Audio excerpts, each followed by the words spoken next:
All right, a little bit of a recap on exactly what's going on with Pillars of Eternity 2 and why we are playing Pillars of Eternity 1 right now. Pillars of Eternity 2 has the ability to import a save from Pillars of Eternity 1, and I wanted to do the DLC, so I went back and did the DLC, but I have yet to actually defeat the final boss. So we're going to go ahead and defeat that final boss right now. And by that I mean literally right now. We're at the final boss. That was our last save. So this is going to be either a absolute stomp or it's going to be the stupidest shit ever. Ah, yes. Absolutely. This will be fun. I also don't remember any of the controls, so forgive me if it takes me a little while to remember how to do things. Hopefully it won't be too bad. I think it's just space for pause, and that's really the most important thing. But a little bit of a recap on who this boss is and why he's the big bad evil guy of this particular setting. Teos is a constantly reincarnated soul that, for some reason, remembers all of his past incarnations and has henceforth awakened all of his incarnations in a single body. This is really bad news because, one, that usually causes insanity for someone. Two, he's, remembered a lot of the stuff that he's done and agrees with a lot of the stuff that he's done, and therefore is just kind of like not a good guy. He's set a lot of plans in motion that have taken multiple lifetimes, literally, to accomplish. Now, we are going to stop him because his current plan is involved in bringing back the goddess Wudika. Wudika is the goddess of judgment, if I remember correctly. Actually, we have somewhere around here. Quest, Journal, Encyclopedia. Here we are. Let me take a look at the deities. Wudika, here we are.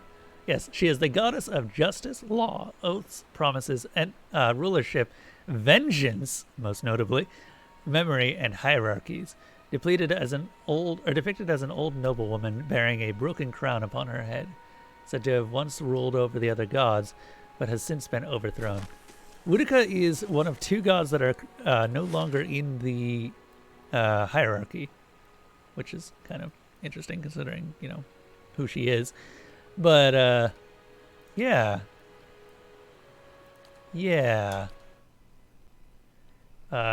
Currently, Theos is attempting to bring her back because he is one of the biggest long-term followers of Wudika. He also thinks that it will, of course, bring him his own power. And to do all of that, he's activating these... I forget what they're called, but they're machines that prevent souls from being rehoused into new bodies, resulting in a lot of bodies being born without a soul. I don't remember what they're called, but they are literally soulless children being born.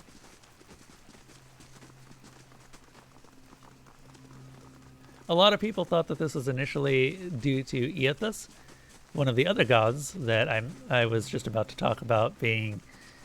Well, Aethys was a god that incarnated into a man and then got killed in a man. And so he's pretty thoroughly dead, at least as far as we can tell. Now, there's going to be some really cool lore, and this next section, the pit, is one of my favorite sections of the entire game, which is great because obviously it's the end of the game. So we'll see how I like this. Also, we're using sort of a different setup than before. I'm here. Oh yeah, our main character is a Watcher, and a Watcher means that I can both see the pasts of souls and affect souls in certain ways. Those particular ways are kind of... they don't really specify very much. Our class is a Chanter, and I quite like that class, because it is effectively a bard. The sudden drop takes your breath away, but the souls catch you, encasing you in a shining, thrumming aura. But, while they slow your descent, you can still feel that you are falling faster than you should. The essence flowing around you is strong but chaotic. You find yourself drifting towards the wall. Pelagina falls with you for a moment, but seems oddly buoyant during her slow descent. Feathers fluttering silently along her arms and faces, the sides of her face. Suddenly, her golden eyes grow wide, and she shouts out, "Look out, Sephi American! The wall!" We're gonna take control of the souls to guide ourselves to safety. Concentrating, you focus on the essence around you and knit it together in your mind. What was a jumble of souls becomes a single entity, coordinated and purposeful. It steers you steers you to safety at the center of the pit. You manage to spread your arms and legs into an X, steadying your position at the rate of your descent. You reach the court of the penitents, millennia-old stones safely under your feet. We're just going to go with standard. I don't want to redo all of the levels of this area. Plus, I kind of want to stop Theos. Theos is already a hard fight at the level that I fought him initially. After what seems like an eternity, your rapid descent comes to an abrupt end. You remain still for a moment while your heart settles and your eyes adjust, breathing in stale, forgotten air. Before you, a narrow and eroded walkway becomes faintly visible in the dim light, cutting a winding path through a cavern so expansive it seems a world unto itself. In the distance, you can make out the cold gleam of living Adra veins that spike and fork in and out of view from the murky depths beneath. Their glow a faint and fleeting guide along the ancient trail. You look above at the opening you jumped through, now barely a speck of light like some distant star alone in the cosmos and forever out of reach. Your only way lies ahead.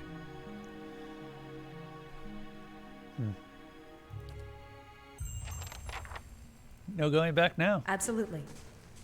Everyone all right? No shattered knees? Good. Just me, then. You're fine. You're the tankiest one in the group. I'm sure. That was bracing. See now what the flame Did has anyone shown bring us? a ladder?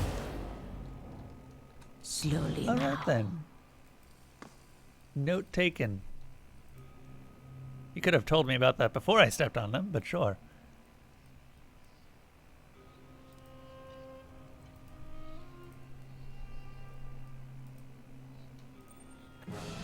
Crave.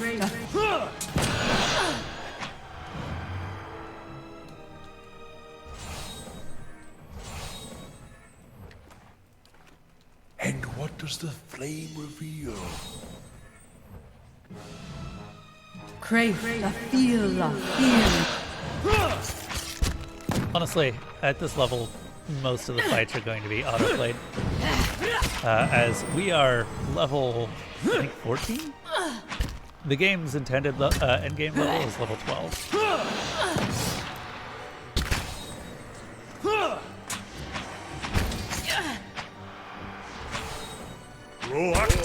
I don't need to micromanage my party very much. I'm here.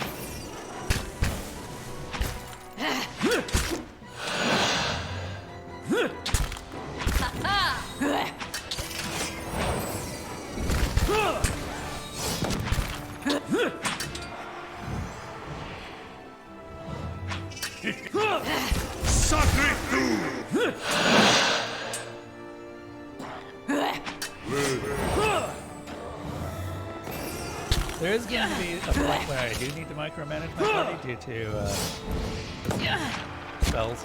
But we will get to that. Gotcha!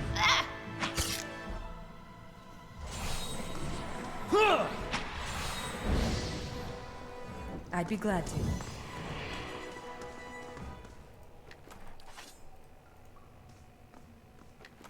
Cool.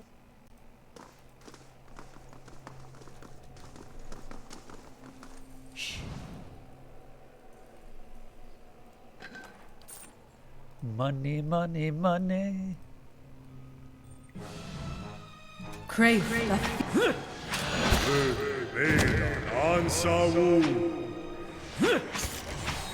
Turns out that for some reason guns are very effective against just specters in general, which makes me surprised a little bit because they're guns. You know, all physical and stuff. Specters are specters. You know, not. But now guns are pretty good against specters. Who would have thought, right? I'm here. Okay, can we kill this thing? Spectres also put out a fear aura whenever they die.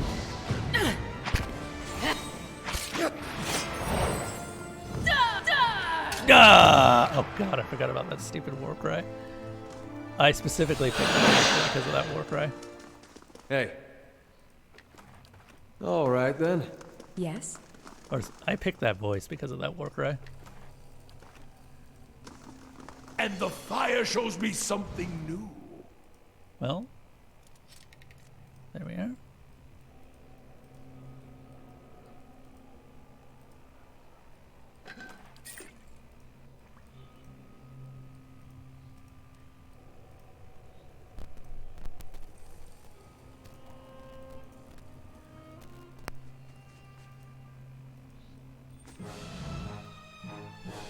No. Crave the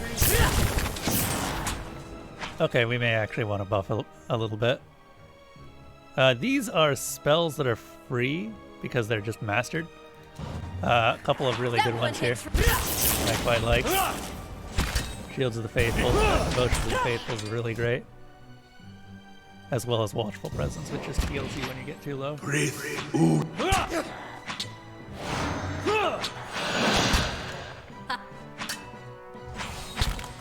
Also has no cooldown. Or no time limit, so it's just...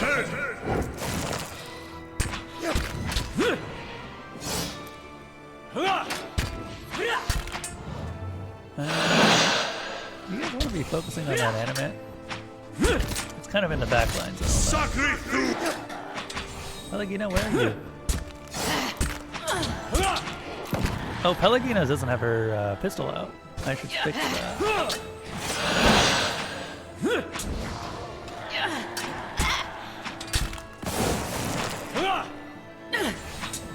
Yeah, these guys are barely hurting us.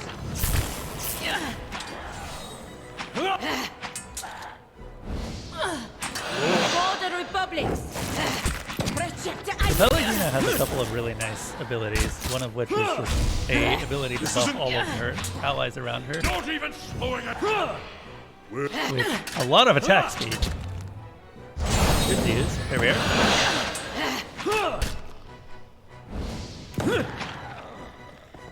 Yes? There we go. That was a lot of enemies in a very small room. A lot of enemies, jeez.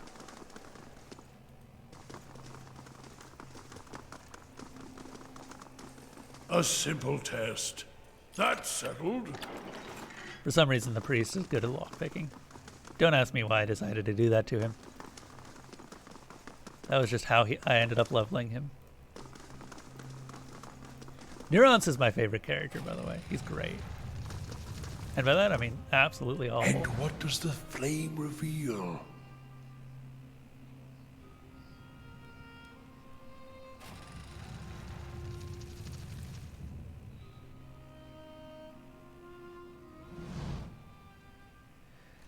A column of Adra rises above you, stoic and silent, its ridged layers a measuring stick for the passing of ages.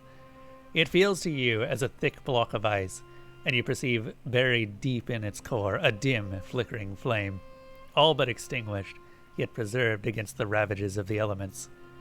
As you approach, the flame seems to steady and draw strength, and the layers separating it from you melt away, and you are bathed in its glow, a bright beacon in the gloom. The glow seems to fade, as though you had adjusted to its intensity, and where it was, Ayavara seeps into existence, an idyllic shade hovering over the moist prison floor. Though ageless, she appears somehow different to you now, a slight stoop to her carriage, perhaps, or a trace of sunkenness in her eyes. There's a broad scar across her face, fibrous and wormy where flames once lapped, unhealed even in death. Hello, old friend. The ages have been kind to you, I hope. Major spoilers for this, by the way. This conversation is the best in the game, and it's my favorite. You are so different now from who you were then, yet much remains the same. Old troubles with a new face. What is it that has brought you here? It would seem I haven't finished business here. I'd hoped after our last discussion you would find what you sought. Has it eluded you all this time? I can only guess your presence here has something to do with Theos. The energy of this place changes when he is near. I don't know what he has done, but I do know of the souls that pass through here now. They do not come by choice. Theos diverted them from the cycle. He seeks to empower Boudica and to blame Animancy for the damage he's caused. After all this time, he would still stand against the tide. Oh, Animancy is effectively necromancy. It's the use of souls to empower objects. That may be corpses, that may be objects. Like non-organic stuff. You knew me when Theos did. There's something I need to know about that time. I will tell you what I remember. There's something about the lifetime my soul can't let go of. I need to know what it is, and I'm running out of time. I see moments from that life, of you, of the Inquisition, of Theos. Iavara was our one-time girlfriend, I think, if I remember right. She was sacrificed by Theos. I can see his influence, still hanging like a weight about your neck. So it always was. He had inspired something in you. We spoke of him the last time you were here also. It was just after the trial. You were agitated. I think because you started to consider that what I was teaching may have been true. And what was that? Iavara's mouth tightens and her brow furrows, a look of pity. Her eyes shift back and forth between each of yours, as if looking for something that would help her decide whether to speak. That the gods aren't real. Pelagina throws her head back and laughs gleefully. Of course not. It all makes sense now. She's not serious. Perhaps not to her. Many are those whom the gods have scorned. This is petty retribution. There's a theory puts my boldest to shame. But we ourselves have seen the gods' influence. What I taught was that the gods whose faith we had been spreading were not gods at all, but something else entirely. Something created by people. Who created these gods, and for what? They were conceived by Engwyth, a society of high minds and broad concerns. Theos' people. In their time, every people worshipped its own gods. Sometimes they warred over it. After a few wars of their own, the Engwythans sought an end to it. They devoted all their energy to finding the true creators. Generation after generation, they prodded and worked the stitching of the world and unlocked its secrets. One day, they found an answer. Except the answer was no answer at all. There were no gods to be found. Or if there ever were, they were gone. It shook them, this finding. If they could discover this on their own, how long until others would? How long before war and chaos reigned over a world without consequence? But they had mastered many things in their pursuit of these answers. And with their mastery, they crafted their own gods to fill the void, and sent missionaries to the corners of the world to spread their faith. This is why you started your own faith? I never thought of it as faith, but I think you are right to call it that. Let the world see. Let them decide what to do. That was my faith. I became a missionary because the gods brought me hope that I wanted to bring to others. For a time, the truth sent me to a dark place.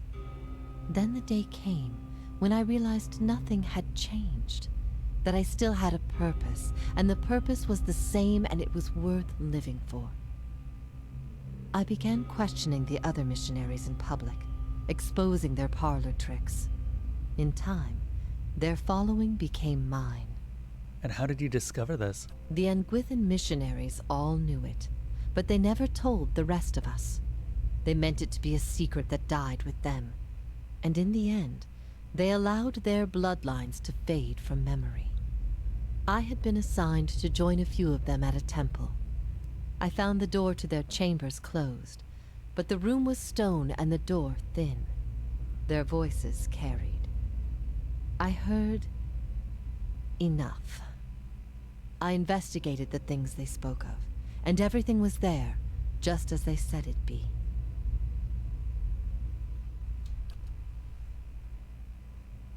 Later on, after I left the Order, a few Engwithans found my words persuasive and joined my cause.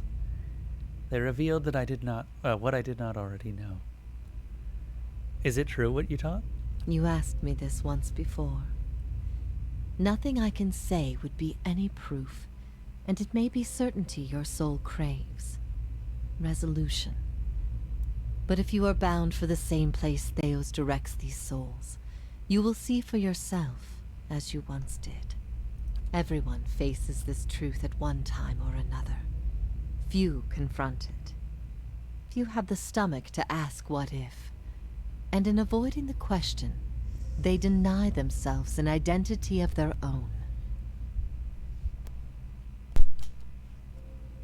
Ayavara scans her audience in silence, her eyes thoughtful, lingering on each member of your company in turn, finding interest in things unseen. What if all the tragedy, all the persecution, came in defense of an imposter? But that's not... That can't be right. Aethys, he's done miracles for people. The power of the gods is undeniable. The truth of the story they weave is not. What if it were forbidden knowledge rather than fault that earned your doom? What of your guilt? I have seen with my own eyes the deceptions of my goddess. The Watcher has shown me as much. But it was not until now that I understood how truly desperate she was. The depths of her deception. You speak of her deceptions, but what of your own? Was it her words that led you down your path? Or was it the absence of her words? A gap that you filled with your own broken thoughts? Beads of sweat coalesce on Durance's forehead and trickle down the sides of his face in streaming rivulets, as though he were a block of ice standing before a great pyre. If all our common threads are spun from a lie, what's left to bind us together? For thousands of years, the Engwithan lie clouded our sight. How can we claim there is no other way when we never had the opportunity to discover one? There are answers out there still, in places we've never thought to look. What if even mastery over all things cannot answer the most basic of questions? I stopped asking those questions long ago. It is enough to care for those we love with the time we have in this life. She locks eyes with Menahat. What if no god had the authority to relieve our burdens or absolve our sins? No, then I guess we'd have to seek those things from people. She crosses her arms, angling her head. And that's the hard part, isn't it? It's easy to close your eyes and pray to a god. Harder to open them and look into the face of someone you've hurt. Or someone who's hurt you. I spent a long time looking for a miraculous solution. But you can't undo the past any more than you can unspill a glass of wine. All you can do is move forward and try for better. A little bit of background on Menahat. She is awakened. She understands and has lived her past life. She has also made the mistakes of trusting a god. She's come full circle, and that's why she's the one that has the most closure in here. Many are the names of those who have died in despair, waiting for the help of the gods. I feel the weight of Ayavara's translucent eyes upon your soul. What if we can be assured of nothing?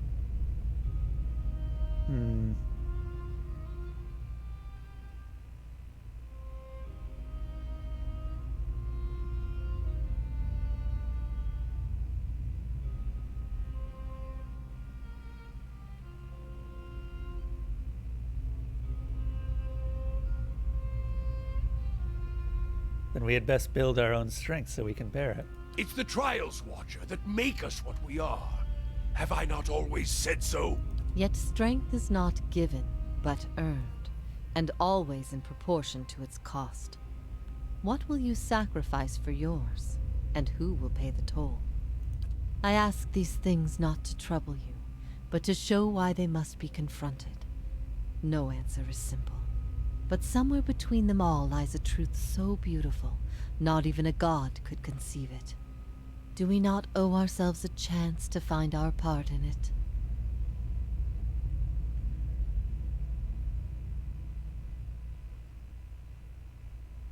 I don't think it makes a difference either way. I often wonder that myself.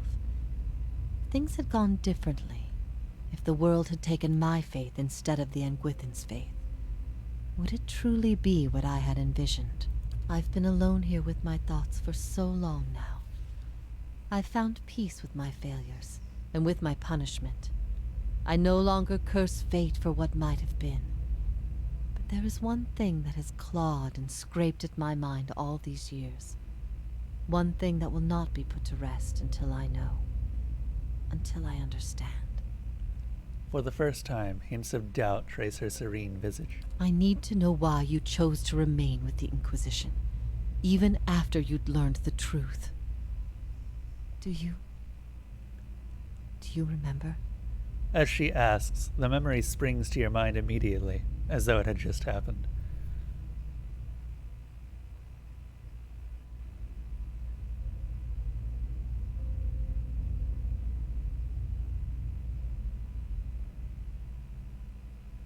I never forgave you for what happened between us. I knew it was a risk, taking you into my camp. I knew you still had strong feelings. In my pride, I'd hoped to channel them towards faith. Good. Good. The things I taught, the things I believed, I needed to hear that. I needed to know it wasn't because... Because I thought Theos was right? I needed to know it wasn't because, after everything you'd learned, you'd still rather believe in a lie. If that is the conclusion people reach once they know everything, then my purpose has been a mistake. That seems a harsh connection to draw. I may not have loved you in the same way you loved me, but I loved you all the same. You had heard both sides, seen everything. If not you, then who?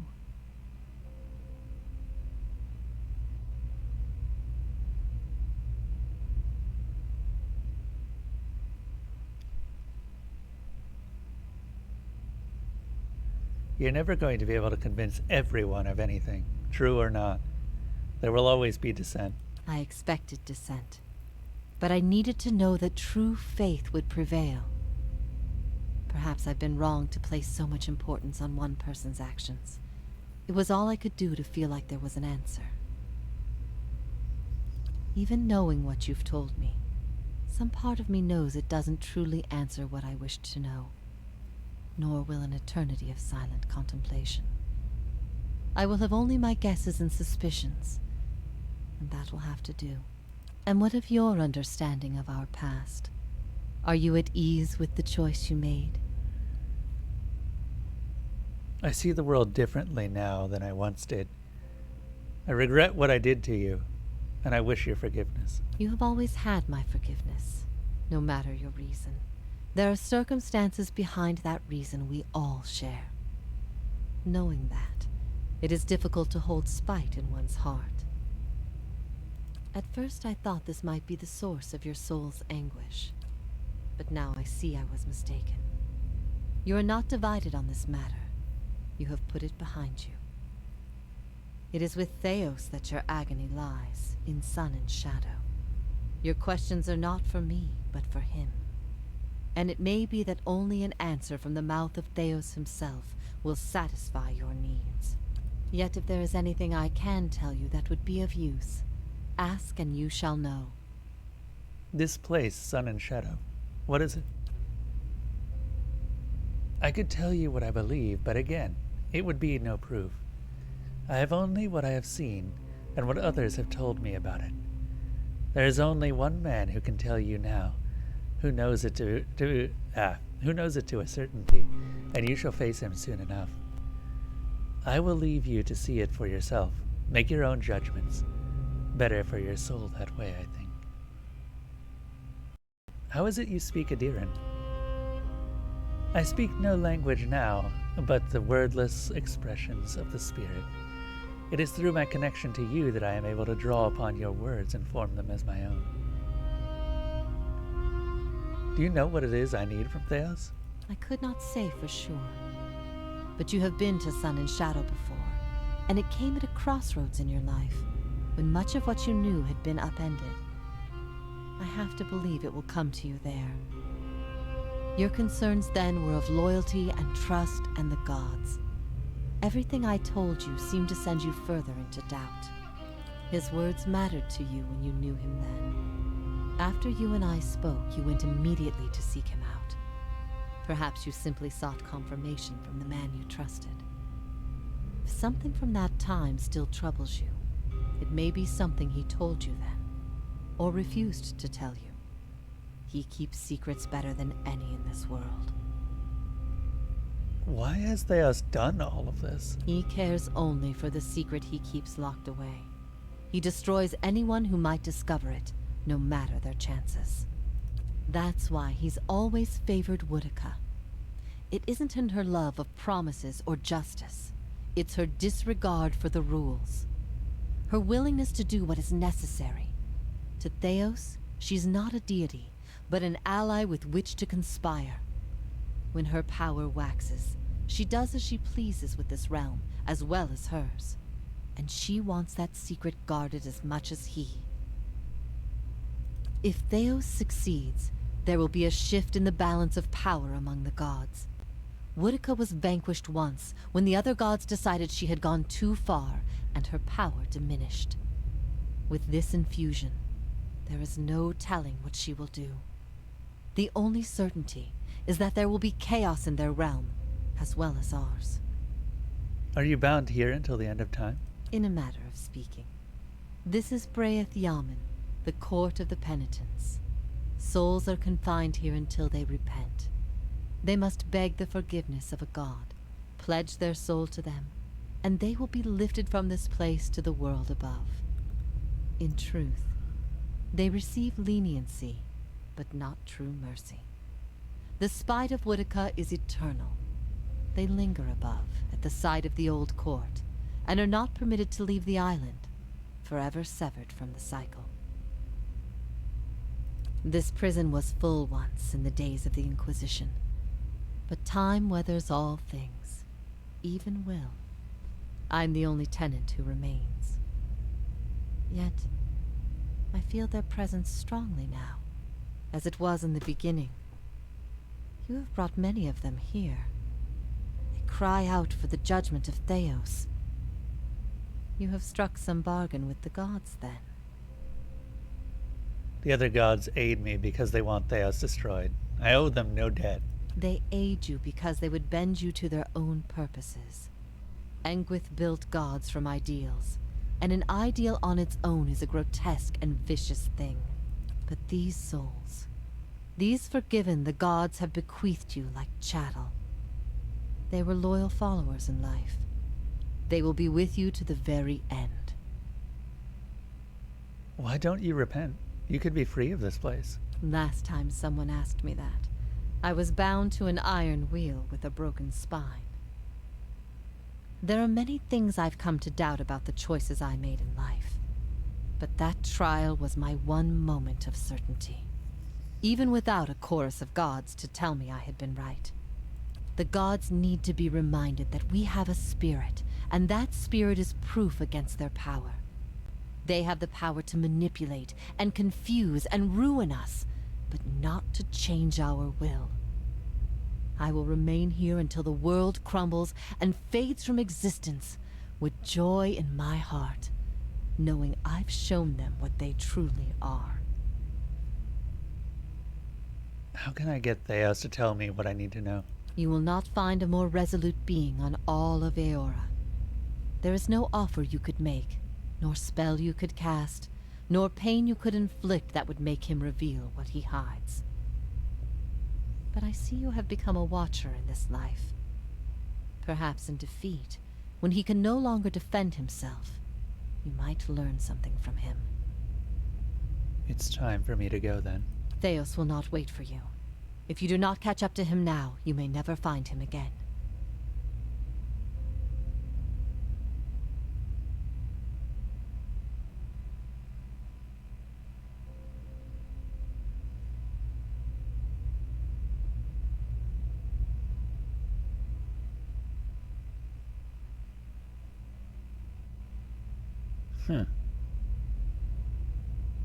Your defiance here is an illusion. You are a slave to the gods, bound to their rules, stuck in their system. Your continued existence is proof of the gods' dominion over all of us. You notice a bond now, one that has always been, an interleaving of her essence with yours at the extremities of your perception. You are tied to this woman's spirit, and you can feel a measure of control over it, as though you were its shepherd. What are you suggesting? I can disintegrate your soul, make you cease to exist. Then I would be no different than the other souls the gods have broken in this place. I do not wish to stop fighting them. The ultimate commitment to making your point is to sacrifice your own existence. As long as you are here, the gods know you value the life they gave you. For a long time, Ayavara says nothing. Looking at her now as she stares off, the fatigue is unmistakable, as though her life had been some dream from long ago, and her imprisonment a day without end. Perhaps you are right. Perhaps there is a way to end this on my terms. She looks up at you. Your soul deserves an end to its suffering. I'm sorry I wasn't able to grant it myself. May it come to you swiftly. I suppose I have waited long enough, and I do not wish to delay you any further. Come, let's be done with this once and for all. I am ready. In your mind's eye, Ayavara's soul becomes a doll of parchment. Your focus flies towards the doll and waves of sparks that gather in clusters at its feet. You push harder, and the sparks engorge, dancing upwards as flames that climb the base of the doll, curling it, peeling back the woven fibers and turning them into a luminescent orange, before fading them to purest black. The doll seems to hang there a moment as the last of the parchment is consumed by the last of the flame, leaving only a few tenuously connected strands to hold together its shape, like the intricate work of lace. Ayavara tips her head slightly to you, and with that the last strands give away, coming apart as particles of ash that scatter, carried on some invisible breeze into the nothingness beyond. She is gone.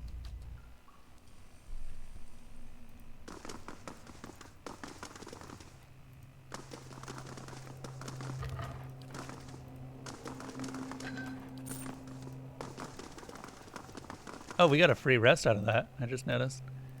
Also, Eder, what's up? Well, doesn't that just beat all? Here I was, wondering all this time whether all these terrible things were people's fault or the gods. Turns out they might be the same thing. Wonder how things would have gone different 15 years ago if the Raid Sarens had been told their god was made in some forge or kiln someplace. Would we still have gone to war? People were starving. They'd have rebelled sooner or later. I could see the rebellion still happening, but I don't know that they would have invaded. He looks down at the ground, drumming his fingers against his side restlessly. When he speaks again, it seems half to himself. I don't know. When Woden left for war, we, had a fight. As brothers will. What about? About him going off to war. He was set on it. My parents warned him. They said you get a new country with every trip across the border, but your god, you only get the one. Me?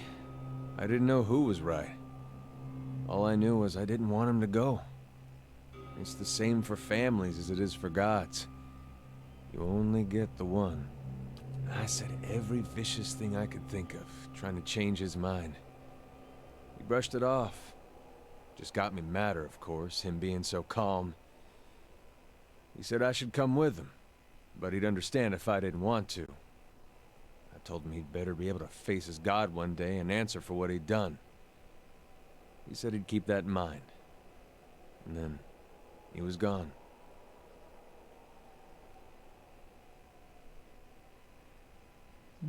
By the time I'd cooled off, months had passed. One morning it dawns on me that my brother always knew better than me. If he was so sure of what he was doing, then I should be there with him. I packed my things and was on the road that same morning. Of course, what I didn't know then was he'd already changed his mind. By that time, he was dead on that field. Do you think he went to Whitewind because of what you'd said to him? Crossed my mind. You live in a place like Gilded Vale. You don't have a whole lot else to do other than think about things you don't want to think about. I hope that wasn't it. I hope he went there because it's what he thought was right. But it seems I'm not meant to know. So if you'd left with him, you'd have known why he changed his mind. If I'd have left with him, we'd both be dead, so I don't know why I bother thinking about it. I found my own way in the end, and it wasn't my brother's and it wasn't my God's. I don't know if it was right. But I couldn't abide what Whitewind was doing to his own. God or not. I don't regret it. Whether Whitewind was Eothas, well, it hardly seems to matter after what we just heard. And all these questions I've been trying to figure out. I think I just miss my brother. Let's be on our way, Eder. Still one more mess we gotta straighten out. Come on then. I still owe you one. All right.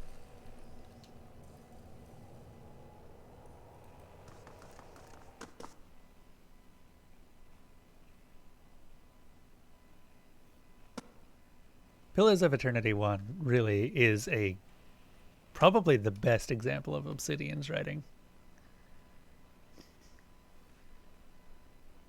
Hey, Ferret.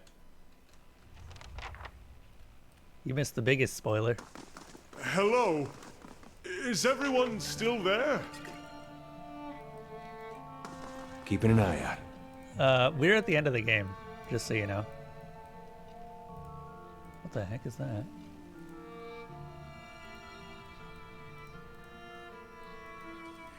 Where the hell are we? Why can't I see anything?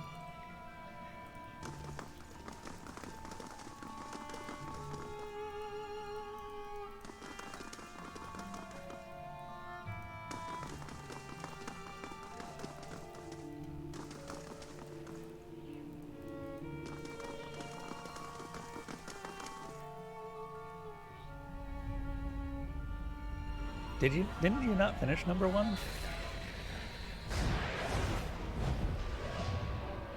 Ah, there we go. That's why we can't see anything. We haven't turned the lights on.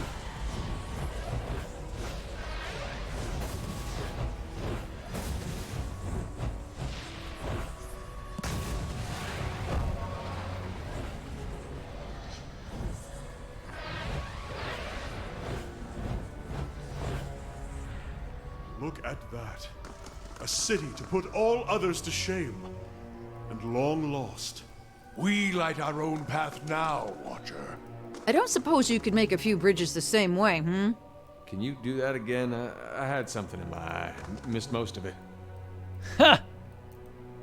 Or Eder. Alright, well. Laying low.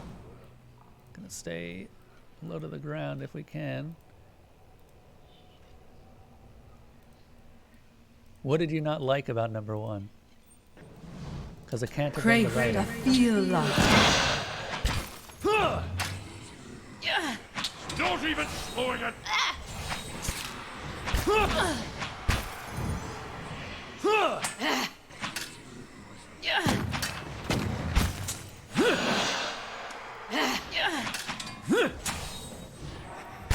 Roak 10!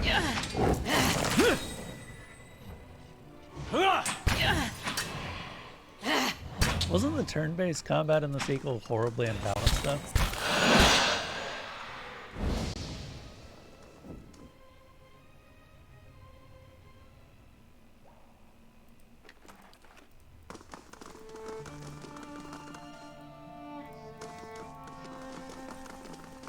I mean, I agree with you on that.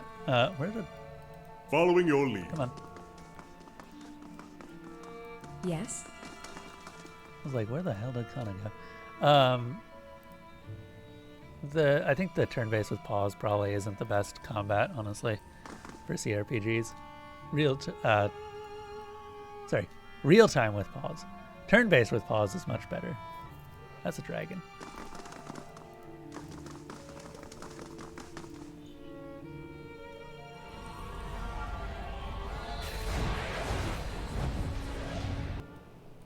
Oh. Crave the feel Probably fine, let's be honest.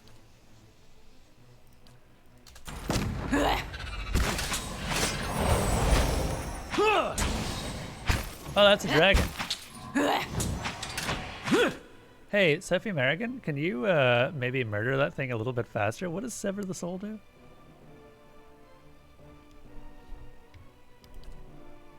Yeah, sever that soul.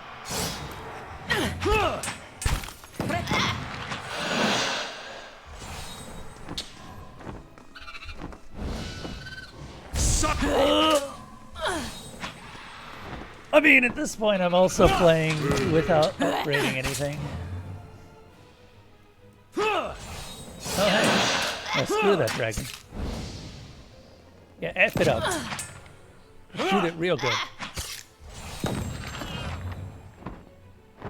Roak 10!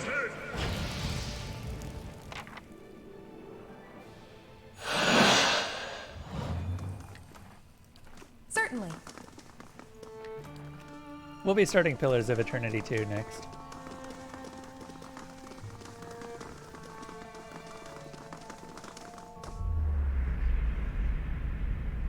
The shadows in the cavern suddenly lengthen and swallow you. When your eyes adjust to the darkness, you find yourself in the midst of what must be another vision. You are surrounded by mists. The ground feels springy under your feet. You imagine that as soon as you take a step, the soil behind you will erase all traces of your passage. As if on cue, the mists before you clear just enough to take a couple steps forward.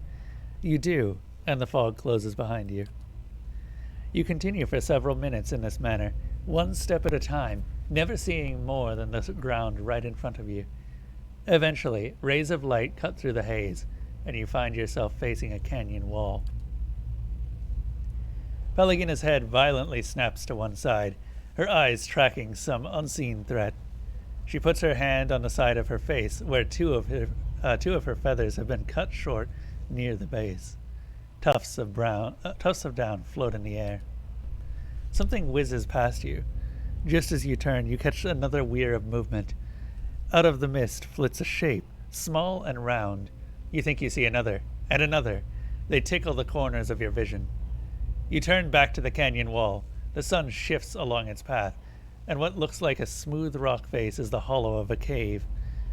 A figure steps out, its features shifting and changing before your eyes. He who sees and is not seen, save when he chooses, it seems. Kana regards the figure with wary fascination. I thought the god of mystery is my chief enemy at times, but one cannot seek out answers if the questions aren't there. Wow. The figure transforms from male to female, from Orlan to Amwa, its bones lengthening and its fur receding into its flesh. The only details that remains constant is the smooth, eyeless face. The whizzing, rushing shapes from the mist converge on the figure, and as they form a spinning cloud, you realize that they are eyes. You understand the value of a mystery watcher, a buried scroll, a hidden truth. These are my ways. You unravel a thread, watcher, one you have lost and discovered over generations. And following it to its end has only brought you back to the beginning. What are you talking about? Well, giggles. a strangely modulated sound that rises and falls as the god shifts from one form to the next. You seek and search while your foe obscures, and even your quest for answers to your past has only led you to another mystery, and one grander still.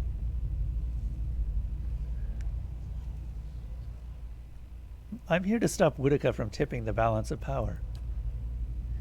Which means you must scatter the very thing she seeks. A nebula of souls, blind and brimming with potential. The answer to Boudica's question and the beginning of yours. What would you do with them? Elsa, what are you doing? Meow. Yes?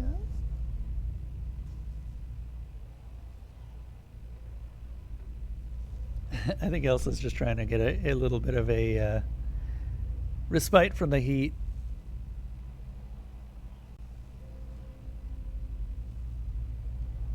I don't remember who I said. I think I went with Rimmergand, Andra, and Skane.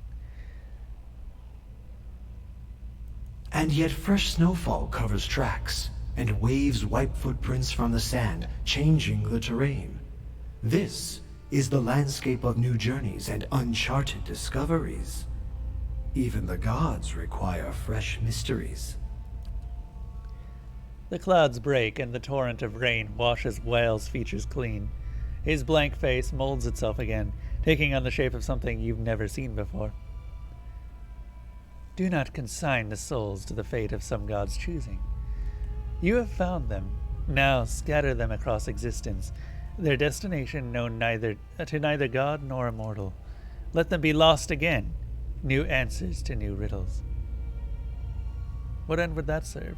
No end, Watcher. That is the purpose. But what happens to the souls? None know. They could end up anywhere in the realms of gods or mortals, whole or divided. Discovering them again and charting their course through the ether will be a new mystery. Farewell, Weil. That is a word for endings, and this is but a crossroads. Even I do not know what you would choose. Shadows from the new caves melt and spread across the landscape, covering you in darkness. When the light returns, the vision is gone. I do remember that I ended up choosing Wow's ending the first time. I'm here.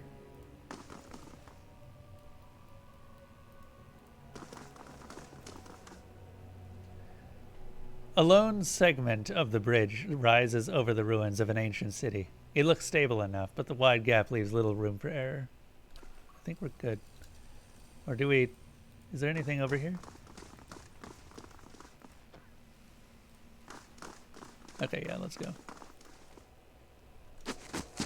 Sephi Merrigan gets a running start and leaps over the gap. However, Sephi Merrigan cries out upon landing and collapses on the other side in a tangle of limbs.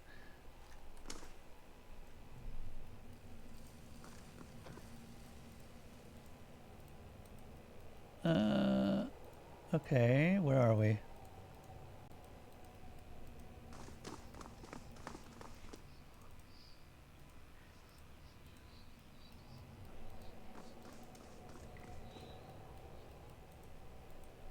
Where are we going, actually, is the better question.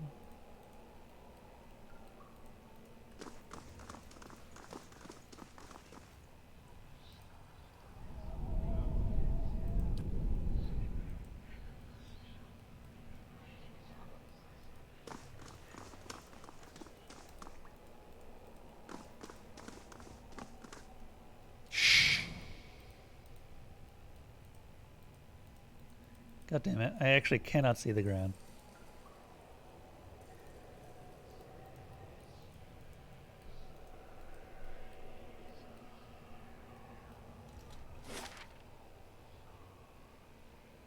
The Walk of Souls, the Guardian's Dome.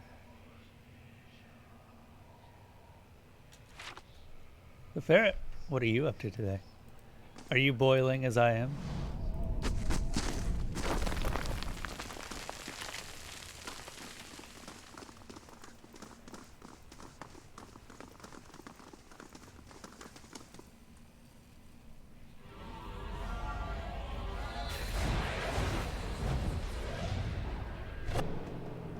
I'm not even gonna bother.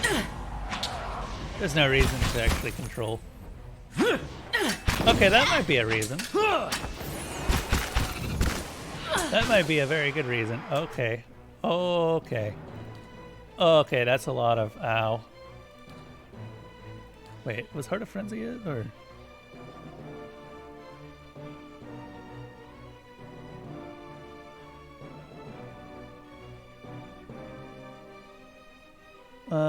No, it's Savage Defiance.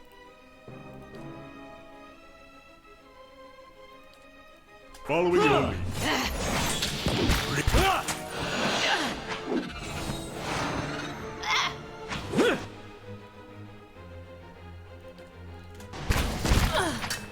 Yeah, that dragon might actually be a little bit of a problem.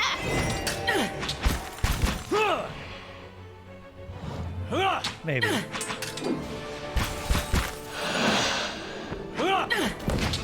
Still not overly worried.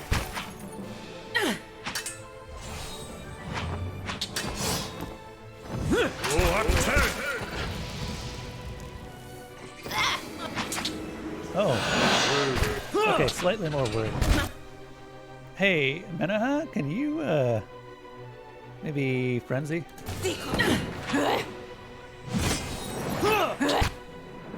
Okay, I don't know what her stats are. That's okay. Breathe, Uli. Still. Werde Vedan Ansawu.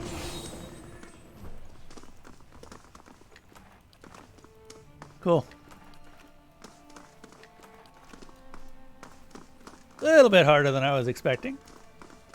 Just a teensy bit.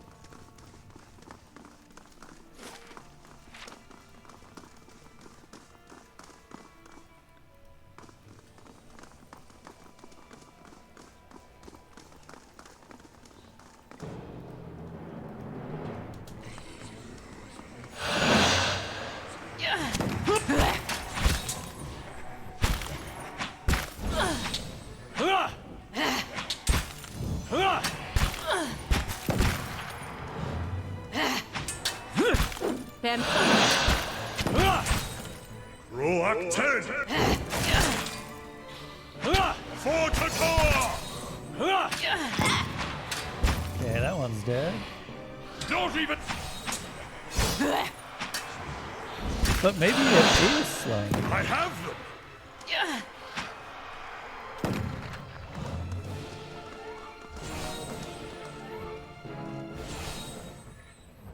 Maybe it is just slightly, infinitesimally slowing it down.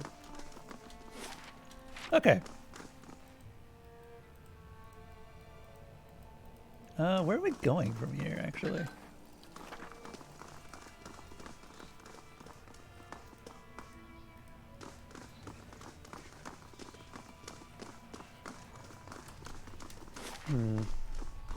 I think we're trying to get over to this side.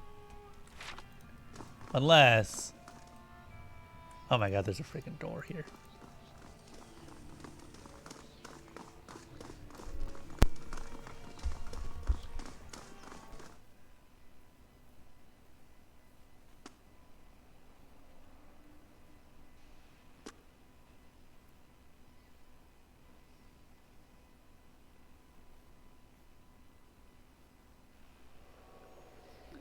All right. We are saving. And I'll probably save again once I get down there for good measure.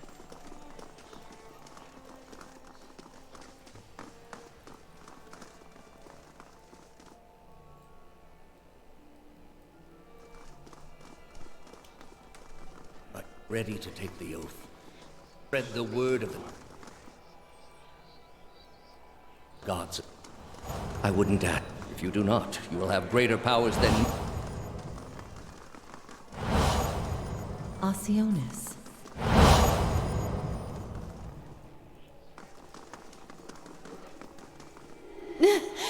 I am ready to hear one from you.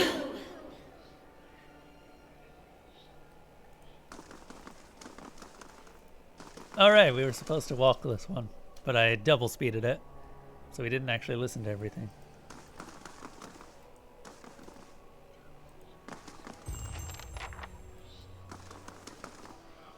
Final boss time.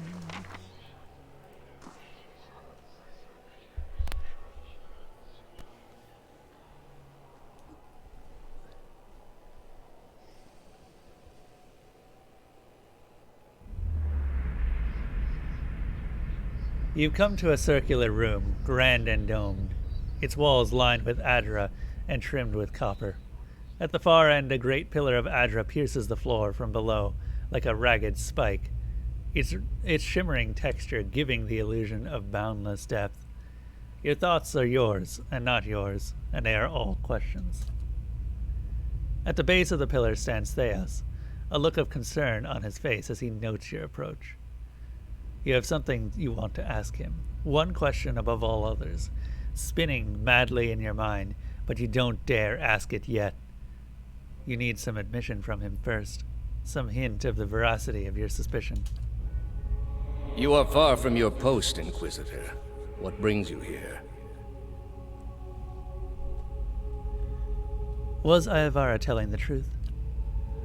That woman sought only to destroy the foundations of peace and civility that my people sacrificed everything to build. That machine behind you, what does it do? It has many uses, but its purpose is to bring structure to the chaos that surrounds it. What is this place? We are in a sanctum holy to Utica. There are others like it in service to the other gods. I come here often to pray for her counsel, and in this space I may be assured that she hears me. All these statues, who are they of? They are monuments to Udica's greatest servants among my people. I hope to join them myself one day, but my work is not yet complete. Was this entire Inquisition based on a lie? The Inquisition was based on the need to cut the flesh from a rotting wound. You are shaking now, having lost all patience for tact. No more evasions. You have to know. Everything you believed, everything you have done for the gods. Did you lie to me when you said the gods would absolve my sins? Theos says nothing. Are there no gods? What is a god? A higher power? A rewarder of good deeds and punisher of the wicked? Something men can turn to in their darkest moments when their days seem only like bridges from one tragedy to the next. Our gods are all these things. With Theos every words, you find yourself losing control of a boiling cauldron of rage and doubt and fear and hopelessness until you can take it no more. Are there no gods? We are in a sacred place within earshot of the gods themselves. This is not the time. You've been through much these past few months. You will return home and you will rest. When you feel you have recovered, you may rejoin us at the trials. The Inquisition is far from over, and I will have need of you. There are many who continue to spread the lies of the apostate. The Inquisition will not end until we have pronounced judgment on all of them. His eyes linger on you, and there is no mistaking the threat behind it, and your rage shrinks at the image of an iron wheel in your mind, monolithic and caked with dried blood of thousands. You do not ask your question again.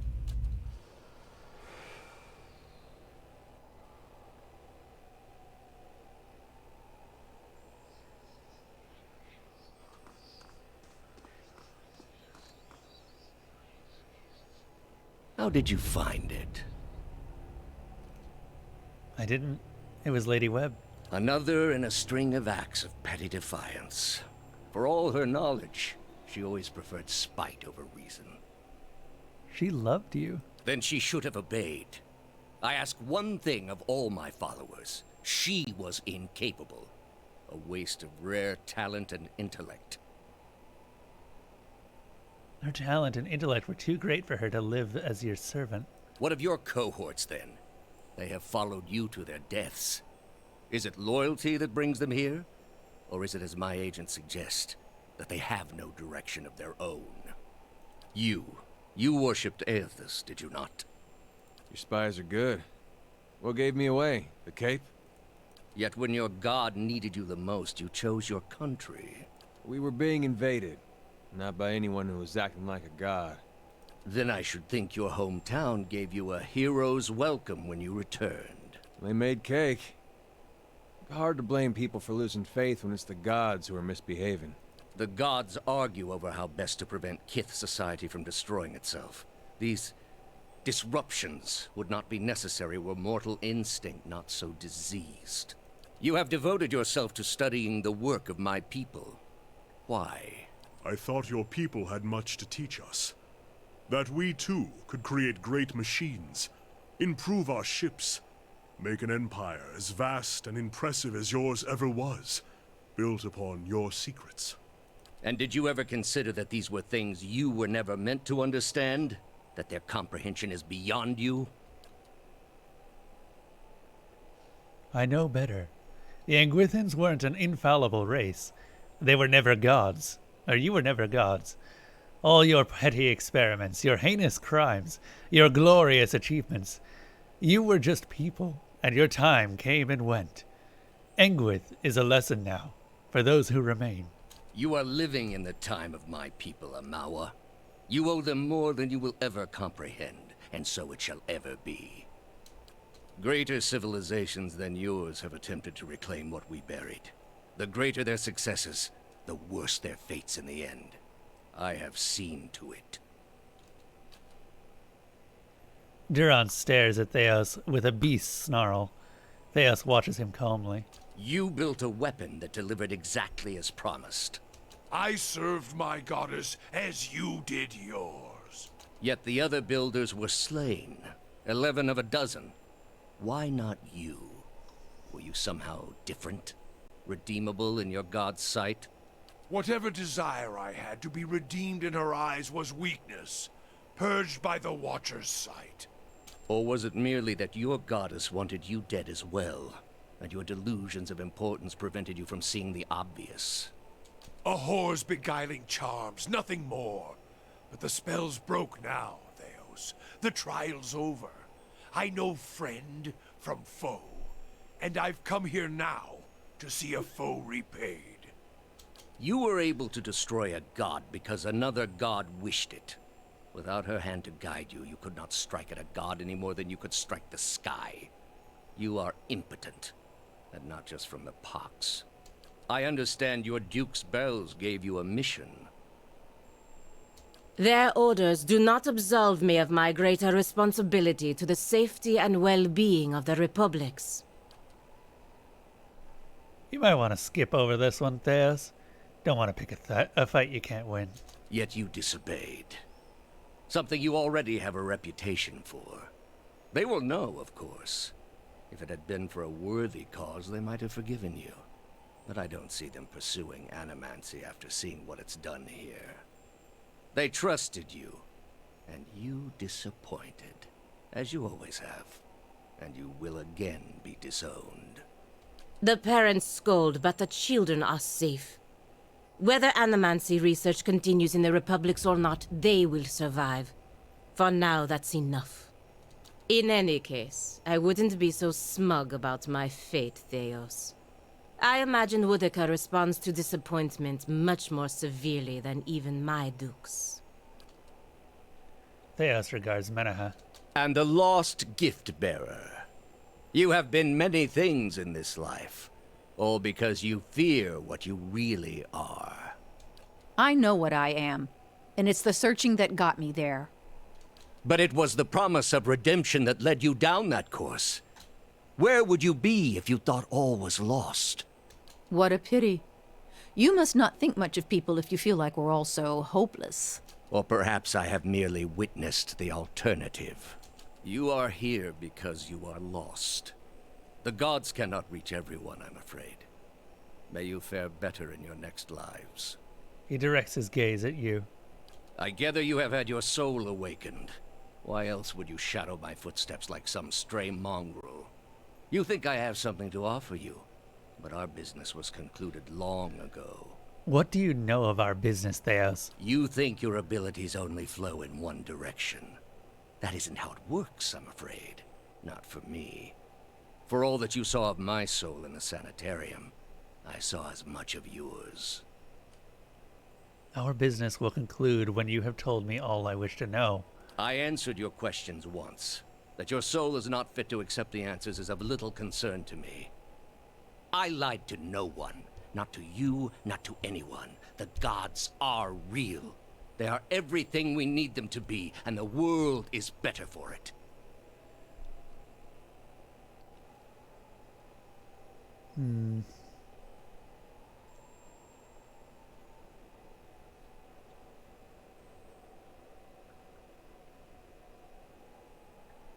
You convinced me once that the gods would absolve me of my guilt. There is no one to absolve either of us of our crimes. Guilt is a disease of the mind. If the mind no longer believes it is guilty, then that is as good as absolution. The heart of this country has skipped a beat, nothing more. I have done far worse. I plunged the peaceful kingdom of Telosus into civil war. I slew the monarch of Desantio, whose people never knew hardship under his rule, and replaced him with a cruel despot who brought them to ruin. When plague arrived at the great city of Arborensis, I saw to it that the cure did not. They piled their dead outside the city in heaps that rose above their walls. This is supposed to diminish the damage you've done here? It is to show the proper perspective. There was a time, back when your soul was still a shapeless mist, when the world believed only in false gods. Thousands of them. Gods that told them to take slaves. Gods that told them to make war upon their neighbors and devour the slain. Gods that told them to burn their children alive and cover themselves in the ashes as a sign of their faith. But all that changed when they learned of the true gods. Our gods. All those misshapen, bestial instincts melted beneath the radiance of our God's majesty. You could see it in their eyes. That dull emptiness replaced with the glimmer of a kindled spark.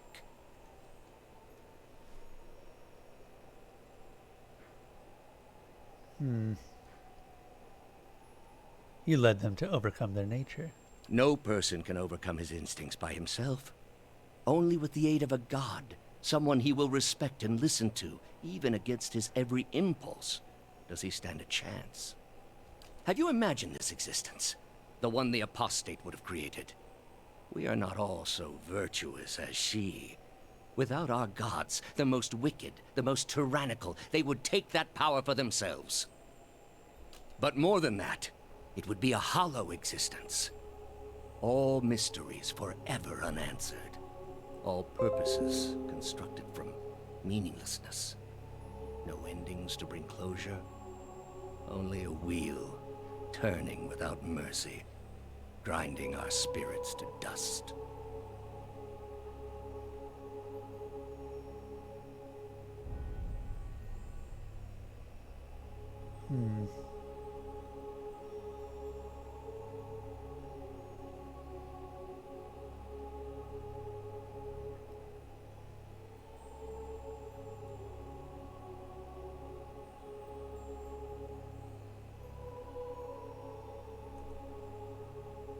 I think you underestimate people, Theos. For all my years, I have seen exactly what they are capable of.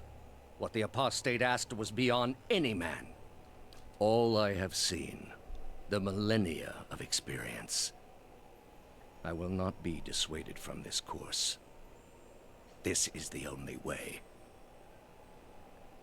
Then you must be stopped. You are not the first to say that. Nor will you be the last. As long as the cycle churns, my work will continue, unbroken. With your soul and thousands of others, I will see this world purged of its suffering. Hear me, Woodica. Your servant calls for aid. I wonder if there's a way to talk Theos down. Roak 10!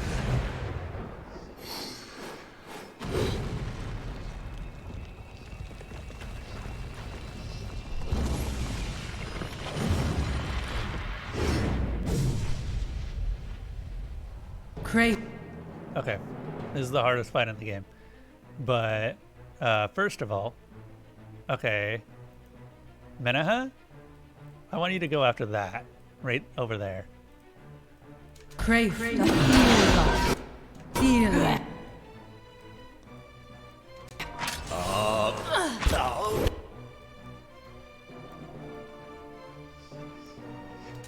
Enough of it.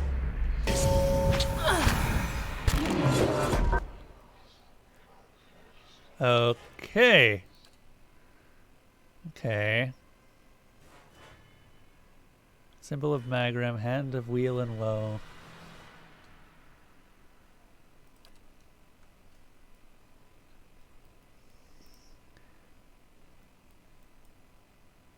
So Sephi is now... Lead the way. I think Sephi needs to be healed, actually. So let's go ahead and heal her. Do we have a continuous heal?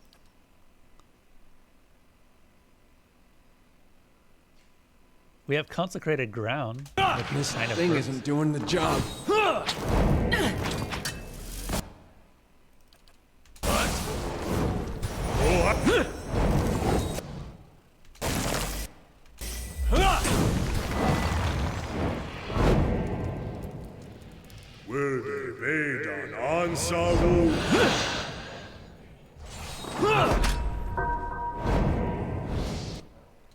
Okay, it's barely injured. Eder, how are you doing? Oh, you're doing fine. I have Your AC is preventing it from hurting you in any way. This thing That's isn't great. doing the job.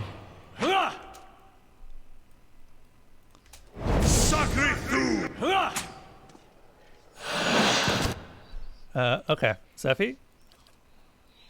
What? Go ahead and help.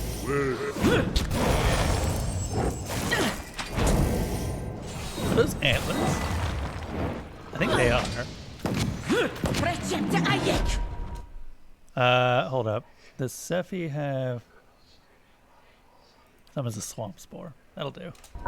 That's on me.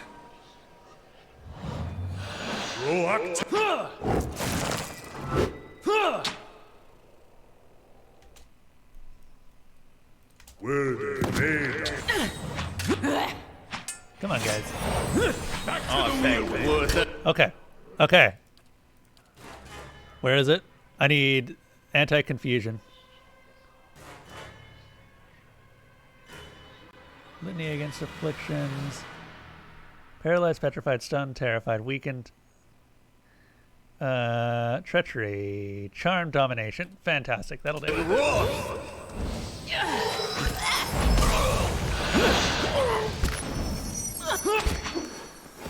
Alright. Now it's just chaos.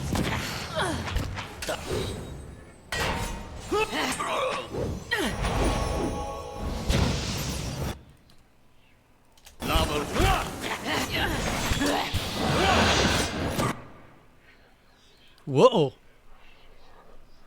That ain't good.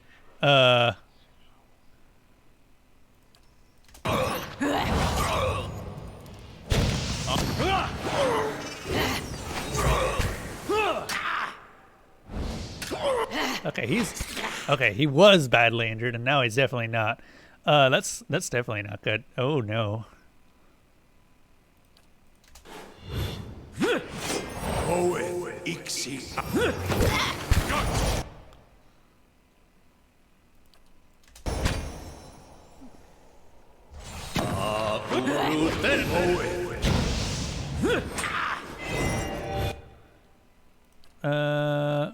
Hey Eder, you want to do a second win real quick?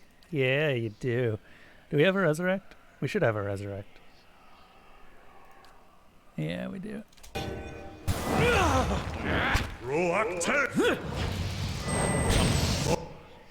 Jesus, Theos just does an ass ton of damage. whore of a goddess! He can't confuse us, which makes this fight a little bit easier, but it's not easy no matter how you look at it. Take the hit, Eder. Thank you. And...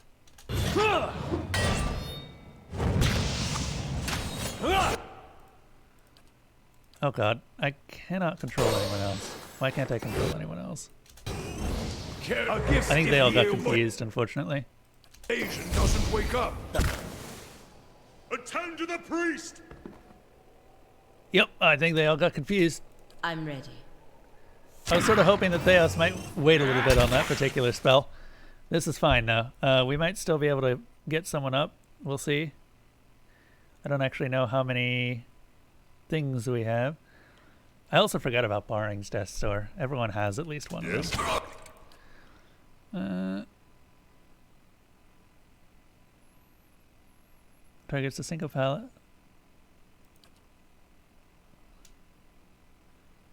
Yeah, everyone is down except for these last two.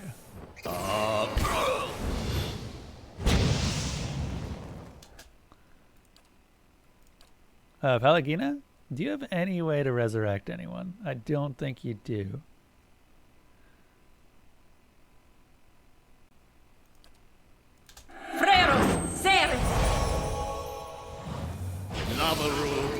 Oh Jesus, that's a lot of damage. He just hits like a train. Beyond Arthek.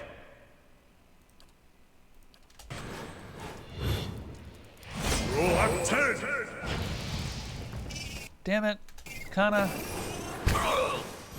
How much health? He's still barely injured. F. Okay, we're gonna have to try this again. Arthek, Worth, and Roth.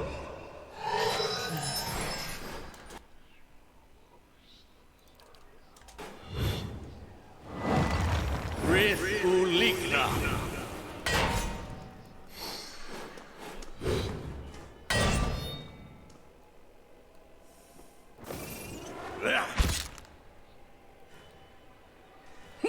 How long is Palagina still confused for?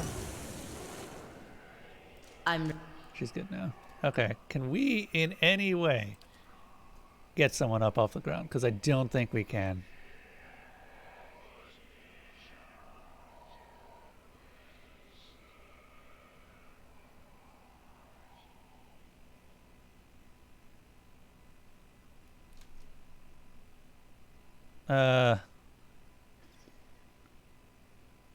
Ready. I don't think she got it up. Oh, no, she does. Okay, so she can't die for a little bit.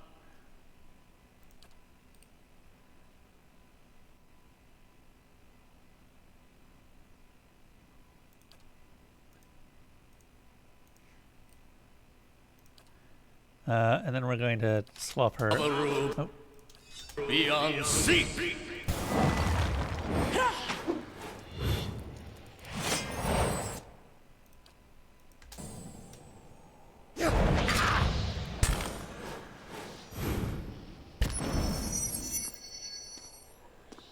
Is she feet? Arthek, Worth, and Roth. Jesus, Theos. Lavaru beyond sea. There we go.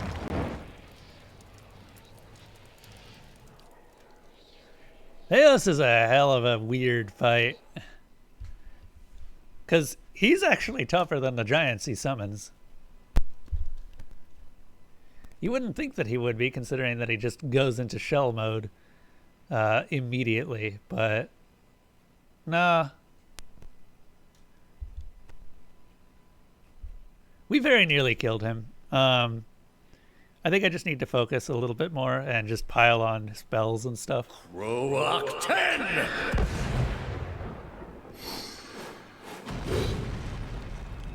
Oh, good.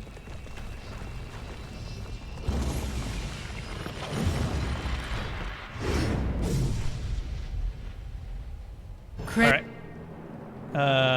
Eder, yeah, go fight him. Menaha. Go fight that thing. And then I want to start casting as many buffs as we can. Which starts with the Hourglass spell. This one. Salvation of Time. Okay, the reason we're casting Salvation of Time is because oh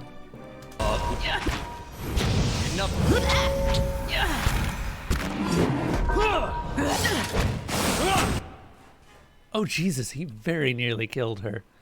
Just flat out.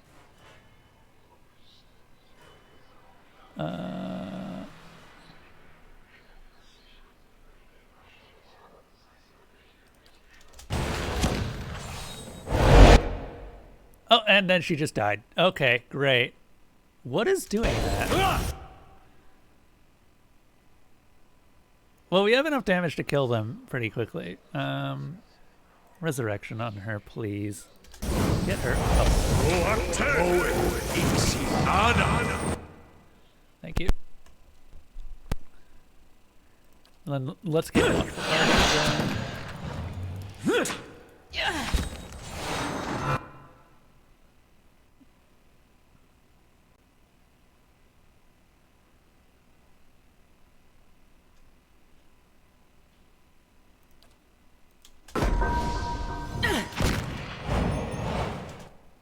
Prayer Against Treachery is 23 seconds. I'll have to cast that again later down the line.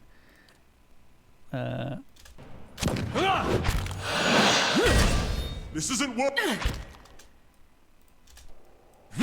For Takoa! Go murder that thing.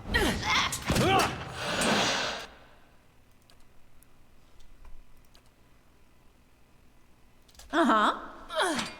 Just like old times. Okay. Do we have Prayer Against Treachery? We do not have Prayer Against Treachery. Oh wait, we do for 4.6 seconds. I'm gonna go ahead and do that again.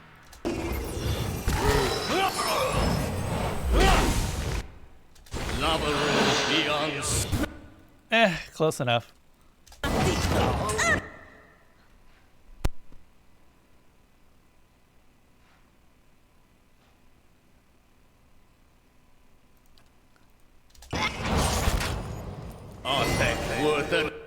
We're just going to make everyone really tanky, and as long as Prayer Against Treachery doesn't go away, this should be enough.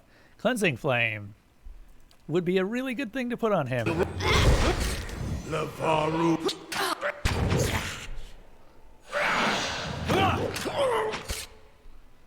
So, Cleansing Flame is slowly purging him of all of his buffs. I hope. No, never mind. It never actually ended up going off. That's great. What?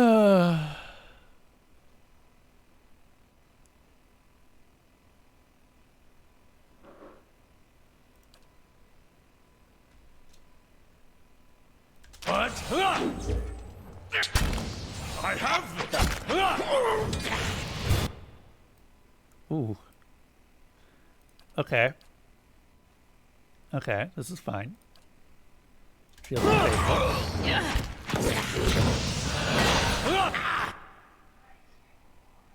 What about Treachery? Are they still... Yeah, they still got Prayer of the Treachery, but it's about to wear off.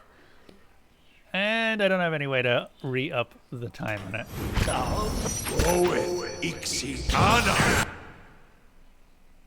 So what I'm going to do instead is I'm going to just heal the shit out of everyone and hope that if Treachery occurs, we'll be fine. Who's that? The Watcher!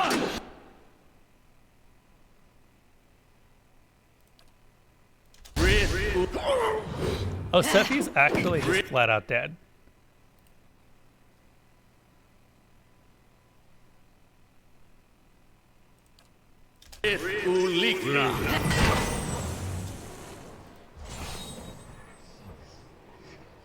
Okay, he's dead. Cool. At your feet rests the body of Theos, hollow, the dense wrinkles shaped by the silent shouldering of an eternal burden now smoothed across his color-drained face. His soul remains still for the moment, defenseless, its energy expended in defeat. It lies sprawled across his body like a death shroud. All those lifetimes spent to preserve a single vital secret. I can't imagine having that much certainty. That's the servant down, and the mistress still to go. A good start, worthy of being built upon. In his own way, Theos must have truly believed he was caring for the people of Eora, protecting them from themselves. A shame his soul won't have a chance to reflect on his errors before it enters the wheel. Some point, you have to look at the things your god is telling you to do. And ask yourself if it's worth it. Can't help but feel sorry for him. To live so long without a fresh start, with no chance to wonder what's around the corner.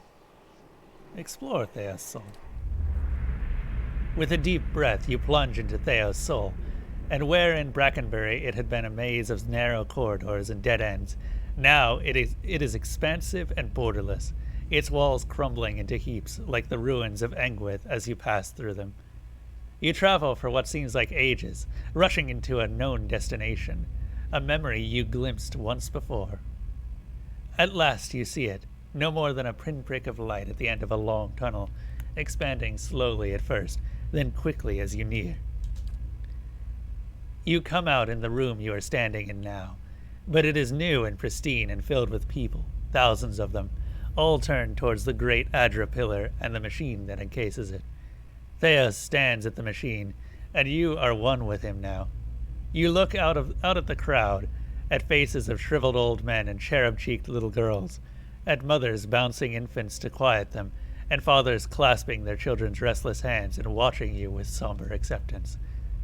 A woman with tears in her eyes gives you a small nod. You turn back towards the machine, your breaths constricted beneath the weight of the unwanted knowledge, preparing yourself to set out alone on a journey without end. You close your eyes and open them again to find the machine still in front of you, beckoning. You take your place in front of it and place your hands upon a large mechanical disc at the base of the great crystal column and speak a single word. Giant rings creak to life, building speed, setting arrays of carved draconic mouths aglow and sending tremors through the platform beneath you. The entire room shakes now, with the force of the accelerated machine. All sounds drowned out by its deep, deafening thrum. Brilliant tendrils of light arc outwards from the pillar in all directions, and you look over your shoulder to see them engulfing the crowd, burning them brightly like hot iron. One by one, the tendrils disappear, leaving ashen effigies where people once stood, many of them disintegrating into gray heaps under the stress of the tremors. You look above the Adra pillar, and the glowing spherical mass has begun to coalesce atop the column where the arcs converge. It grows and pulses, translucent and bulbous like some immense chrysalis, suspended in slow rotations as though it were being spun apart from the arcs of light. When the last arc disappears, the spectral mass hangs a moment, no longer rotating so bright you must shield your eyes with an outstretched hand, and it seems to you as though it is looking at you. You bow your head in acknowledgement, and look back up to see it melt into the pillar like warm candle wax. The pillar flares with a flash of light, bright as the sun itself, then fades to the darkness.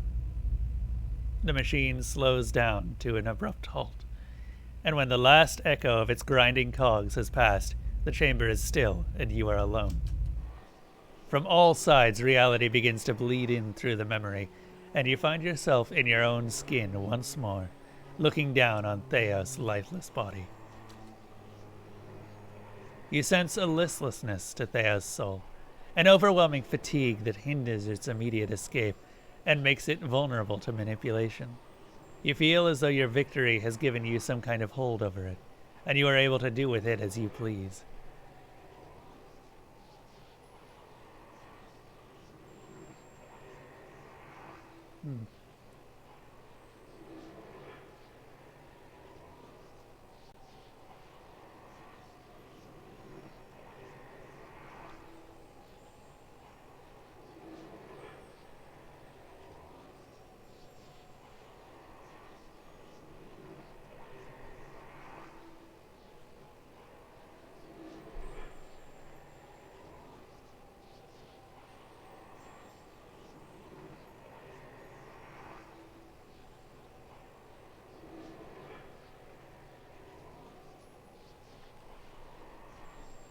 I do not envy you, Theos.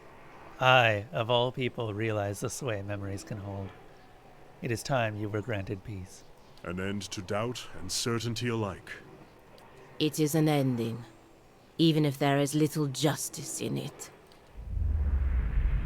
You reach out for Theo's soul, and you can feel its frailty and defeat. Its texture like a coarse and threadbare cloth on the brink of disintegration. You insinuate yourself between the threads, pushing the weaving apart, unraveling the stitching until it is bereft of structure, a formless heap bound together by nothing at all. In its midst, you dedicate your focus to a single idea, and the idea is shatter. You concentrate, and as you concentrate, you feel a force building within your soul, an outward presence that strains against containment, threatening to rupture your spirit.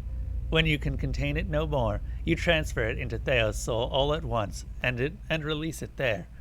A detonation of will that expands in all directions, driving out the remnants of his essence, scattering it into nothingness. You can feel his presence no more. In the stillness that follows, a single word echoes through your mind. A word you spoke when you were one with Theos in an ancient memory. You realize it is the word that activates the machine.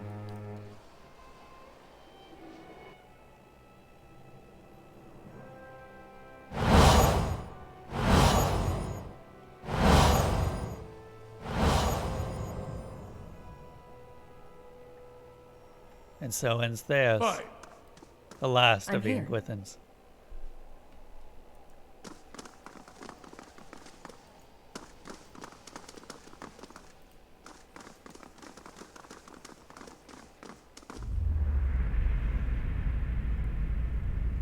As you approach the machine, the path underfoot suddenly changes to a cobbled road.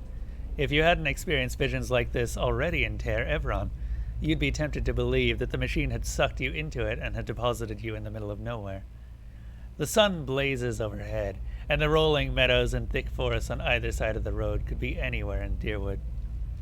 A shrill cackle turns your head. Standing next to you is a malnourished man clad in a threadbare loincloth and manacles. His entire body is striped with lash marks, and there are scarred pits where his eyes and nose, where his nose and ears should be. He stinks of stale sweat and unwashed filth. You notice someone wandering down the road, but the figure's back is to you. The scarred slave has your attention for now. You once grew fat while others spent the currency of their lives in your service. I would gladly rend your back with the lash, taking interest for every drop of blood you spilt, every scrap of flesh you scarred. But my mistress would appeal to your sense of perspective, for you know that all things have their place. You have labored at the pleasure of others, that shriveled hag in Hadrit House, those preening soldiers with more taste for silk than steel, the wretched tribesmen playing out their fantasies of grandeur. And then you cowered and knelt before the gods themselves, begging one paltry favor and receiving riddles and visions in response. And now the gods give you orders and commands, even while you set out to fix what they cannot. Yet what have they offered you? They offered us the means to stop Boudica and Theos. That's enough for me. Given the breadth of the iron manacle, it's amazing that he can raise his bone-thin arm. But he does, and he points to the person walking the other way along the road. The exiled queen is not an ungrateful patron. You get a better look at the lone figure and realize she's wearing robes, tattered and singed, but fine nonetheless. On her head is the silhouette of a broken crown. She continues walking, her pace slow but determined. Finish the work Theos began. Strengthen Boudica with these souls and allow her to become the most powerful of all the gods, with you as her favored. I've been working against Boudica this whole time. Why would she thank me now, after I've defeated her most loyal servant? Oh, someone, hold up. God damn it. Oh, hey, squad.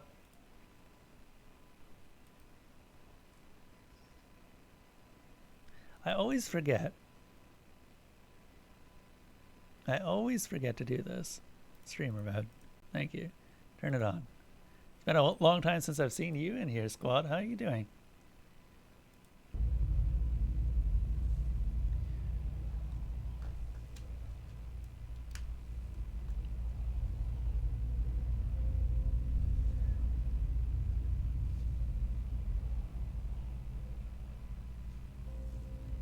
Also, I think I'm going to add Wasteland 3 to my list.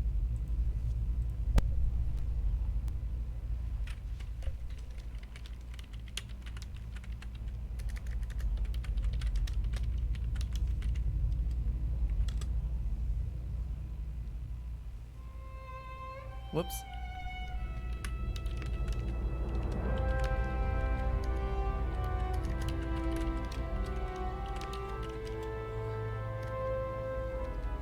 Did not mean to do that.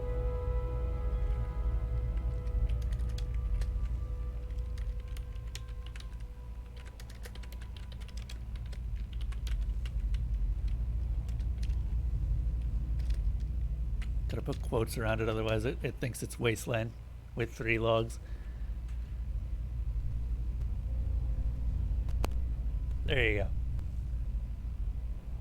I think I'm gonna add that.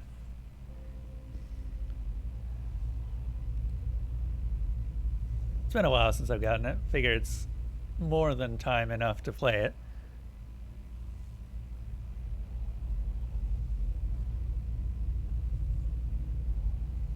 Loyal and weak, Theos proved his inadequacy when he failed to anticipate you. A plan exposed is worse than none at all. But you have proven resourceful, equal to the schemes of gods. Boudica has a long memory, Watcher, for both friends and foes, and she keeps her oaths. What do you mean by her favored? The recipient of Boudica's blessings, she has always had a place for mortals of particular merit. If you help her now, she will become the most powerful of all the gods, and you will be the one who made her so. Think of the lifetimes of rewards you would reap.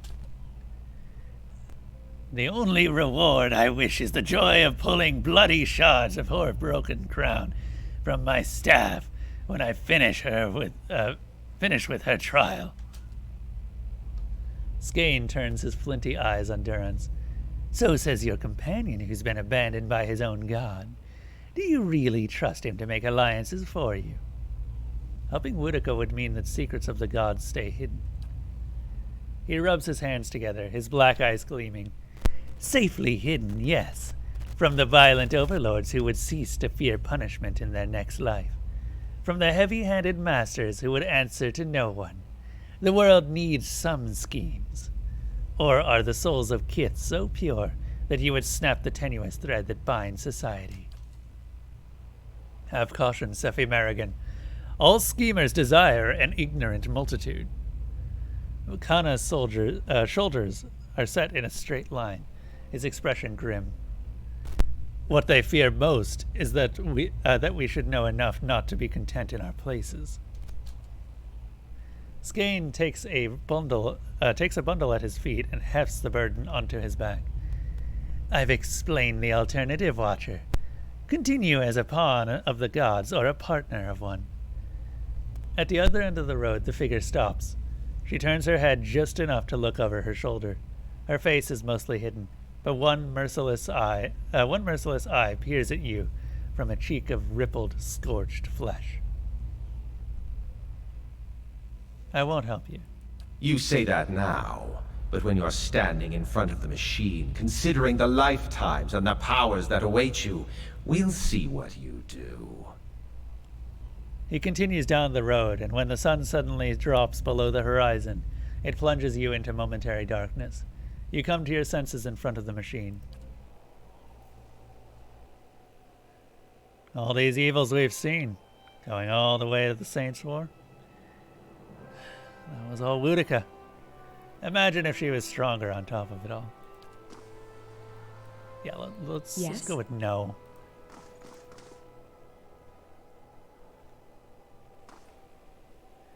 With your companions bearing witness, you step up to the place where Theos once stood before his people long ago. The great machine lies in front of you, idle, ready. You have seen this machine and others like it in operation. You understand how it works.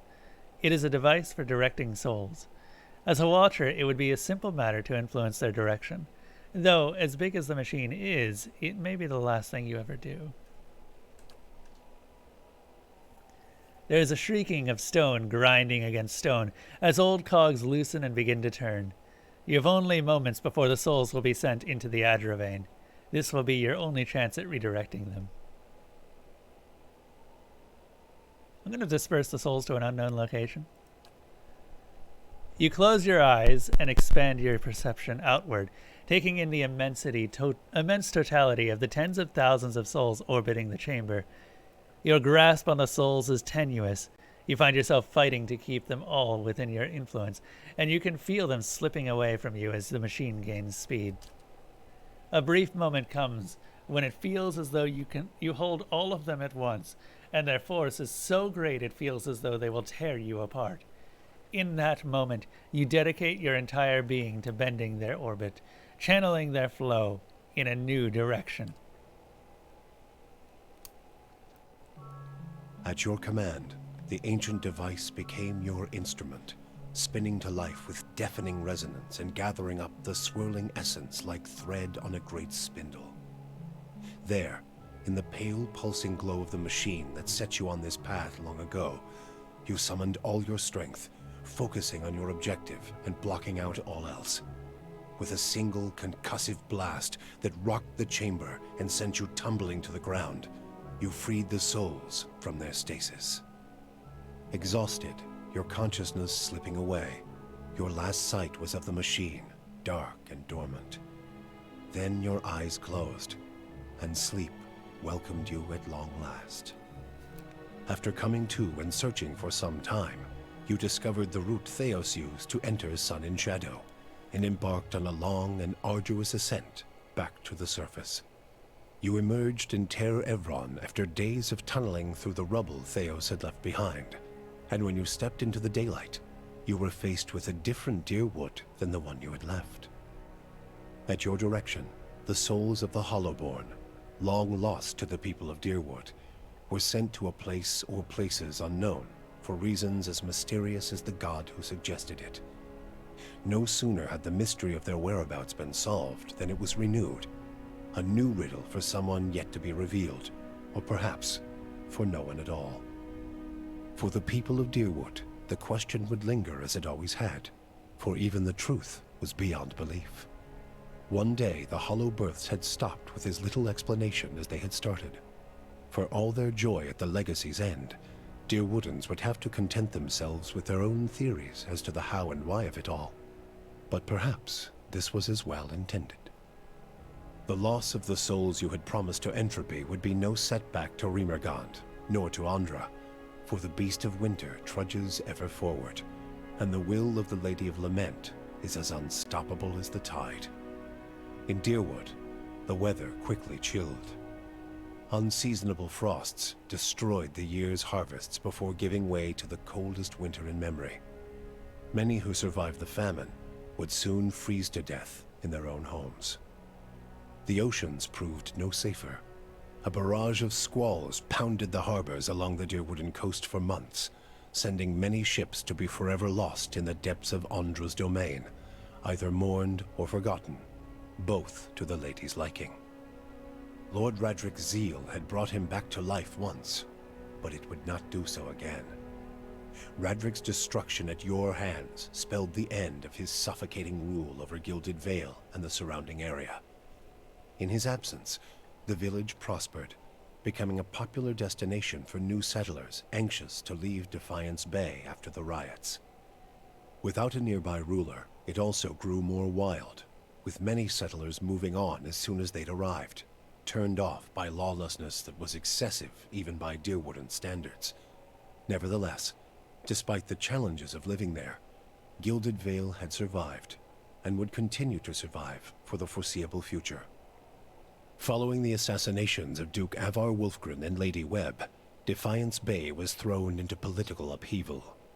In the ensuing weeks, the streets had become the domain of looters and blackguards. Few dared to step outside their own doors alone or unarmed. But order was soon re-established by the Knights of the Crucible, who, despite their depleted numbers, had gained favor in the public eye for their role in unraveling Widewind's legacy. They were quickly reinforced by returning forces from Fleetbreaker Castle. Having seen both the ills and the promise of Animancy, internally the Knights quietly began a more cautious exploration of the new science. Depleted in numbers but bolstered by their newly forged stock of soul-augmented weaponry and a small contingent of forged knights, the Knights of the Crucible would soon become an order few in Defiance Bay would dare to cross. But the opportunity to build upon their newfound power proved too great a temptation for the High Justice. What was at first a measured approach to Animancy soon gave way to a rapid buildup of armaments. The High Justice would eventually seize control of the city for his order and place Defiance Bay under indefinite martial law. Though the machine atop Ter Noaneth had been disabled, it had not seen its last use. Heritage Hill was rebuilt, and no sooner had the first families moved in to resettle the district than members of the Leaden Key, acting under standing orders from their Grand Master, climbed the tower and reactivated the machine. The initiates slew a handful of the new settlers under cover of night, and watched as history repeated itself, the victims reanimating and devouring the survivors. After this second incident, the district would remain abandoned. The Duke's assassination at the apparent hands of an Animancer had caused catastrophic rioting in the streets of Defiance Bay, and few Animancers survived the first day. Many Deerwoodans took the end of Widewind's legacy as a sign, both that the gods did not approve of Animancy, and that the purging of Animancers in Defiance Bay had been enough to satisfy them. In time, their rage would subside, and a number of surviving Animancers remained in and around Defiance Bay, often taking to the wilds to practice their science without repercussions. The town of Deerford had seen the last of the cult of Scan. Dark rumors about the town's many curses quickly faded, and travelers soon returned. Abydon's renewal brought new vigor and purpose to a god long known for quiet, steady labor. Handicraft saw a revival in the Deerwood, and no smith wanted for an apprentice. Additionally, Abydon's restored interest in preservation led to redoubled efforts to survey Engwithan ruins. Animancers and craftsmen alike found much to study, but tensions with Aer Glanfath rose. As for Stalwart, the Battle of Caeron's Scar only strengthened their resolve to unlock the mysteries of Durgan steel and build new marvels with the White Forge. However, Stalwart's ambitions brought them into further conflict with the Raid Serens, as more and more impoverished communities gathered at the border and vowed to finish the work of the Iron Flail. It would be many generations before the region saw peace. The Flames That Whisper clan found a cautious peace with Stalwart, particularly once the villagers heard of the aid the ogres had offered against the Eyeless. The clan moved back into the Russet Wood, and as Stalwart grew in prestige, the villagers formed a tighter alliance with their ogre neighbors. Within a generation, ogre traders visited Stalwart, and village hunters were welcome in the Russet Wood. Harmka's death had brought the Devil of Carrick little satisfaction. In time, her taste for vengeance soured. What replaced it was a hunger to feel something, anything, new. Summer had thinned the snowpack twice over when she felt the joint at her elbow first begin to stiffen. She turned her back on the hopes of animancy and civilization and walked east. She pushed through the mountains, past Raid Ceres, and into the broad plains of Ishamiddle. She had forgotten what it was like to simply journey, no goal or destination in mind. Though she felt nothing more than the steady thump of her feet on the road, the endless horizons and grassy meadows were new to her.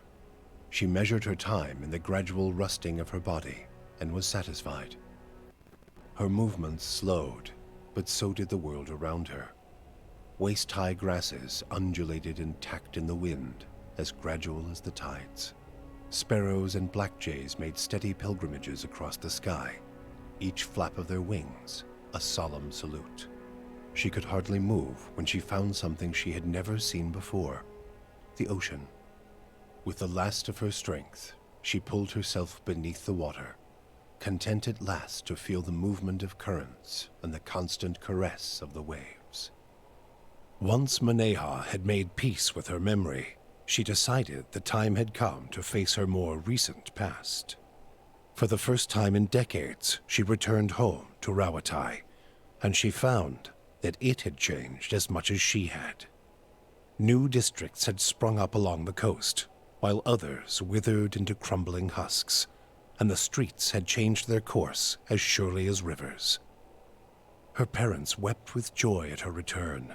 They still ran the old spice shop, and in its many aromas and flavors, she found memories of the places she'd traveled and the people she'd known.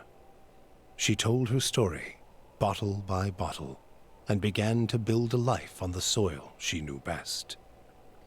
The fortress of Cadnua emerged as a bastion of security in the midst of an untamed land, becoming the envy of every thane and earl in Deerwood. Legend grew over time of its impregnability, and stories of formidable invaders easily scattered by the keep's defenses became popular around the hearths of Deerwoodinians.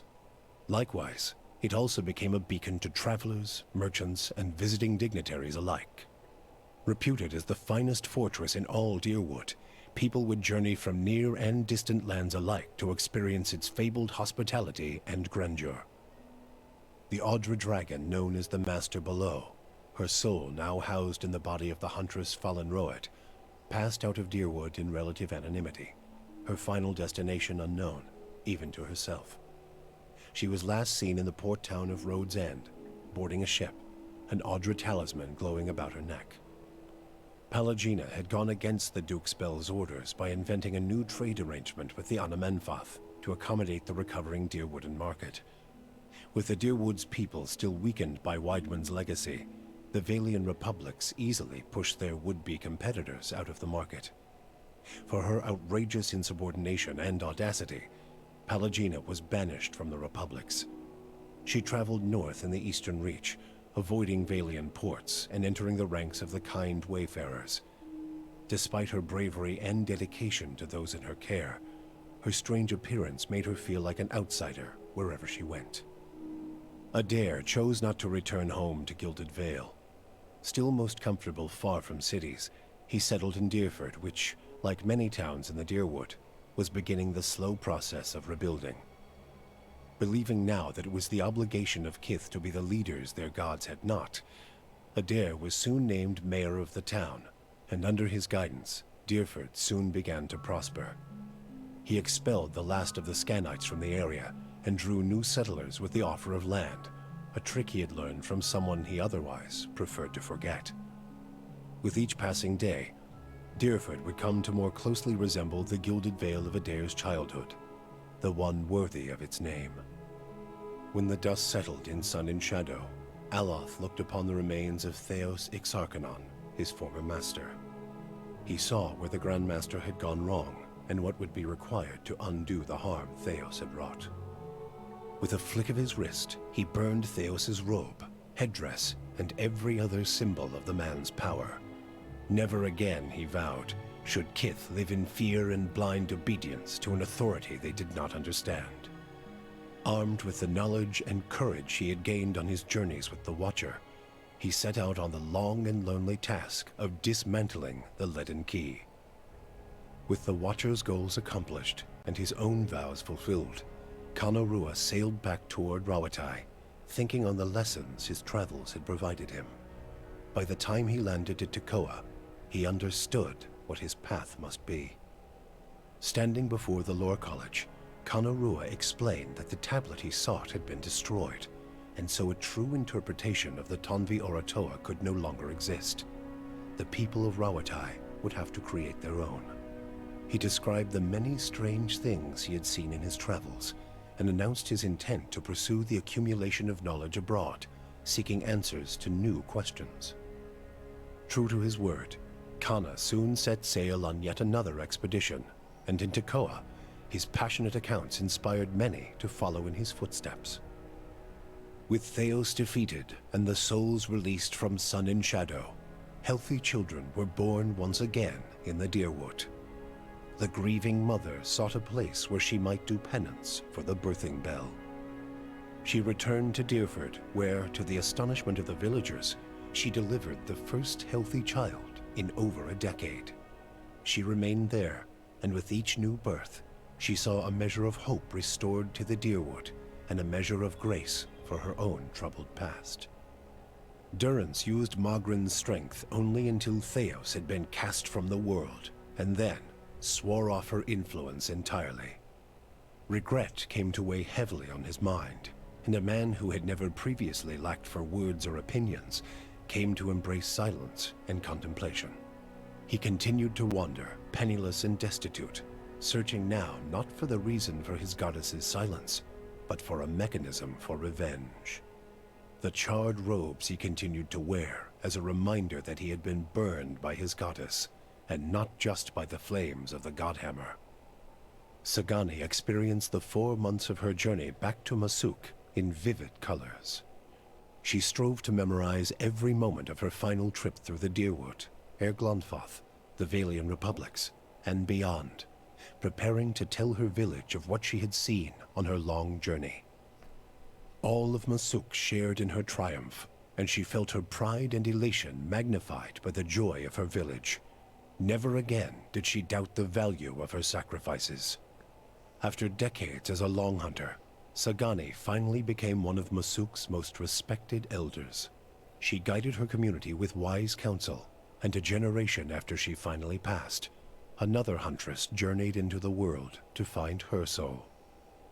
For you, the death of Theos brought an end to your waking visions, and a silence to the whispers of the past.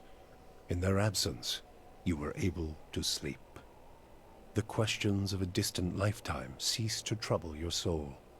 All that remained was what to make of the answer. But at the moment, there was little to be done, and the matter would have to wait. A long journey loomed ahead. All right, that was the ending for Pillars of Eternity 1. Now to start Pillars of Eternity 2! With that exact same save file. So all of those endings of the characters, yeah, just forget about those for now. Don't worry about them. Hey, Paper Dupless, how you doing? I'd say that we did pretty well. I finished almost every quest in the game.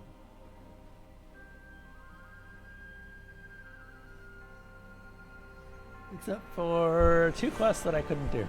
One of which I actually couldn't do, because I may have bricked it. And the other one I just didn't bother.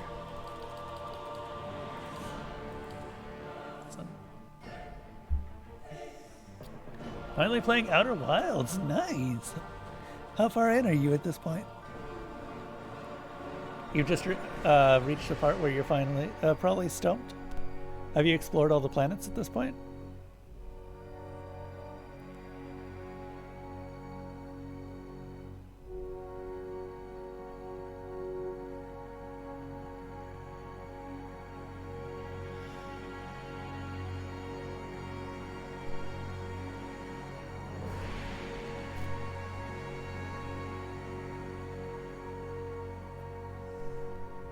That's the second time I've seen all of that. All right. Gonna go ahead and close that. And start this.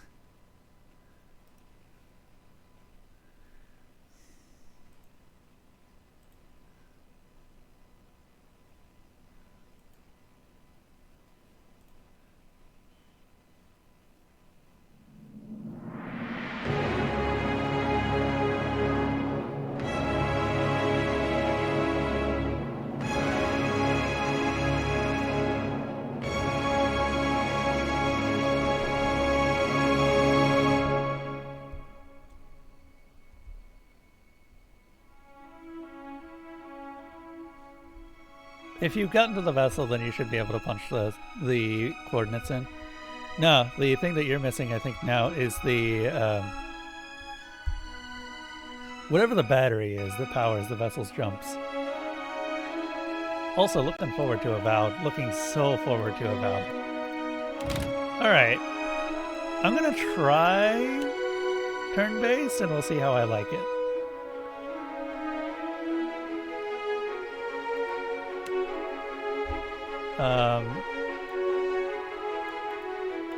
Classic? What is the difference?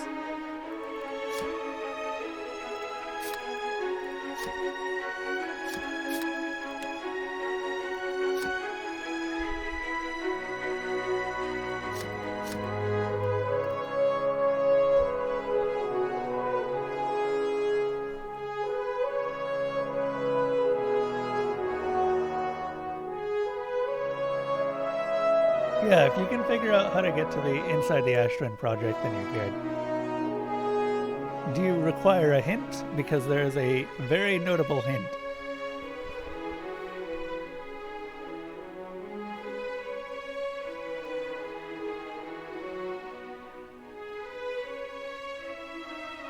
You would not turn down a hint? Okay, so you know how ages ago they mentioned the teleportation for the Ash Twin planets? It was like teleporting from one planet to the other is not required because they're considered the same planet. There is one teleporter that is broken on the Sand Twin. If you can figure out how to get through that teleporter, then you should have everything you need.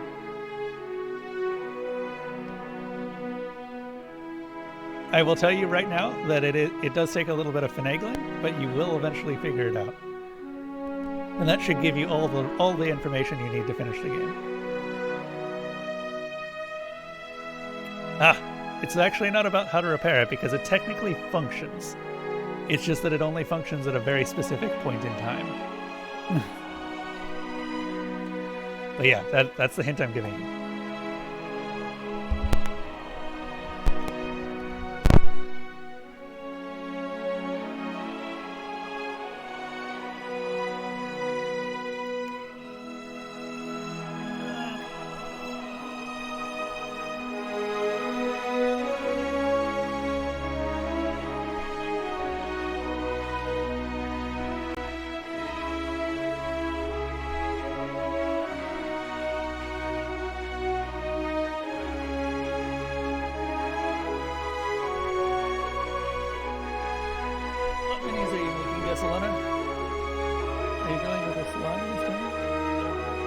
Also, I'm only a little bit jealous about the minis making.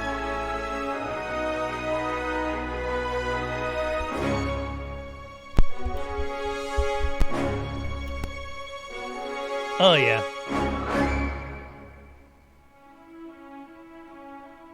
The music is too loud. Okay, hold up. Sound. Music volume. Let's just turn that down a bit. What are the minis that you are attempting to make, Desolana?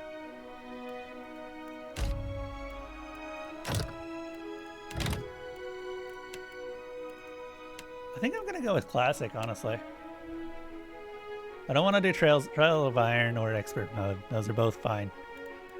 I'm just gonna keep the level scaling turned off.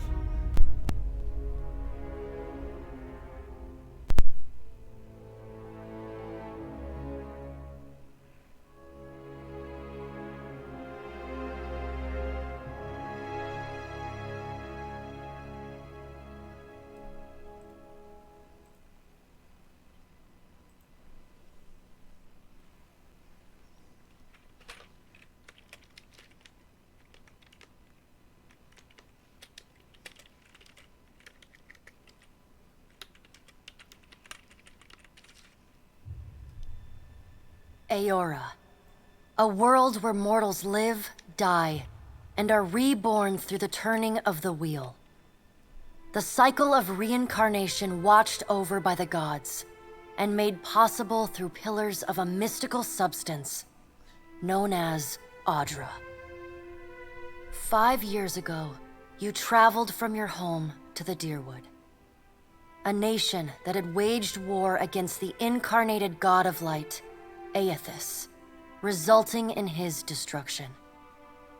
The country suffered from a plague of Hollowborn, infants born without souls, that many believed was punishment for killing a god.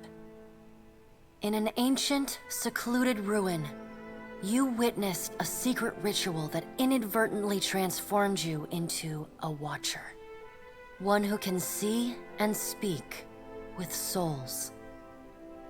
The ritual also gave you horrible visions, waking nightmares of a past life that threatened your sanity.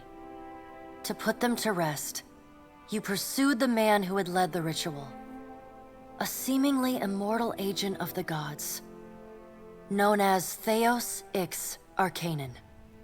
With divine assistance, you confronted and defeated Theos, ending your visions and resolving the Hollowborn crisis.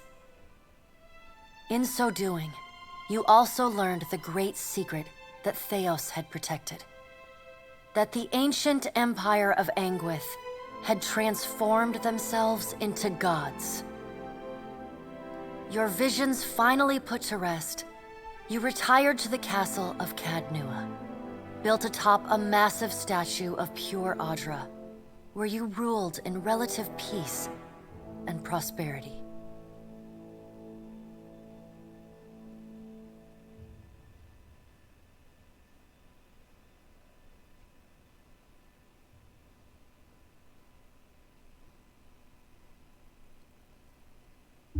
Made a nice story.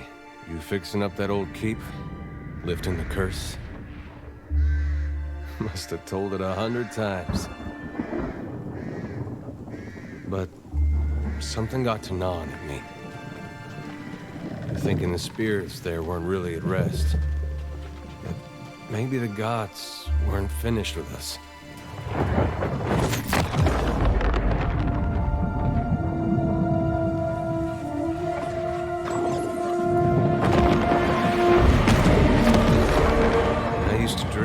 My God came back. He would forgive us.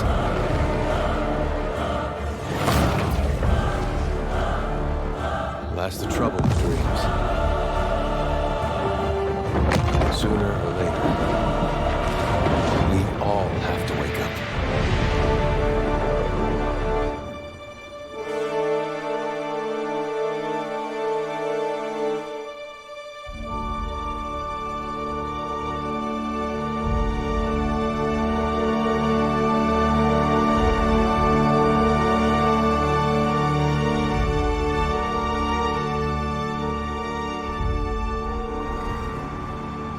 So you wake to a sleepless world, the in-between of life and death. Follow your memories. You have been here before. Okay, this is a really cool opening. You have seen past the shroud. You are a Watcher now, and a Watcher you will stay. A Watcher sees souls, knows their pasts, and the souls see them back.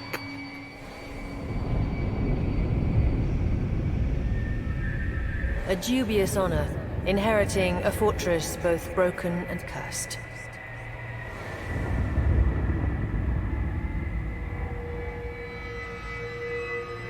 What is a god? A higher power? A rewarder of good deeds and punisher of the wicked?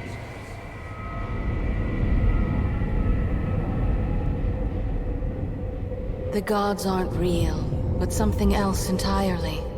Something created by people.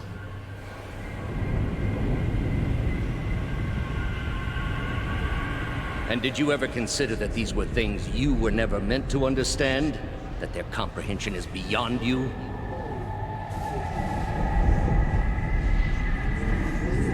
Let the world see. Let them decide what to do. The wheel has turned again, Watcher. Come. Oh.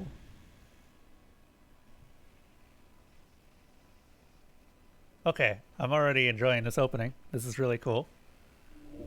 You actually get to see the resurrection.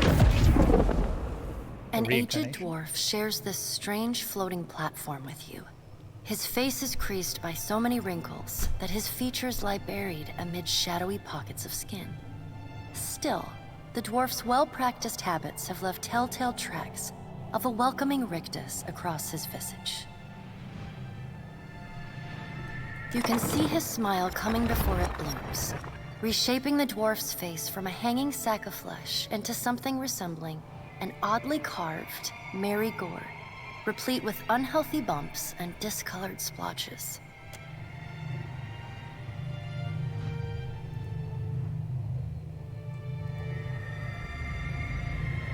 Can I talk to him? The creases of the dwarf's face tighten into a smile as he gives you a courteous nod. Oh, is this... This is one of the gods. The one of reincarnation.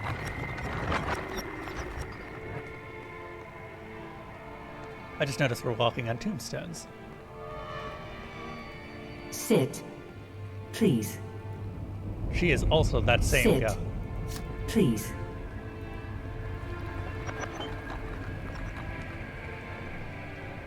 Thank you for joining us, Watcher of Cadnua. The gaunt woman. The gaunt woman seated at the table is clad in time-worn black armor that seems too massive for her to move in. Fantastic. I don't have to read shit. A pale, slender neck rises from the gorget, topped by a hollow face. The milky skin stretched across it is delicate and translucent, like parchment that has been scraped clean too many times.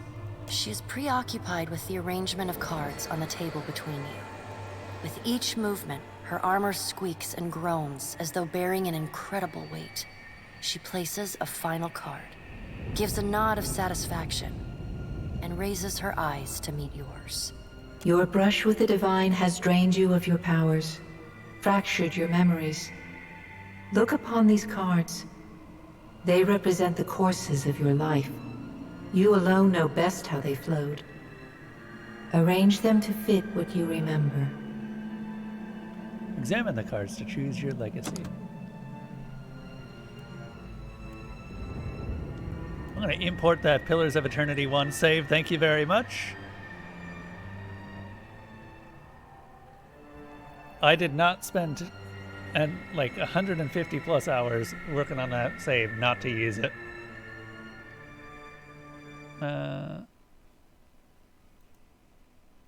Give it a moment. It might take a couple.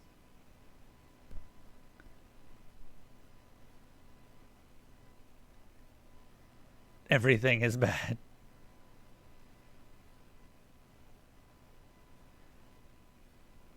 Benevolent soul. Okay, these are the what you did with the souls at the end, I think. Everything bad is Skane, and Boudica. Keeper of Secrets is Weil, which is the ending I chose. Oh god, this is taking a while. I hope this doesn't do too bad. Hold up. Oh no, Pillars of Eternity too. Why? Why would you do this?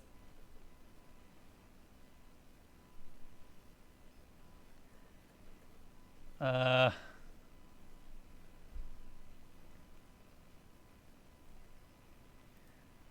wait for the program to respond and hope.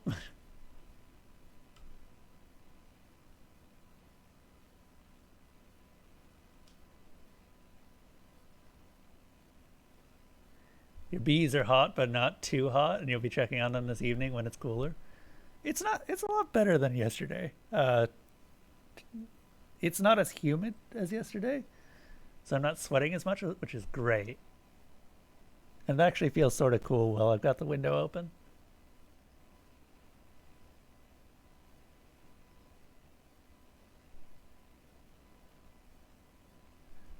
Okay, hold up. I'm looking this up. Because this seems bad. Pillars of Eternity 1, what the hell?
Interesting. Apparently I might need to copy the save from Pillars of Eternity 1 to Pillars of Eternity 2. Because the import is notoriously buggy.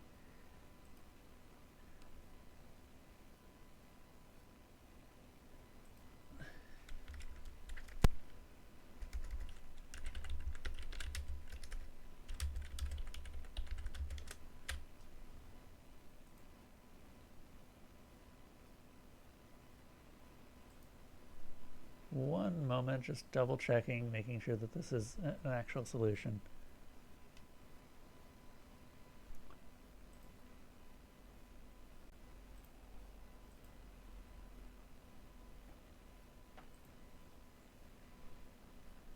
Okay, first of all, I'm going to close the program and we'll try it one more time.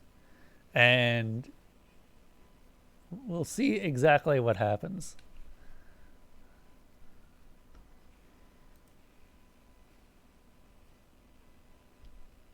If I have to import it, then import it manually, then I will import it manually, but I would like to give the game a chance to do so.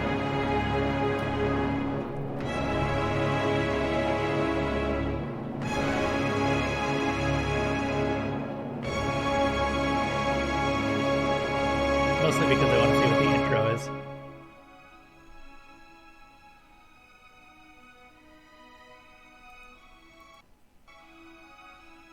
Oh, come on.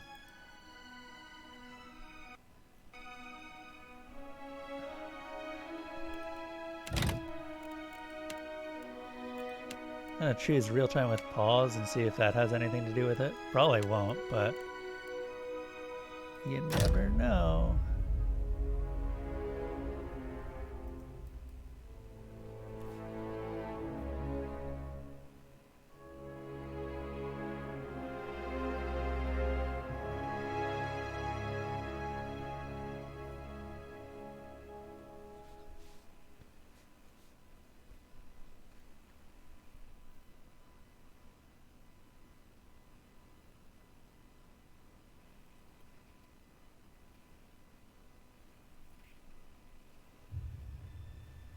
Eora. A world where mortals live, die. I'm gonna skip this. Made a nice story. And so you Fixing wake up that to a old key. sleepless world. Lifting the curse. The in-between of life and death. Follow your memories. You have been here before. What happens if I go this way? Screw you. I'm leaving. Okay, apparently that's as far as I can go. Fine. Fine.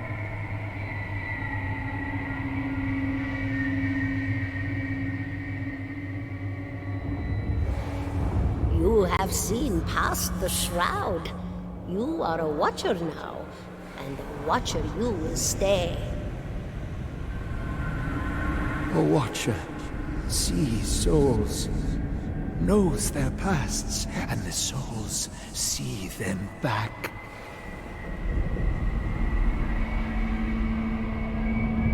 A dubious honor, inheriting a fortress both broken and cursed.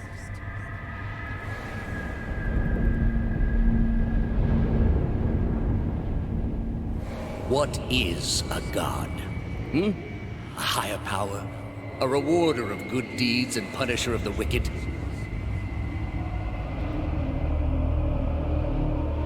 The gods aren't real, but something else entirely. Something created by people. Man, imagine someone playing. And did you ever consider that these were things you were never meant to understand? That their comprehension is beyond you?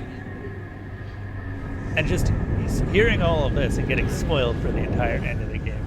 Let the world see. Let them decide what to do.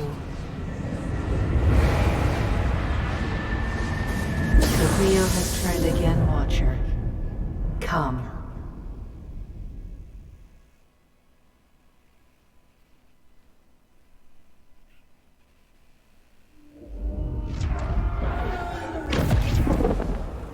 An aged dwarf shares this strange floating platform with you. His face is creased by so many wrinkles that his features lie buried amid shadowy pockets of skin. Still, the dwarf's well-practiced habits have left telltale tracks of a welcoming rictus across his visage. You can see his smile coming before it blooms, reshaping the dwarf's face from a hanging sack of flesh into something resembling an oddly carved, merry gourd, replete with unhealthy bumps and discolored splotches. All right.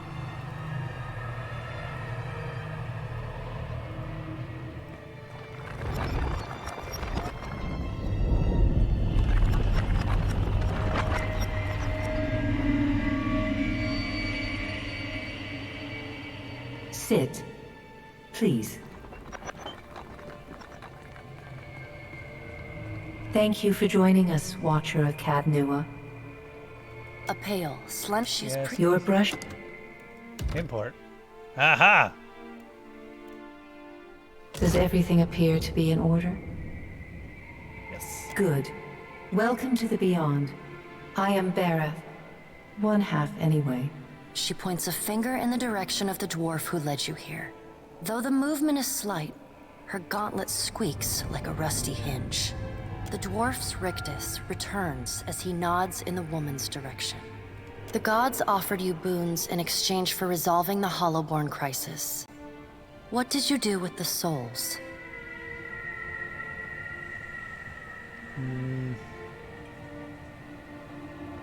I dispersed the souls randomly. Tell me, do you remember when we last met?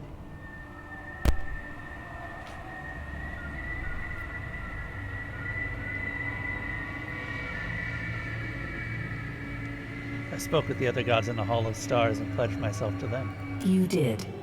She places a card on the table, showing a tall tower with the gods' constellations arrayed around it in the sky.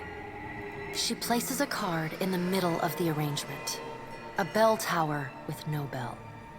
Her fingertips slowly drag away from the card, faintly creaking as they retreat across the table. You had need of the gods once before. Now it seems we have need of you. The being that occupied Odnua's statue beneath your castle was the dead god, Eothas. Of this we are certain. What we do not know is what his intentions are. Though Eothas stole a large fragment of your soul, you were strong enough to survive the onslaught and enter the in-between. Hey, Somek. Just starting up Pillars of Eternity 2. How are you doing? The in-between, that's a new term for me. The in-between refers to the shadow world that souls briefly wander after death on their way to the beyond. It has been described as a hazy landscape, empty but for the glow of other souls, Adra, and Watchers. This is the space that Watchers peer into when they observe and speak to lost souls and fragments. Even the gods cannot reach it. You and he are still connected.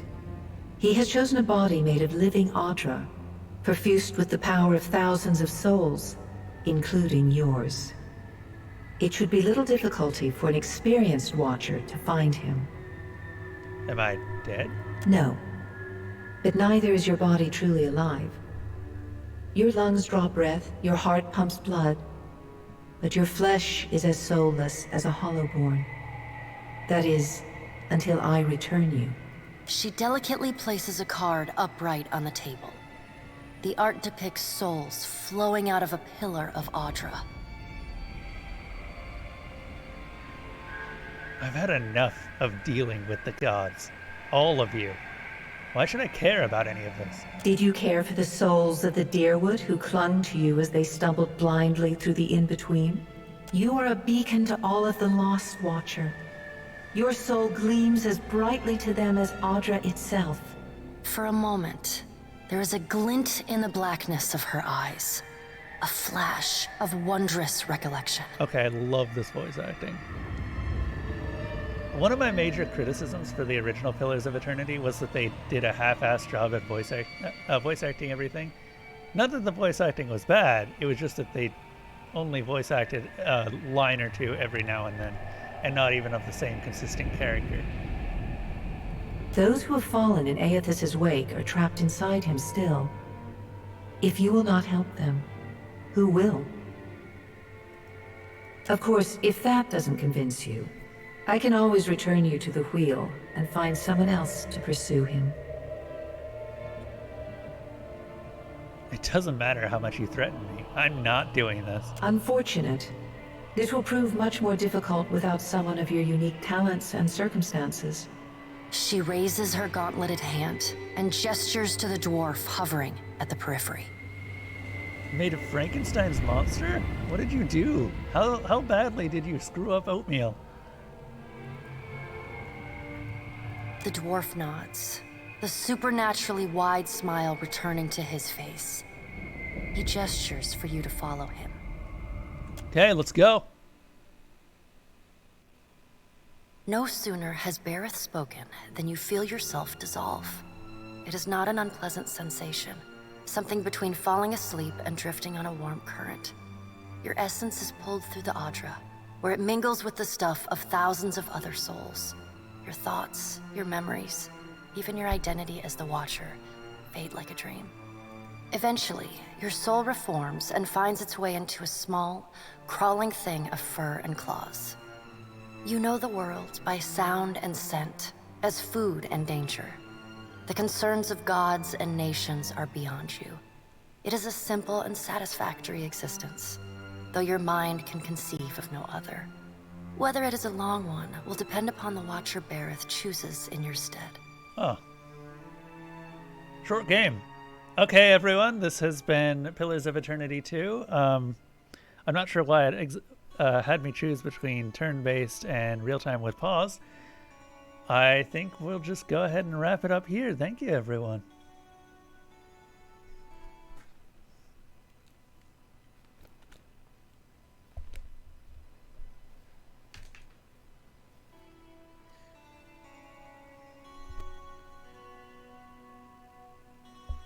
Great game. Fantastic voice acting. I love these experimental fake RPGs. Yeah, like, can you imagine the extra effort that they went to make you think that there was, like, turn-based and, like, full-on voice acting? And then you realize there's only voice acting for the first, I don't know, 20 minutes, because there's only 20 minutes. Okay, well, let's be honest here. That was really good. It made me think that there was going to be a full game, and I think it says a lot for itself that it put its best foot forward. I'm just screwing with you. Of course, we're going to say yes. I appreciate that they even gave you the option to say no, though.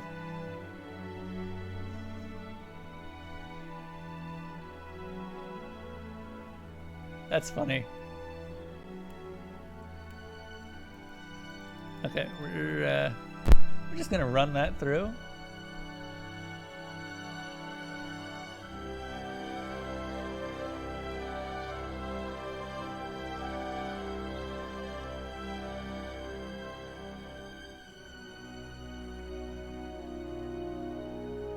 Pillars of Eternity 2 is a game about you saying no to the first main quest, and then promptly ending the game. Alright, let's try that again.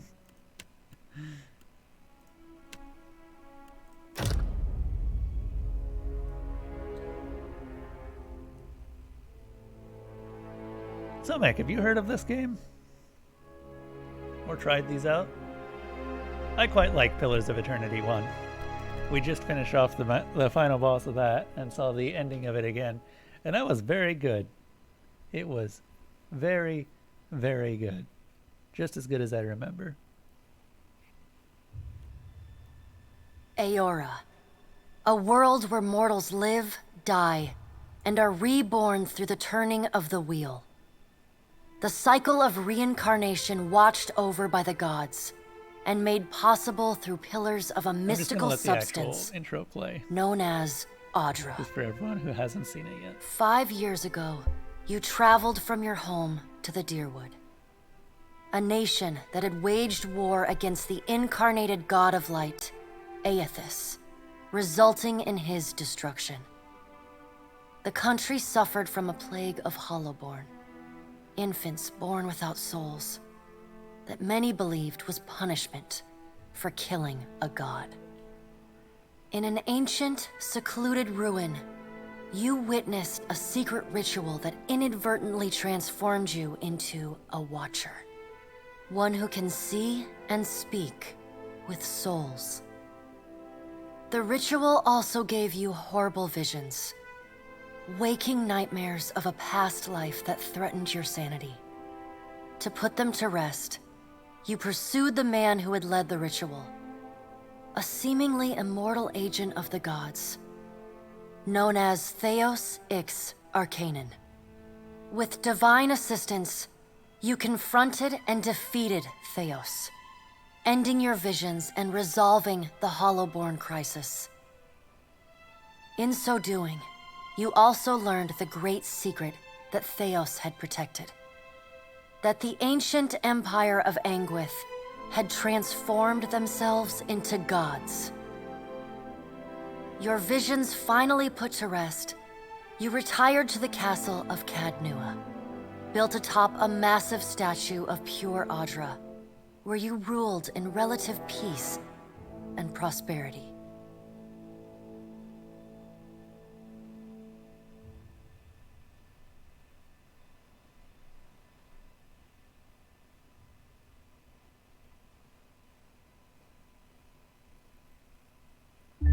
Made a nice story.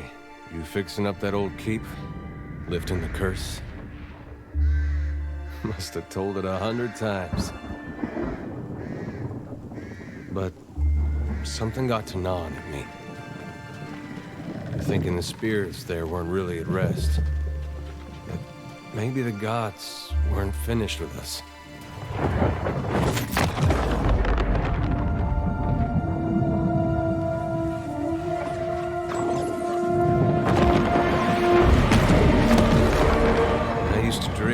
My God came back.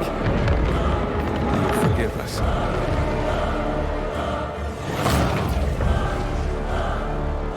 Last the trouble with dreams. Sooner or later, we all have to wake up.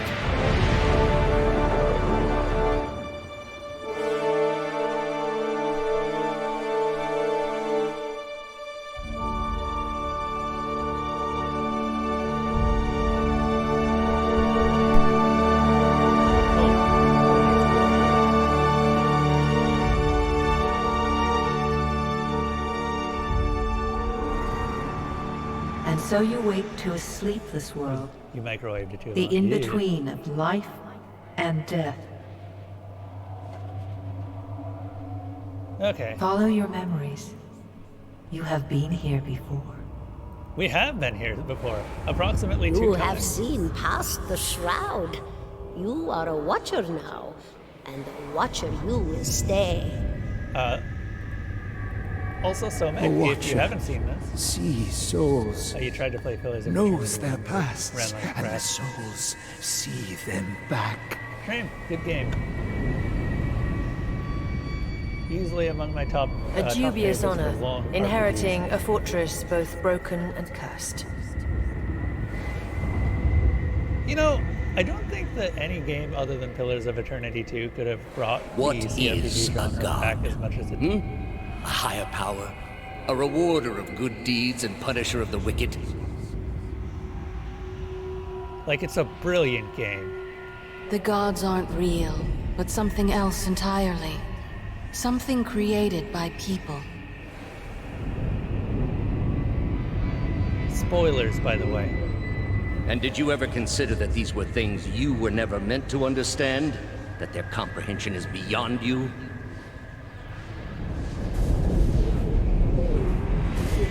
Let the world see. Let them decide what to do. The wheel has turned again, Watcher. Come.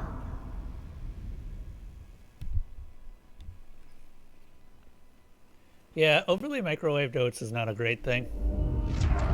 I just boil some water and use that. An aged dwarf shares this. Okay, You we're can gonna skip through this because we've all heard it before. And we're gonna go talk to Barath again. Barath is traditionally two entities that are the same entity. And if that's confusing, then yeah, there's a lot of that with Barath.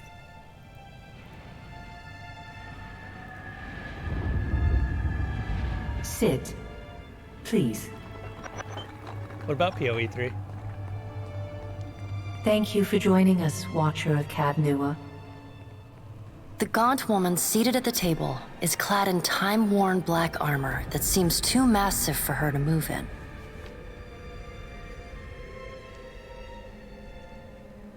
A pale, slender neck rises from the gorget, topped by a hollow face.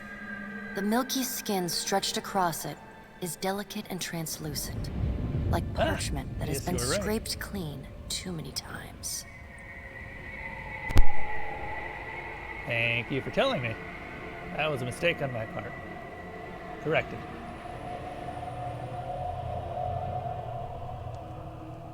Okay. Now then, let's attempt to do this without the game crashing or me choosing the wrong with the arrangement of cards on the table between you. With each movement, her armor squeaks and groans as though bearing an incredible weight. She places a final card, gives a nod of satisfaction, and raises her eyes to meet yours.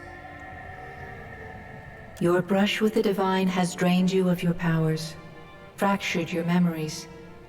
Look upon these cards.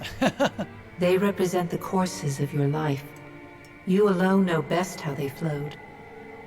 Arrange them to fit what you remember. Yeah, it wouldn't be coming from me, Sasha, though I would love to be the one announcing Pillars of Eternity 3. I think that the closest we're going to get, though, is Avowed. I may want to turn the game down. In terms of audio or like which audio volumes? Music, sound effects, dialogue. Boop. Does everything appear to be in order? Yes. Good. Welcome to the Beyond. I am Barath. One half, anyway. She points a finger in the direction of the dwarf who led you here. Though the movement is slight, her gauntlet squeaks like a rusty hinge. The dwarf's rictus returns as he nods in the woman's direction. The gods offered you boons in exchange for resolving the Hollowborn crisis. What did you do with the souls?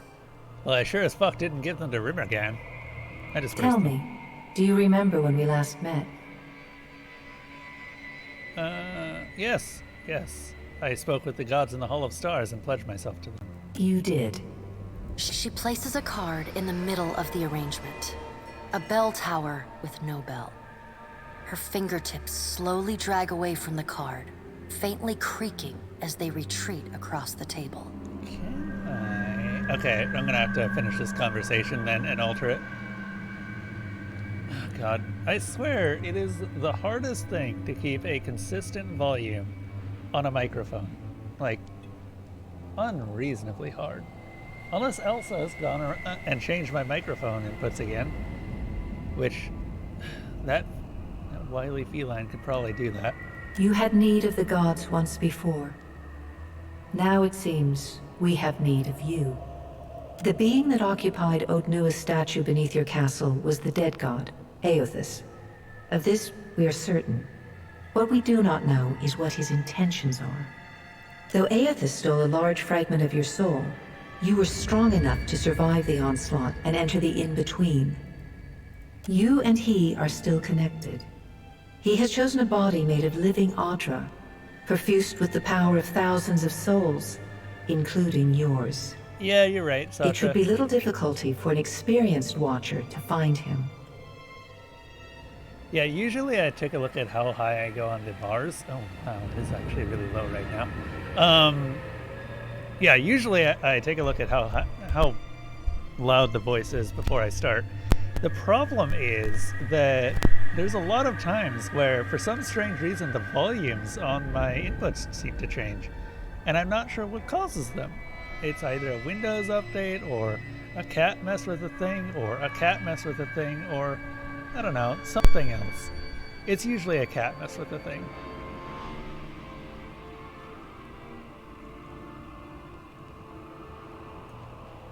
Ugh. It'd be a lot easier if I actually had a better input as well. But since I'm routing everything through a Focusrite, then sending that to a mixer,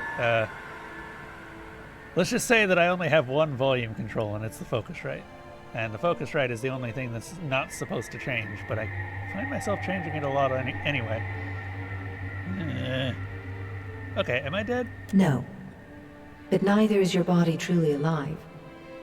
Your lungs draw breath, your heart pumps blood, but your flesh is as soulless as a hollowborn.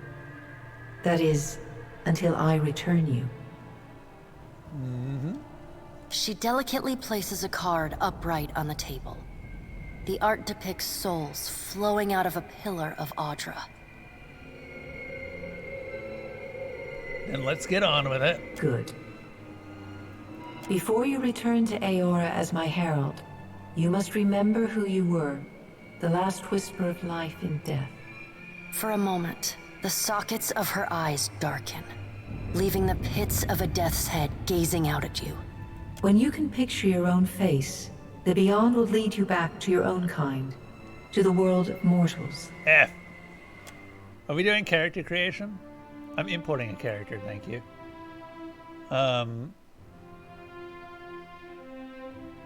Wait. Wait, hold up. None of these are mine. Where are these coming from?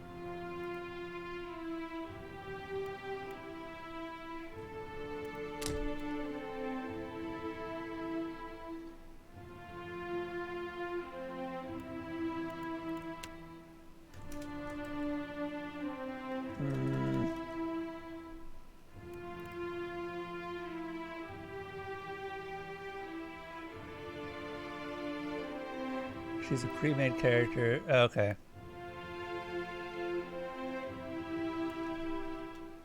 Well, I guess I'm gonna stick with Sephi. So, Cat, I hear you in the background. What are you doing? Female. We're sticking with elf.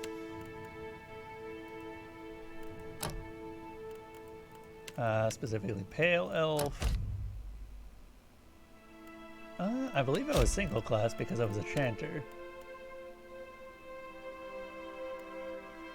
Oh wow. What happened to my lore bonuses? Do we not have lore anymore? Or have they been moved? Or they've been split into multiple abilities, I guess? Okay, what is the ability tree? Oh wow. Okay, that's too much for me to look at. I'm just gonna stick with what I had. We'll deal with that later. Okay, subclasses. Are there additional class benefits and penalties? Summon twice the number of creatures. Ooh, we could do a summoner build this time around. That'd be fun. I was mostly a debuff chanter before.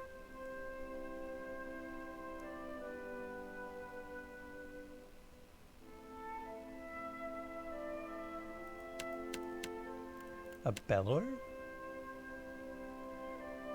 A brief bonus to power level based on the number of held phrases. Invocations consume all remaining phrases. Chant radius is reduced.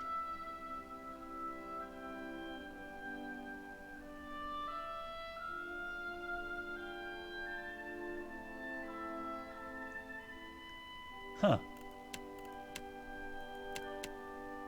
I think Skald was more or less what I was playing as before.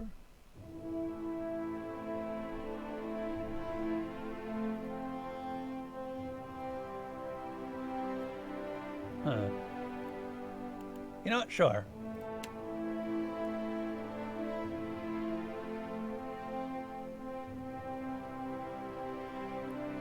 We can go ahead and do this. So how is your day going, Sasha? Welcome, welcome to the campgrounds, where we are totally professional, and I have not restarted this opening 3 times at this point. Invocation. Invocation. Okay. Oh, I see, we get 1.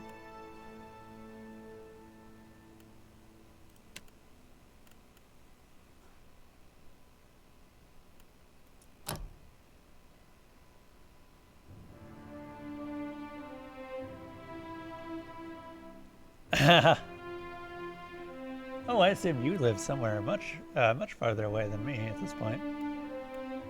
Yes, we did achieve a complete playthrough in about 20 minutes.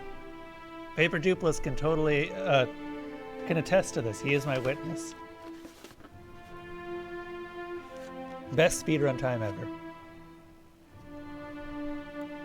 Actually, speedrun times for these would probably be considerably lower than 20 minutes.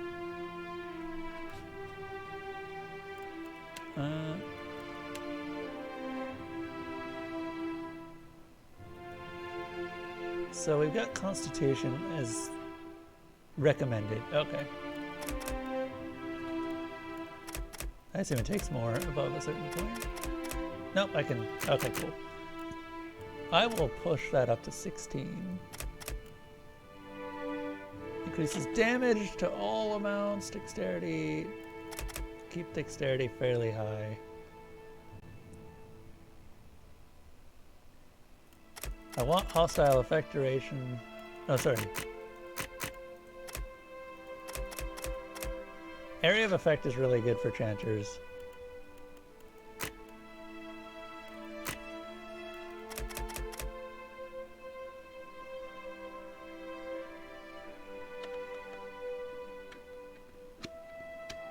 I think that's good.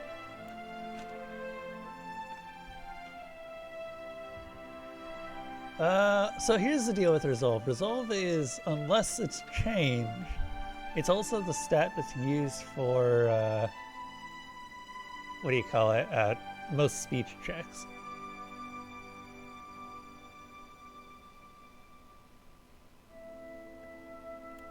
Yeah, probably.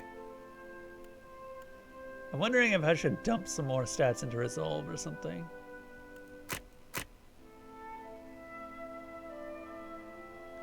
Yeah, you're talking about like just having might. Like you've got some really mighty wizards because it affects all of your damage output too. Yeah, I remember that. That was definitely a weird thing. It makes sense though. Using the same stat for both magic and melee. Especially since it doesn't affect durability in any way. Well, it gives you +2 to fortitude, so I think I will put some more points into Resolve.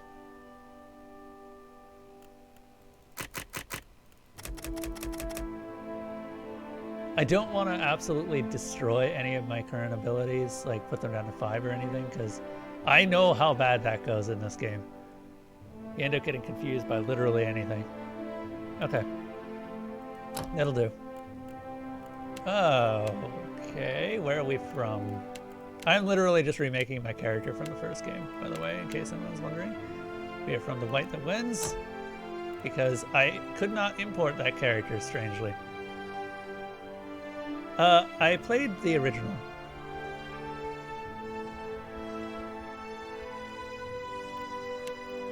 And I was an aristocrat. With an emphasis on two-handed, not greatswords. Yes, greatswords. Spotting is not based on your mechanic skill. Do they add another skill to use? In this one, it's only the perception stat. Okay. That's good to know. Thank you for telling me that, actually. Okay, we get 2 proficiencies. Shields? I was proficient with greatswords in the first one. I actually appreciate that you can choose proficiencies before you start this time.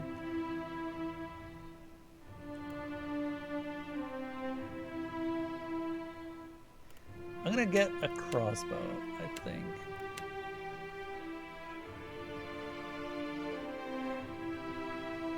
I'm not really looking into stats right now because I'm more just looking to make sure that I am playing this the same way that I would have. And we are carrying on with the original character design. Hey, we even have our original portrait. Fantastic. Where do we get to choose our name?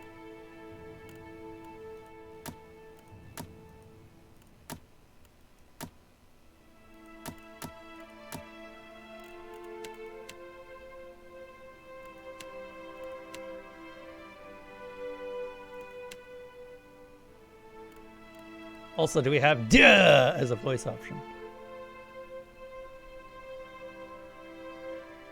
Is my name Watcher? Our name is Sephi Merrigan. If I have anything to say about it. My eyes are peeled. Not a sound. I'm flattered. Yeah! You're mine! Quick and quiet. Yeah? I'll lead the way. Finish them! Silence surrounds me. Yes? Charge! Liking Mystic right now. The better part of valor. Leading the way. Kill them all! They won't see us coming. Yes? Show them how it's done. Easy does it. Yeah? I got this. Welcome, welcome, That Dude Guilty. You are joining us for a continuation of the first playthrough. Okay, that's just great. Keeping quiet. Let me hear that again. Huh? Follow me. Let's go. Nice and slow. Yeah? Follow me. Okay, in honor of the first voice that I chose, that'll do. Where the heck do I put my name?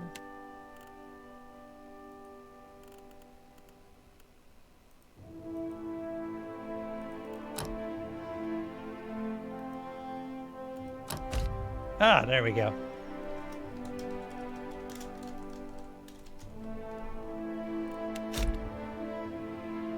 Who would have thought?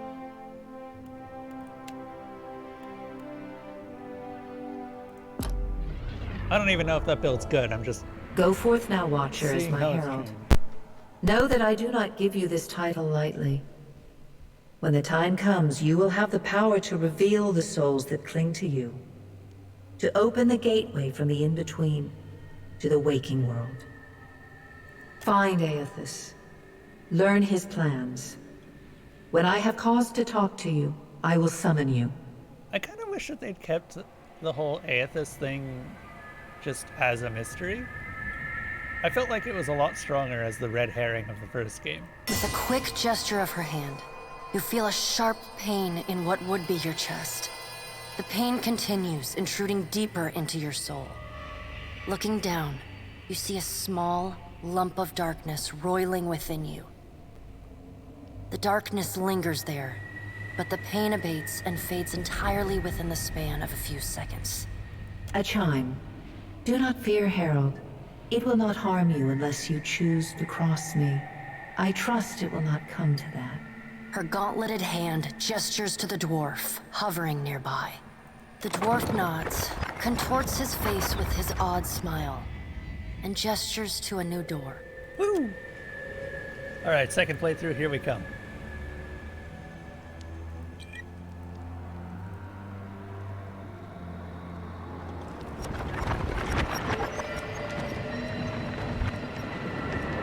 Also, for those who are wondering about me mentioning the second playthrough, our first playthrough was I said no, and then got reincarnated as a tiny furry thing. And then the game ended, and credits rolled. So that's my first playthrough.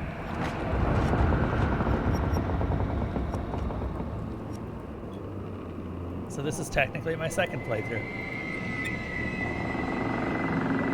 Oh, is that my body? I'm gonna guess that's my body.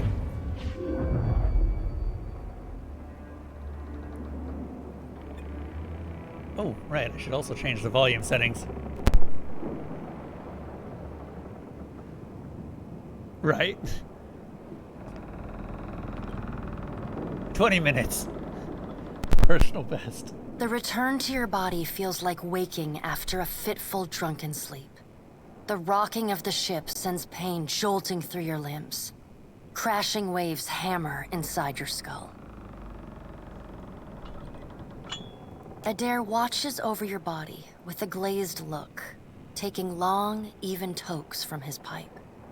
At the first movement of your chest, he starts. His gasp, mid-puff, sends him coughing and straining for breath. No, there's no way. You're awake. What are you doing awake? How are you feeling? Who are you? Me? You don't remember? Adair points at his face, which he seems to be arranging into his most recognizable expression. Receiving no response, He shrugs.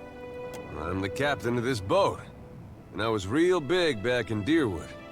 Had this keep called Cadnua. I was famous. Of course.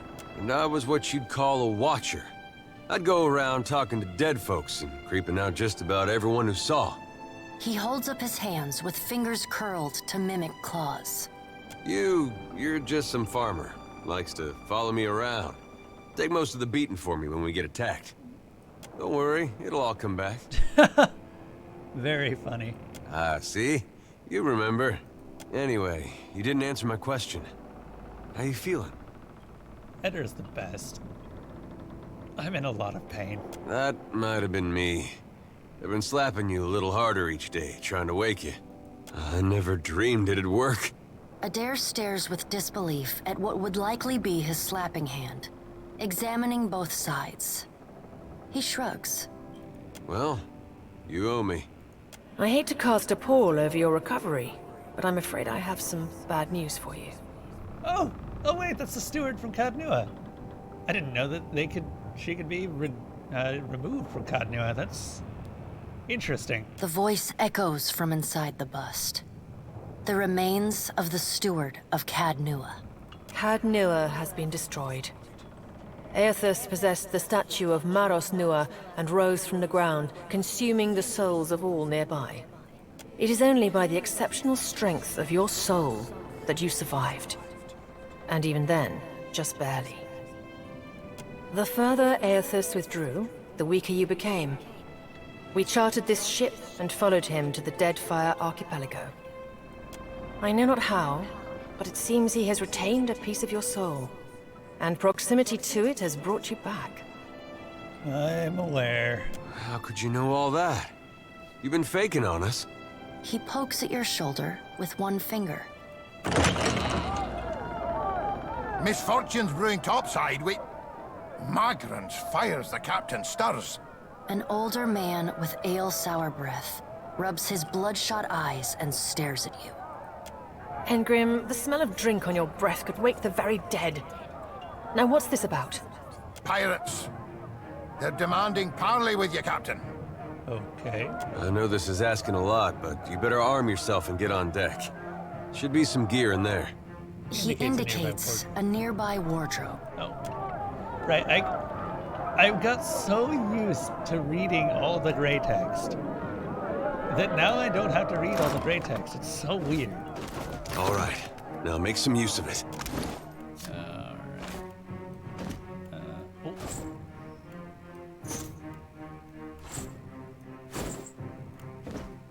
Yeah, this looks more or less like me. The pirates of Deadfire are notorious. I suggest you deal with them quickly.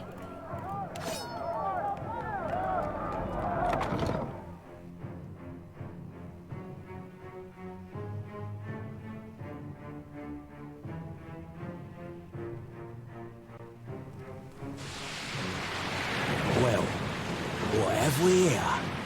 A little sloop? Lost and alone in the storm?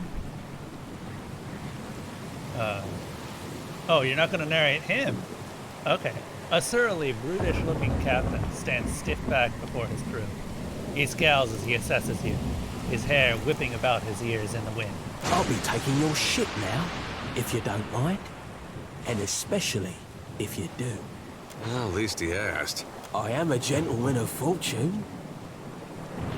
The captain shrugs in shooting rain before hitting you with a slow, murderous grin. Give her up easy, and I'll see you get a swift death. It'll be bloody and agonizing, sure. But at least it'll be quick. As if I would ever surrender to a common pirate. Who says I'm common? You've got the honor of being plundered by the fourth highest ranking pirate in the Principe. Listen up, mates. He cracks his neck as he addresses his crew. I'm off to spear me a bigger fish. One with sharper teeth like. I'm trusting you lot not to cock this up. Don't damage the sloop when you take it. Play with the crew if you'd like, but don't bring me any prisoners. None that are alive. You heard, Bedwyth! After him! Okay.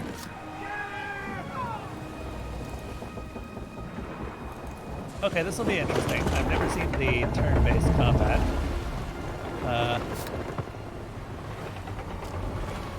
So do I just... Ah! Okay, gotcha. That makes sense. We're going...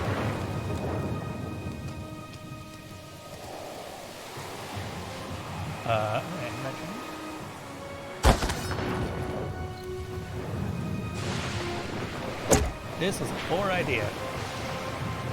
I never claimed to be smart. So my idea right now is that we are going to kill all of the people over here and just slowly move up and murder as we go.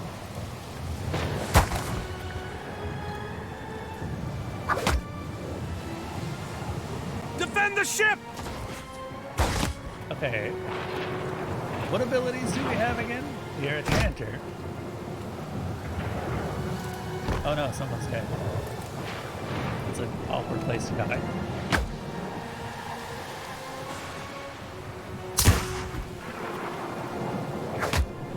When do I get my turn again? Oh, it's my turn now. Okay, fantastic. Stabby, stabby.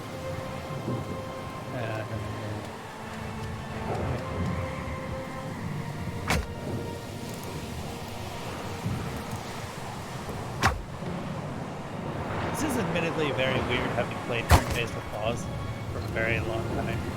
And already I can say I don't really like this. It's so slow. Oh no. Where am I going this way? Oh.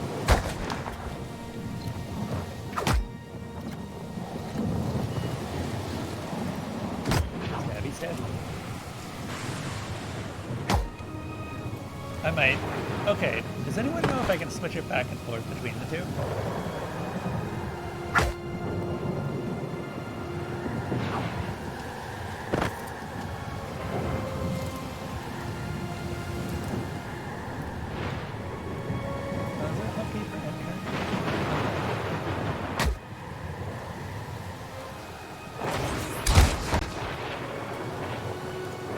Oh my god, look at how slow they die.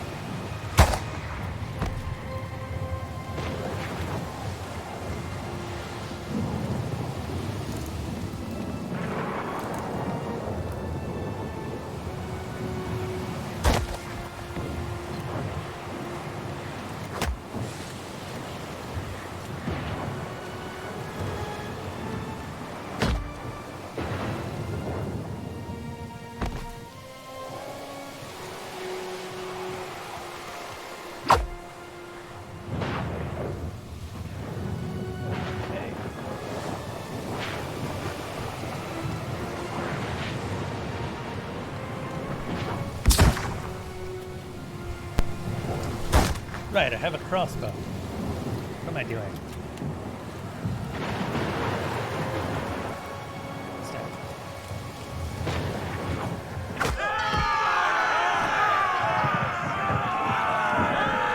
Storm's picking up! Take cover! So, wait, Spyro just dropped his crew off, like, you know, dropping your kids off for school? And I guess he would just come back later? You defeated the pirates, but you're not out of trouble yet. The storm picks up, lashing your ship and driving you dangerously close to a rocky shore. The Defiant is a ship purchased with the last of the Cadmuel's riches. It has borne you from the eastern reach to the Dead Fire. The Defiant's crew hurries to reduce sail and batten down the hatches. They work quickly, but the ship is still listing heavily. Just then, a loose crate tumbles towards you, gathering speed on the rain-slicked deck. It misses you, but knocks Chichipek, one of your deckhands, off his feet. The Defiant heaves. Chichipek pitches over the side. He grabs onto the rail, but his fingers are slipping. He cries out for help. Meanwhile, the runaway crate totters on the edge of the deck, ready to plunge overboard.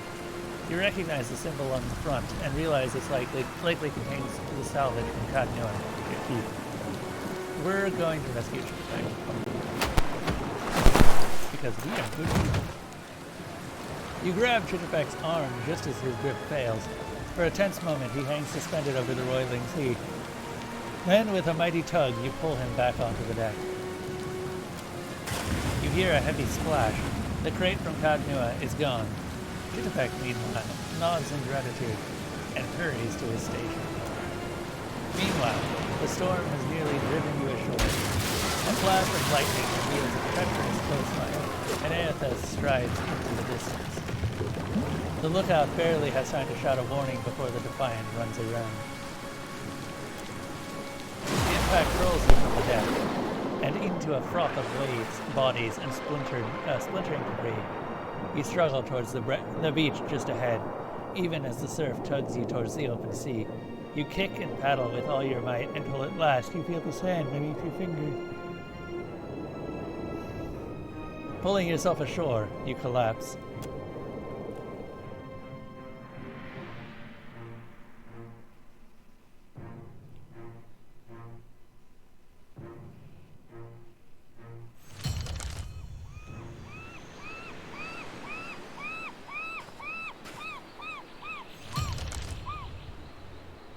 You've been getting a lot of sleep so far on this trip.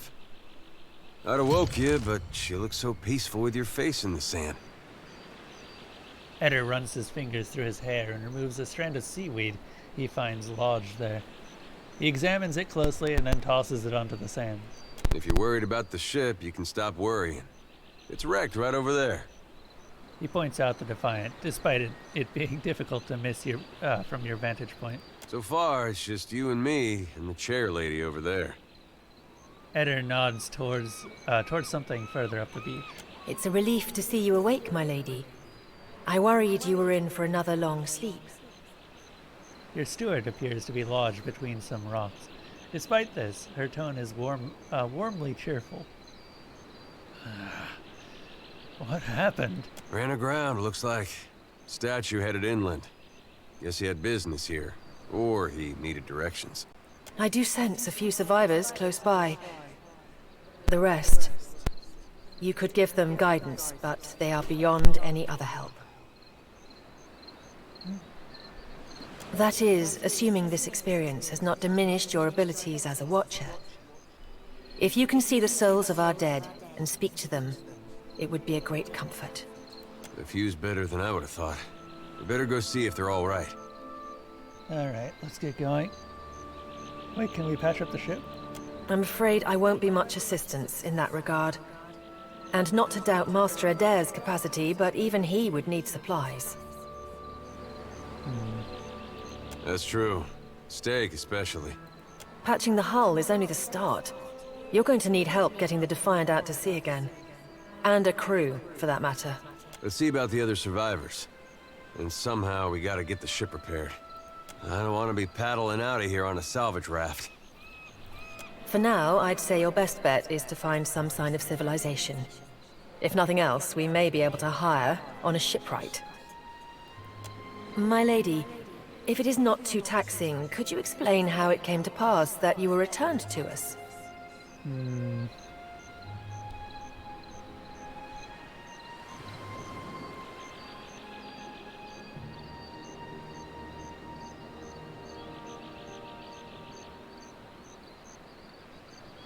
As it turns out, the gods are too dumb to figure out what Aethys is doing, so they sent me back to figure it out.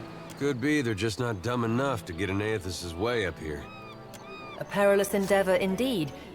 Castle or no castle, you are still my lady, and I will aid you to the best of my ability.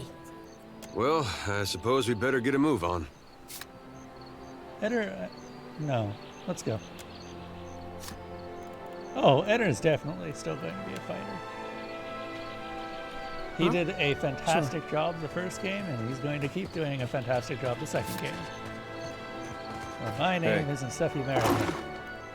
The Vanquisher of... What was I the Vanquisher of again? Oh, right, there. Help! Somebody! The Defiant is looking far worse for wear after this unexpected landfall. The hull has splintered in several places along the keel, while the tattered sails stand as evidence of your battles with the pirates. The deck on the Defiant is well out of reach from here. The ship groans like a beached whale each time the waves roll in, but it doesn't seem to be listing further. You may be able to climb up. Athletics.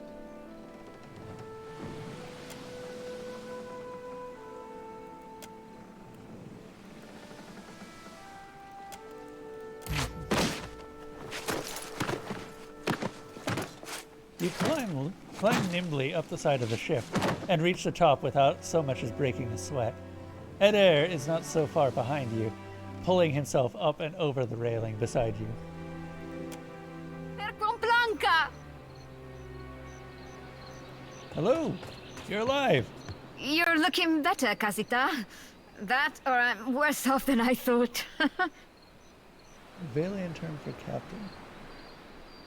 The sheen of sweat on her brow and the wan cast of her features belies Irina's... Is it Irina's? Irena's? Casual greeting. It's my leg, Matiko.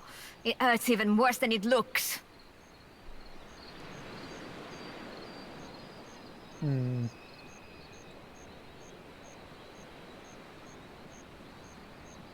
Survival. Oh. Oh. Okay, that's kind of cool. What happened? I was a stubborn Postenaga. I was trying to fasten this mess down when we struck shore. Barrel rolled right over my leg. Literally the Valian term for carrot, but conversationally means idiot. Everything we've been through, and I'm nearly done in by a cask of rum. Have you seen anyone else? Funny thing, it's hard to see much from the underside of a barrel. Alright. I'll patch you up as best I can, but you'll want to stay off the leg as much as possible. I wasn't planning on going for a run, Casita. Irina watches you work with obvious relief. Once you're through, she gives the leg a tentative stretch. It still hurts, but I can manage from here. Agrasima. Have you found any of the others yet? Not yet. I'll start a fire. If any of the others are out there, hopefully they'll see it and turn up.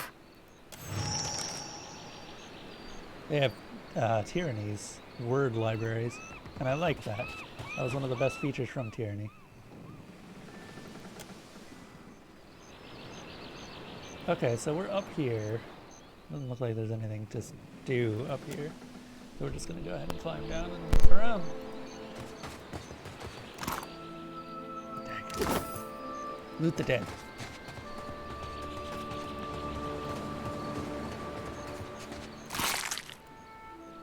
One potion of minor healing.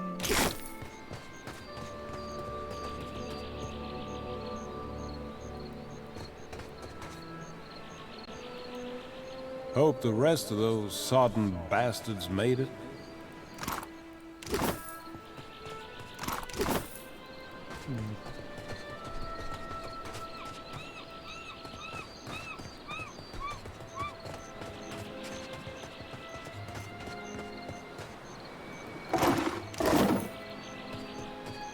What do you need? Leather armor. Principi hat.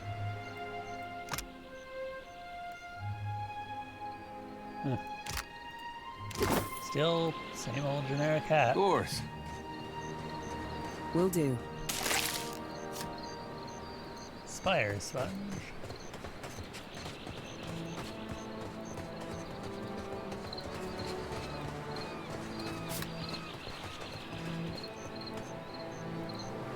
I guess this is going to be our camp going forward. Spark crackers are successful distraction for 1 round.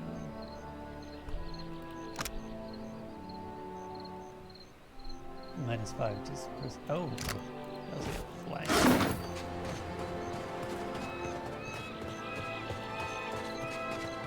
That could be useful early on. I got it. Boss, if I can find one. Spy! Magran here! My flame burns yet! Hello? Is that ye? Eld Engrim appears to be in sound condition. though his wax jacket is soaked through. He appraises you with bleary-eyed amusement. You woke just in time for the fun. Fighting off motherless raiders one moment, flung into the freezing depths of Ondra's bosom the next. Aye. Magran learns us poor bastards that a little excitement's good for the heart. The last Magranite to travel with me almost went mad because of his goddess trials. Aye, but almost mad ain't fully mad. Ah, old Durance. The goddess shan't forge another like him in our lives, Captain. I'm straight. I miss Durance. There's nae getting the ship back underway without repairs. Yonder road inland seems the best chance of that. You want to be kicking some of the corpses before you go, see if some cry out. We need a crew if we're to set sail. I'll see you at the campfire, Captain. Magran's flame warms my soul, but these ailed bones need a touch of the real thing. You'll find Irina there. Good, good. I'll keep an eye out for others, Watcher, if you'll do the same. Cool. Oh, right. Someone mentioned that the audio was really quiet, really loud compared to me. Let's see if we can fix that. I think I'm just going to drop the master volume down to 70, and we'll see if that is enough.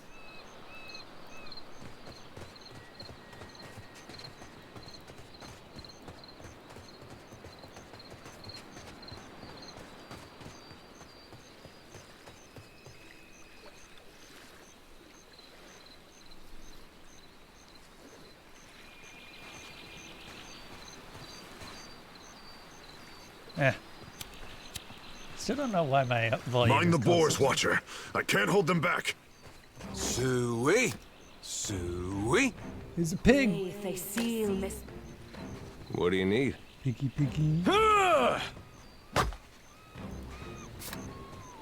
Yeah? Take him down! Okay, I immediately want to be out of turn-based mode. Thank you very much. What do you need?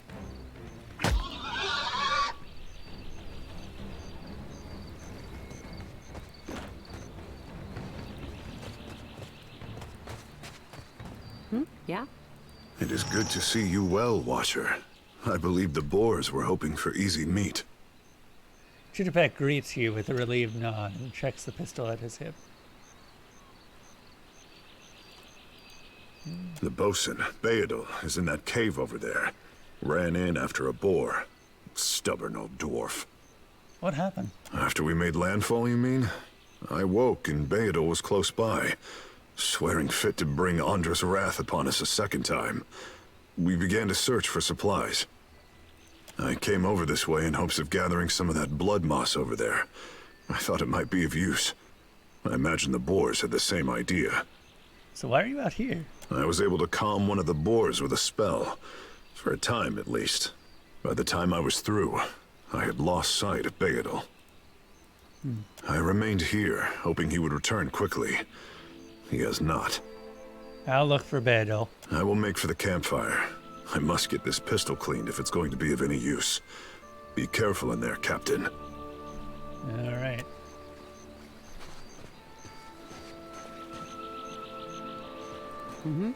Okay.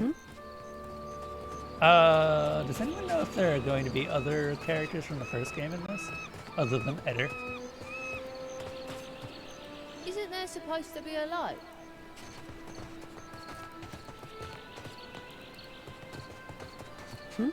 Huh? Sure.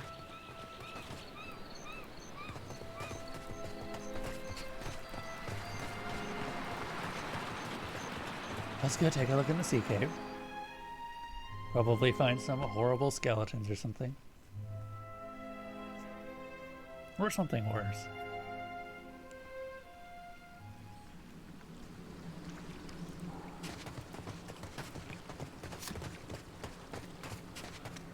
Guess we're not the first to head this way.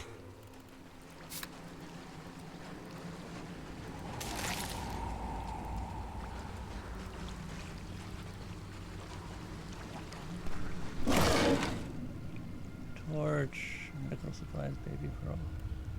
Hardtack.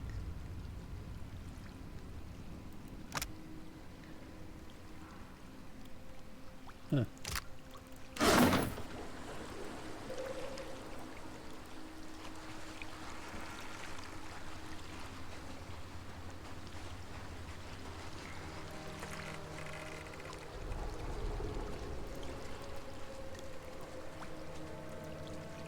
Mm-hmm.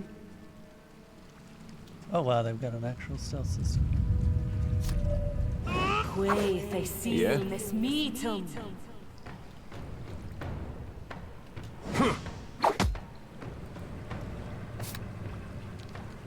Okay.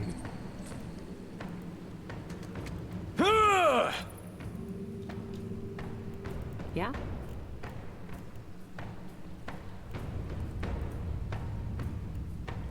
Four turns, I'm guessing?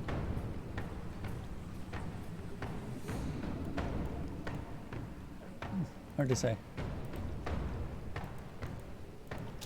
Sure.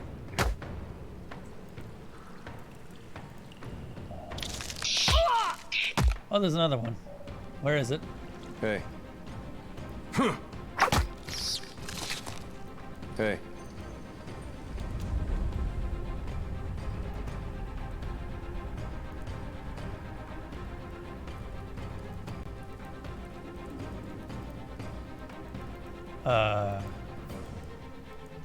Are we good?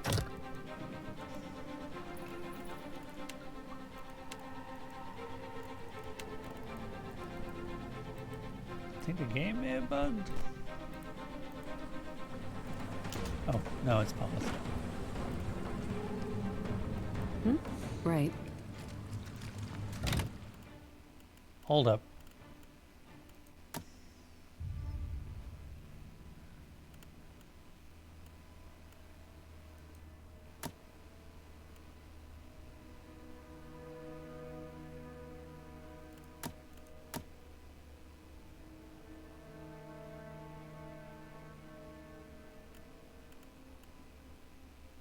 Interesting.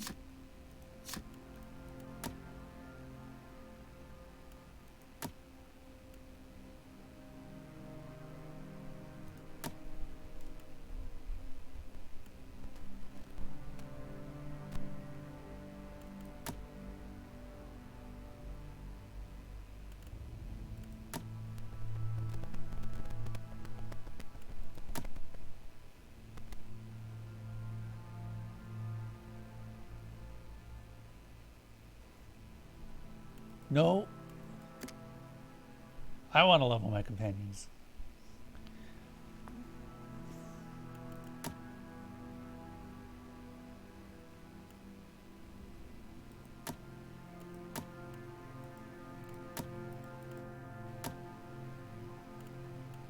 Well, that's cool. They've got multiple interface types.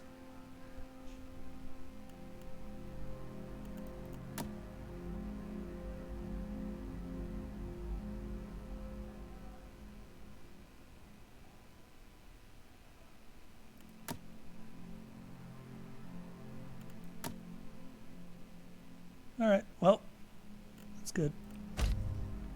Yeah, we can save. Okay, actually, I'm going to pause here, and I'm going to take a break, because it has been a solid 5 hours since we started streaming, and I think it's more than enough time to take a break.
Alright, we're back.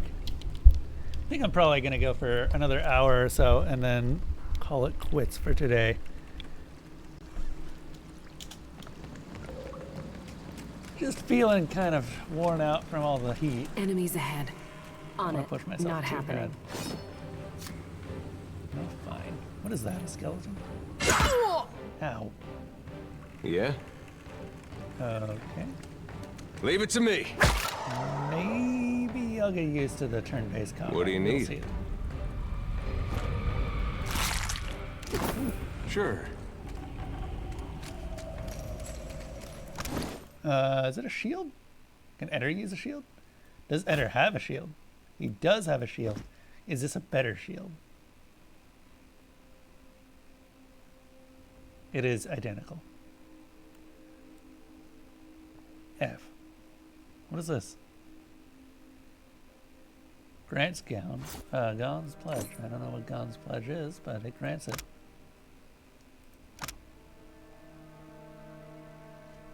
Shares a generous portion of the caster's divine strength, restoring a significant amount of health.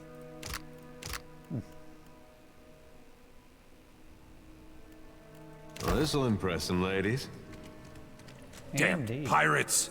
Andra, take your scabrous souls for fish food. Bayadol. Still alive and calling everybody scabrous, I see. Well, now we got a bosun. Just need a boat. Adair! And I see that corpse we've been carting around is looking a slight more sprightly. Good to see the two of you, but mind your step. I've got myself in a spot of trouble. Been trying to find a way past without losing a leg or getting a face full of poison. I see them. I'll guide you through. Well, if you're certain. You point out a safe path along the floor, and Bayadol makes his way along, sweating and stiff-jawed. Safe on the other side, he lets out a breath he's been holding and wipes his brow. It's just bats and stinking corpses in this cave. You find anyone else? We've got a campfire going on the beach. Then I'll head that way myself. See you on the beach, Captain.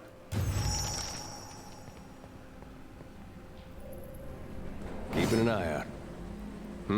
Sure. You see that?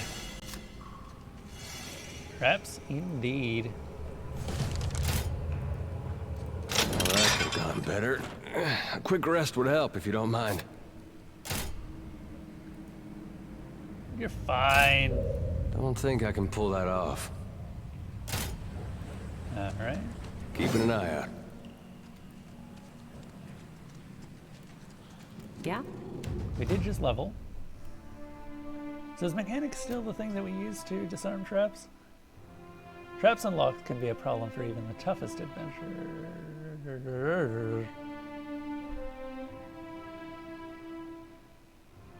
Neat. I like the improved UI. The UI was always kind of a problem in the first game. Took a little bit of messing around to understand what did what.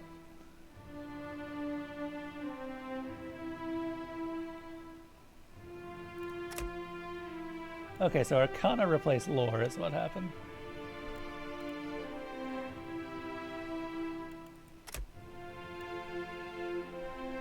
We'll go with diplomacy.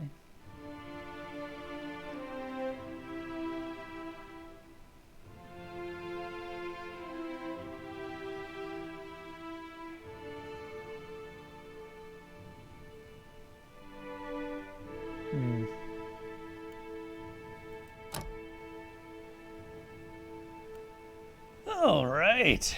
Now this is where we get into the actual ability tree stuff.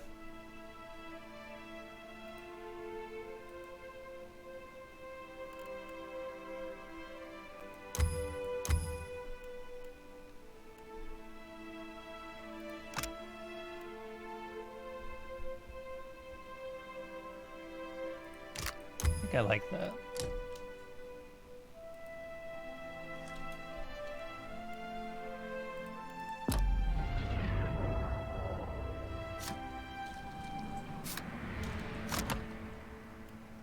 Okay, how exactly?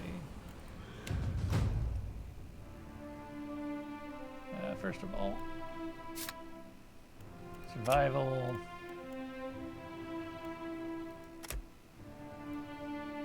You know, I never expected Eder to be that blonde. He looks extremely blonde. Wow. Okay.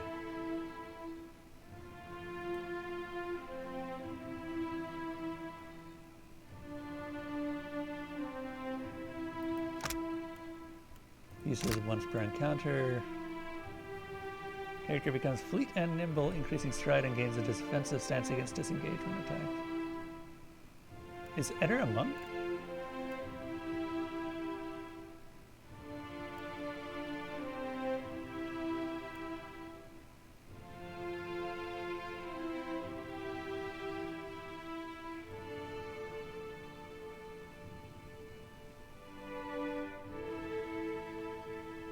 We want the fighter stances at some point here.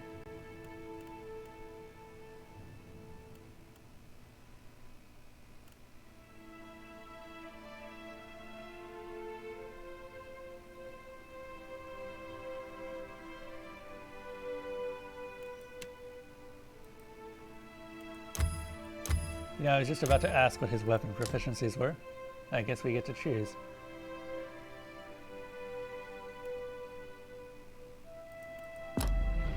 Oh, never mind.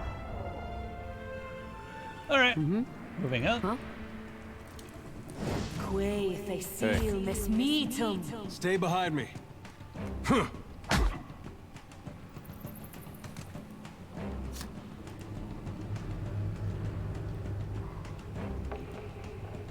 Okay.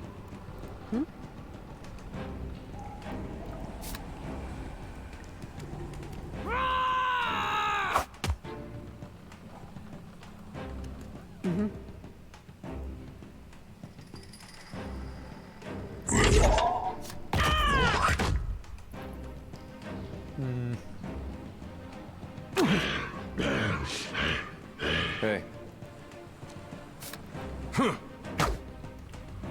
Hey. Stay behind me. Let's go.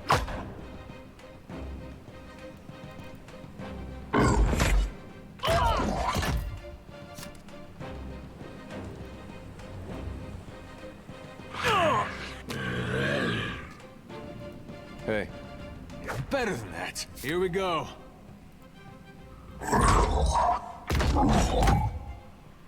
Ooh. Yeah? Sephi's not looking so Take hot. him down.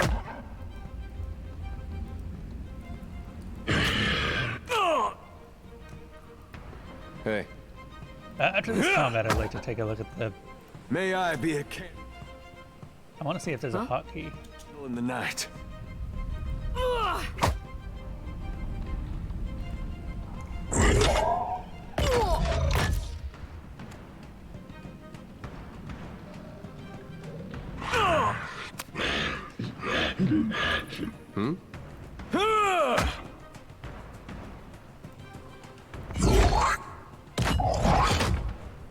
Okay, the big one's about to die.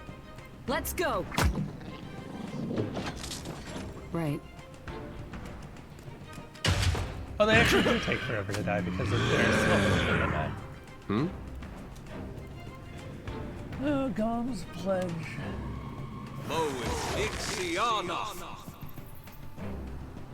May I be a candle in the night.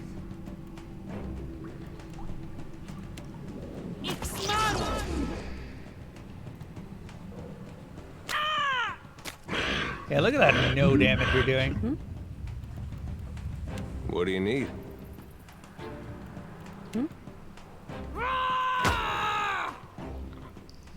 One per encounter. Empower yourself to refill half of your expended resources or empower a spell or ability to grant a large power level boost. Empower may only be used on each character once per encounter and are restored at rest. Interesting. I gotta look at chance at some point. Can't change them during combat, that makes sense. Visage of Death's Herald. Use your Watcher powers to gaze into your target's eyes deep into their soul, temporarily frightening them. What do you need? Leave it to me. Okay.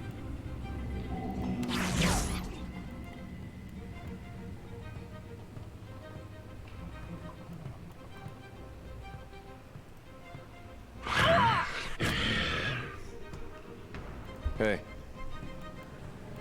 And then knockdown. Nice. Yeah? Got it.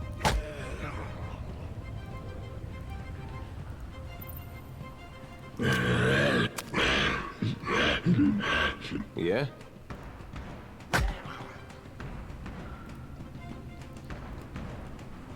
Yeah? There we go. Yeah? What's a metal killing machine doing out here by himself in a cave anyway? Thoughts? Well, that's good. Yeah, that's actually a really good question. Ring of minor protection. Clean. I think Eder needs this more. Be in the tank and all that. Scroll of Fan of Flames. Sephi could use that.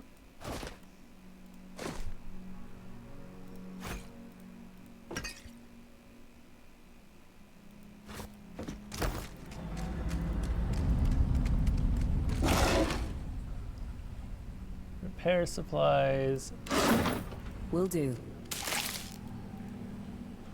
Dozens of paintings, mildewed and worthless, line the wall amongst the broken bottles and rotten. That art looks about as good as it smells at this point.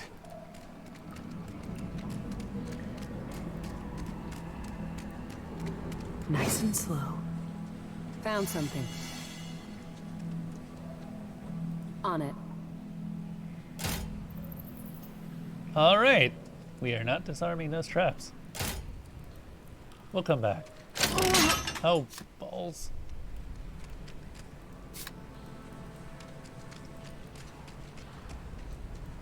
What do you need? Sure. Come on, Eder. Let's go. Keeping quiet. Looks like trouble. What do you need? I'm on it. Hmm?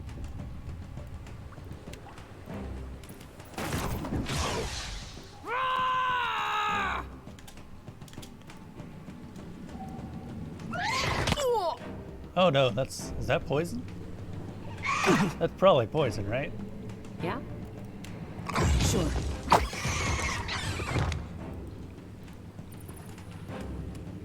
Yeah?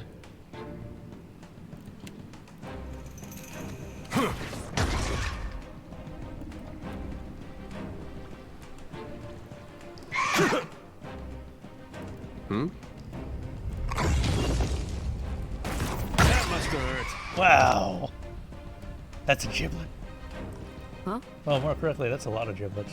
I got it. 3 wings.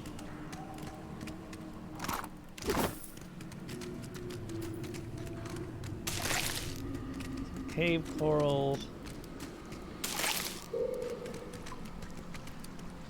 Do we have a map of the area? We do.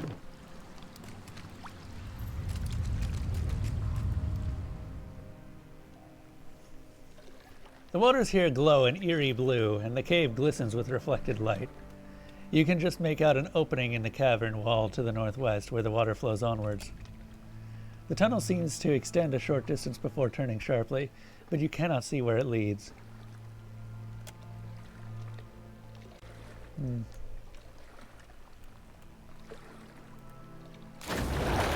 You take a deep breath and step down into the water.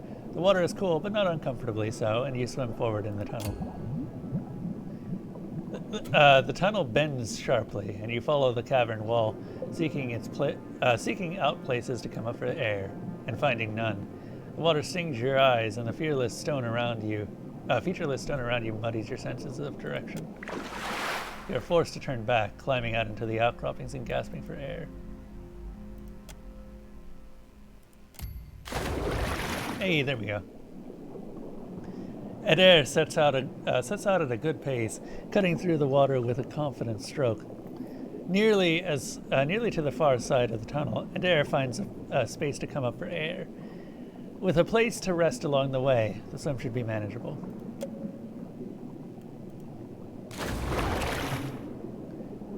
Air pockets provide a much-needed reprieve as you make your way through the cramped waterway. You make short work of the journey. You come up into what appears to be another smaller cavern, where sunlight streams in from an opening in the stone.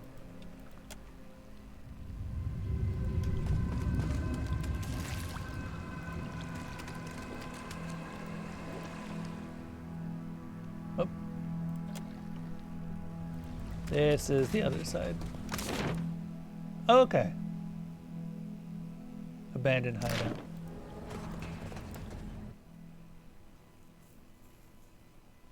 We should be able to come back here, I think. Oh, what's this?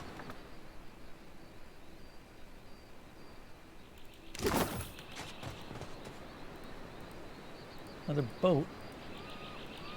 A wrecked boat.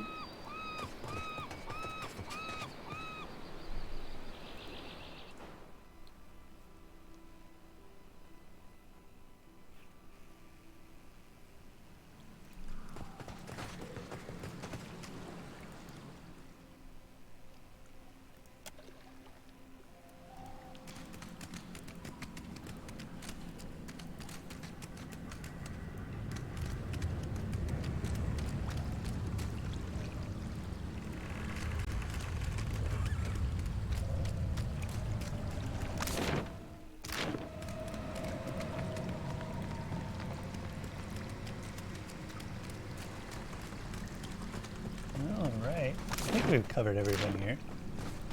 I think.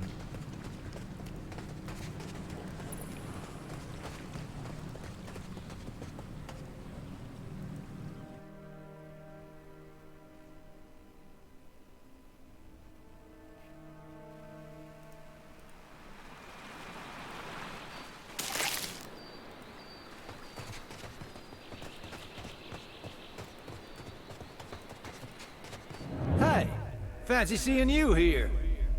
The spirit's voice warps and shifts, muted as if by a giant distance. Even so, he grins brightly at you. I can't see much of anything, really, apart from you. Just endless gray. What happened? The ship ran aground in the storm. You died. Storm? That's strange. You'd think a man would recall a storm. It's like someone cut away a part of my memory. There's just this big black hole.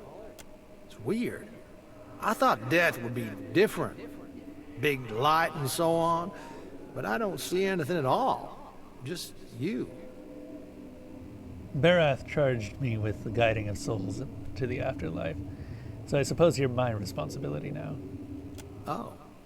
Suppose that sounds nice enough. I'll follow you then, shall I? Come along then. The spirit falls into step behind you, radiating cheer. Still seeing ghosts, huh? I suppose you're stuck with that. Yeah, I don't think that's going away anytime soon.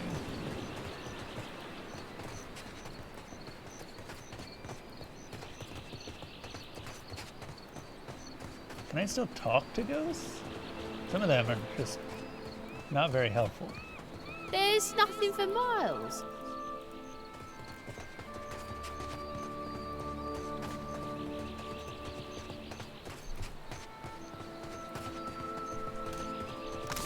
Well, I looked around.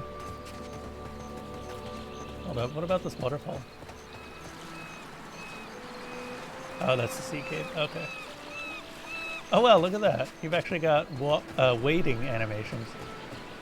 I'll boil up some water. We'll have a spy at that leg of yours. Should have seen me with that barrel, Angrim. I showed it who's boss. Magrin gives some of us simpler trials than others. You love Twitch? Thinking about buying this? Wonder if it's better than Divinity Original Sin 2/Pathfinder? I haven't played Pathfinder. I know that it could be compared to Divinity Original Sin 2. However, the turn-based is something that they added later on, so if you're not too much a fan of real-time with pause, then that might turn you off. It's good, but it's a slog. I was thinking that I might try it out. Actually, hold up. You've reminded me that I own it now, so just let me fix something that I have completely forgotten about.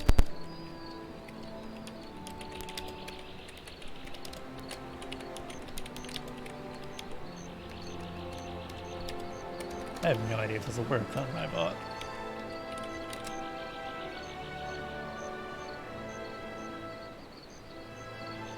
Holy crap, that works.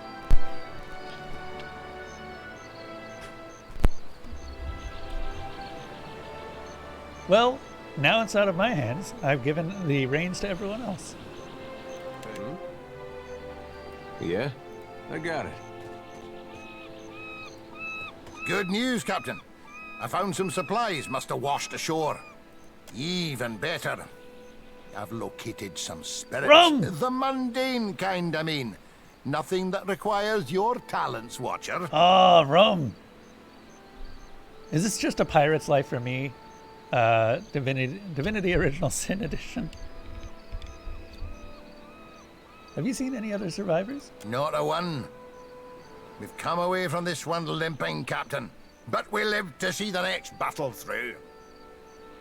What do you think we should do now, then? It's just the lot of us now, Captain. You'd best head into town, see about supplies and repairs. I'll keep an eye on the ship. Do you know anything about this island? Kith live here. I ken that much. Means we're a sight better off than we could be. You've completed all your unfinished business in Outer Wilds, though you had to look up the Ash Twin project in the Quantum Tower. I mean, you know how to get past the anglerfish, right?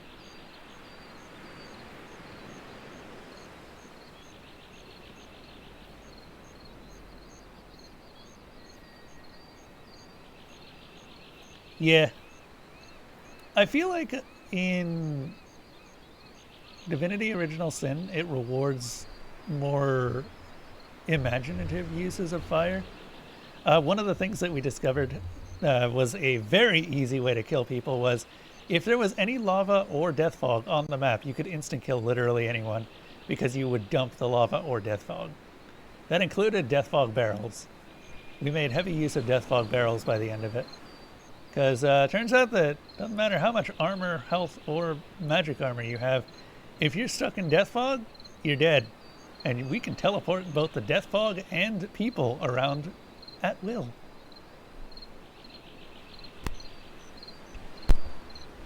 Made us really feel like absolute mages. And then I just happened to be a...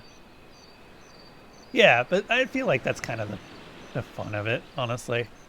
They made the system to be exploited. Like any D&D system.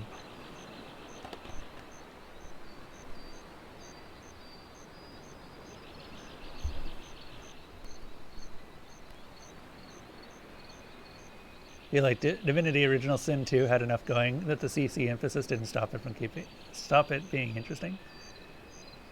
Yeah, I agree with that. Having armor that does anything other than just pure health is a really good move, and I think they took it in the correct direction. Later on, as you go, you do have to emphasize just stripping armor down fast. You would have characters that were that emphasized armor or magic damage. And if you didn't have that, then the game got really hard. They knew what they were doing with the system.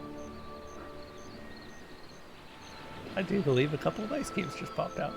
I can hear them in the background through the fridge door. Of course, it's surely pirate territory. They have a number of bolt holes out this way. I'd nae be surprised if that cave up north is one of them. Could be they lie in wait for us even as we speak. Okay.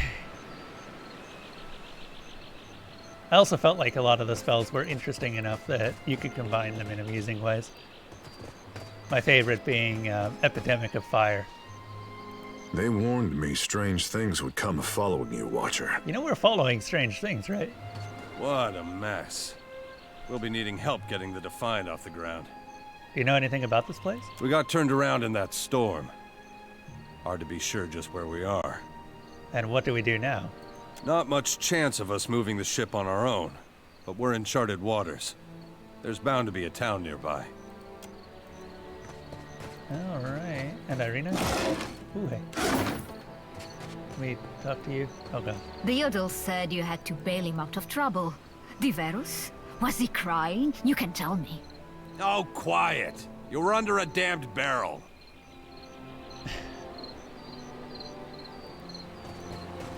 I would like to get around to playing the original Divinity, Original Sin, the original Sin, at some point, because why not? I like the combat from the second one a lot. Irena's in good play it order. twice.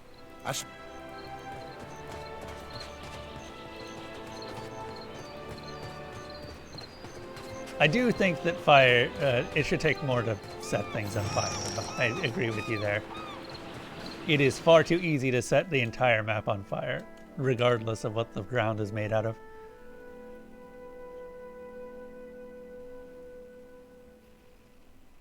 So, most of the time it's on fire by accident. Hello, what is this? What? Okay, give me the tutorial. Clicking on the world map will have your party navigate to the selected location. Toggle on, off the camera. Automatically follow. Yeah, gotcha. Okay. Ah, gotcha. This makes more sense. What is that? Ale! Booze!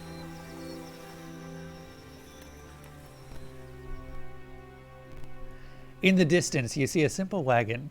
The angle at which it rests on the road, one side jutting above the other, suggests that it has been damaged or disabled. Even from your vantage, you can make a move, or you can make out Kith milling around it. Oh, well, we are bad at sneaking. As you near the cart, you make out a group of Raid Saren pilgrims in rough spun linens and cottons. A single draft horse stamps at the ground impatiently, as two of the pilgrims argue over the front right wheel, which seems hopelessly stuck in the mud. One of the pilgrims notices you. Her step back draws the attention of the others, and a man in well-worn in a well-worn gambeson? There's a missing A there. Steps forward. The weight of deep concern hangs on his face. Did the dreams bring you here as well? The other pilgrims look to you with a mix of apprehension and hope. Dreams? We are farmers, come from Reed Saris to work the colony fields here. We're believers, all to the one, in the light of Aethys. The other pilgrims are fervently in agreement. A woman with a smiling baby lifts the infant's hand to wave. We've been having dreams. 3 stars sailing through the sky, piercing the black of a storm cloud. Figured it must be him, Aethys, calling to us. So we came here, the place we saw in our dreams. The pilgrims looked around, matching their sleeping memory to the present. We saw the giant pass, with 3 stars on his brow, but... He sighs and gestures to the wagon stuck in the mud. Sad to say we could not follow him. Wheels stuck as stuck gets. Oh, by the way, Alabugan, have you played the first Pillars of Eternity? Because this has massive spoilers for the second Pillars, or for that. I would highly suggest playing the first if you can.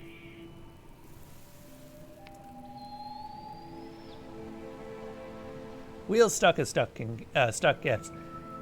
None of us are strong enough to lift that corner up to get something under it. More than one of us tries, and we just get in each other's way. Oh, hey, look at that. Jesus. I guess I have been streaming for 5 hours. It gave Subnautica enough time to get up there.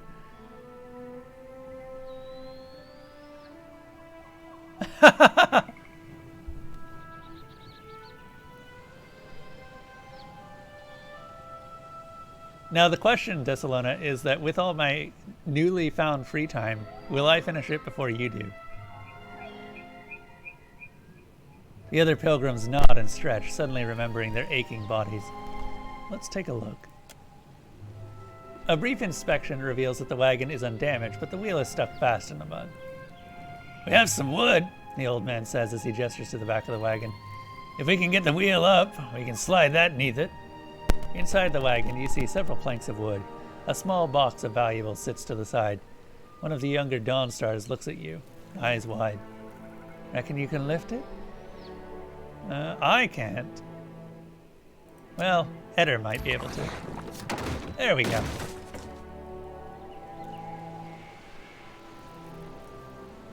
I'm not allowed to.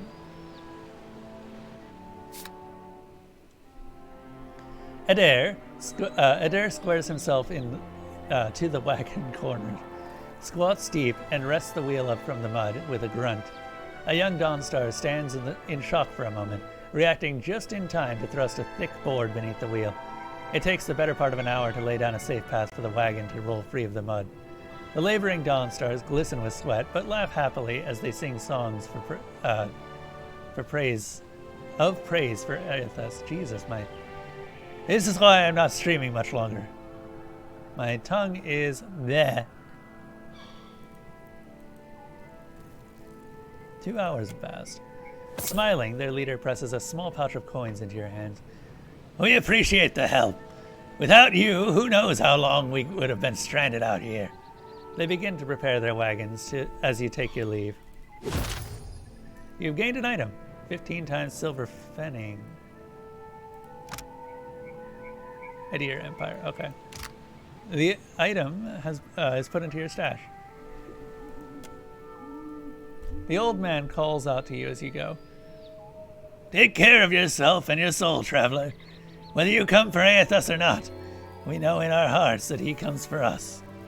Sure.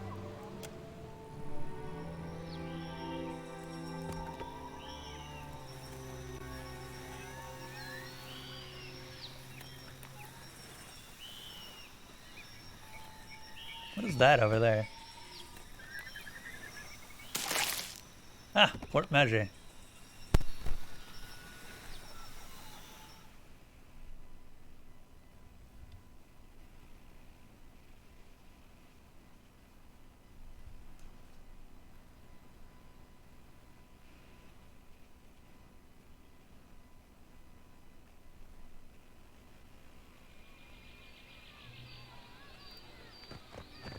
Better see what that crowd's about. What if the giant comes this way? Please, everyone stay calm.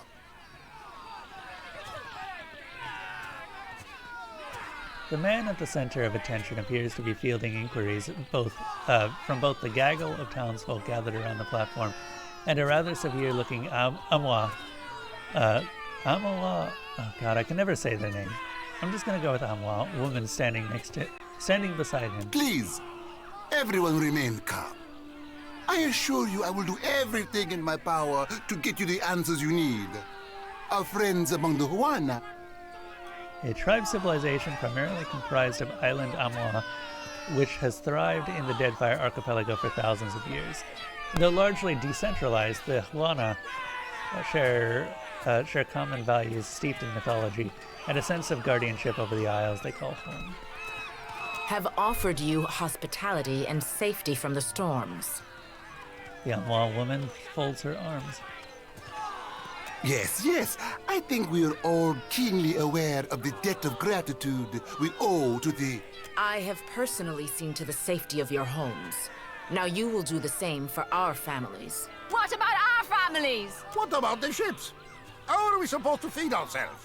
If everyone would... As Claria's gaze sweeps across the crowd, it falls upon you where it remains. A few more heads turn to see what has caught the governor's attention. It's one of the pirates! At this alarmed cry, the whole of the crowd turns to regard you. A startled, expectant hush falls upon the gathered throng. And if I am? Hey, mind if I go get a drink? Meet up with you later. Got bad luck with mobs. Yeah, that's fair. Everyone stay calm. I think it's clear our guest is nothing of the sort. 2 of my guards reported a ship flying deer wooden colors, fallen prey to a private vessel. That would be your ship, I assume. The crowd quiets somewhat at that, though you still find yourself the target of a few glares. That would make her lucky. Your own vessels do not usually fare so well. The woman regards you with bland curiosity. Quite. I just need some repairs and I'll be on my way. Per Complanca, everyone, forgive me. I believe this matter requires my attention. You have my word that I will keep you apprised of any changes. Per complainte? For mercy, or for literal mercy. They actually had a true an experienced conlanger when they were doing this. Especially you, Mr. Ikawa. Do not flatter me with Vailian titles. You are distracted with your newcomer and wish me gone. But I will not go far, Governor Clario. Geralde, as for you, stranger, let us speak at my estate. We'll discuss your predicament. Of course.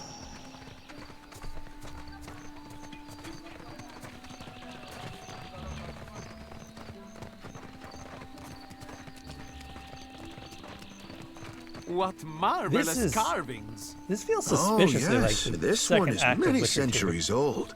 Blessed by Ngati herself. Magnificent! I don't know if anyone here has played Witcher 2, but it just feels like that, you know?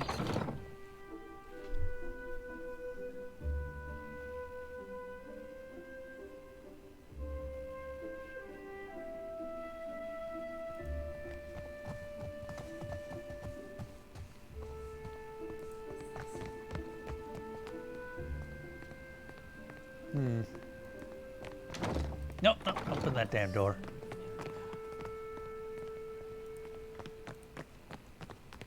Hello. Ah, yes, there you are. As governor and under the auspices of the Vailian Trading Company, please allow me to officially welcome you to Port Marche. He spreads his hands in a subdued flourish. Apologies for that little drama outside. These are confusing times, and people often react poorly to uncertainty. Between the storm, the pirates, and the, well, certain strange events, we are all a little on edge. He spreads his hands in an apologetic gesture. Strange events? A few, well, quite a few people here in Port Marche claim to have seen a giant of some kind during the storm. I would call it a flight of fancy, but unless something has tainted every well in the region, I do not think it can be ignored. But then, the Deadfire is a land full of such things. You must have heard the stories. That wasn't just a giant. That was Eothas.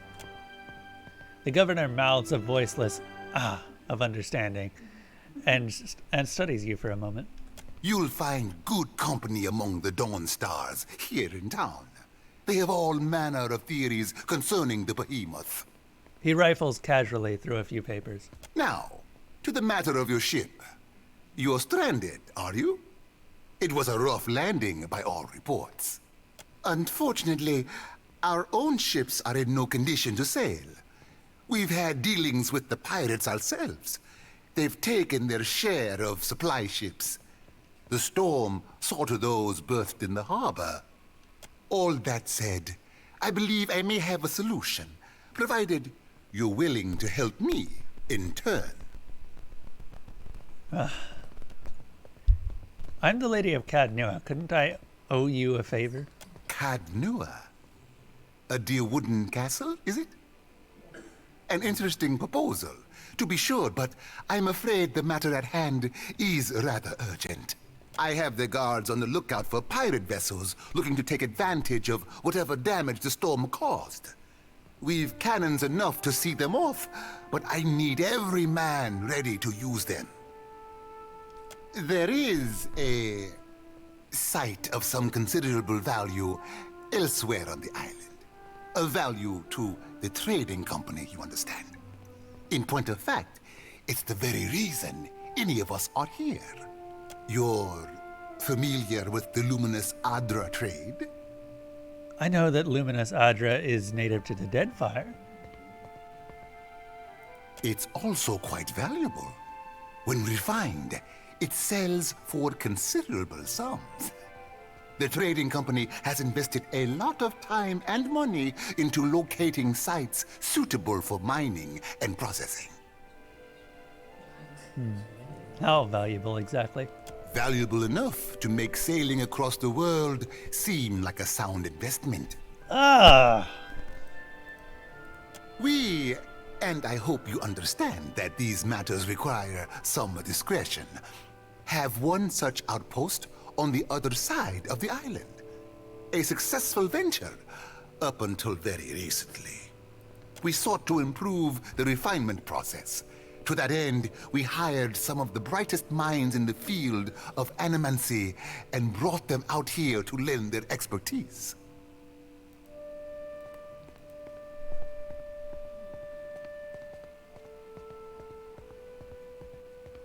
Huh.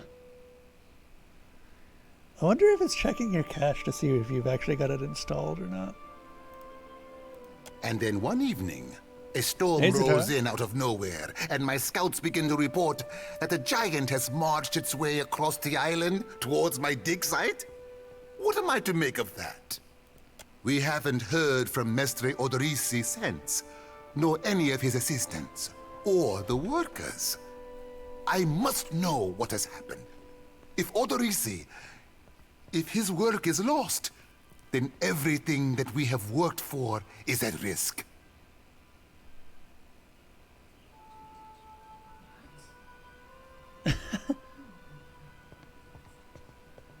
Yeah, now what are you gonna put all your logs towards?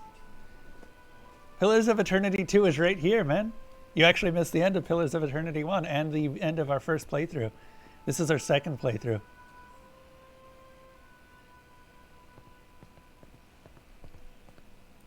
Which is where you come in. You need a ship, I need information. See to this for me, and I'll set half the town to work.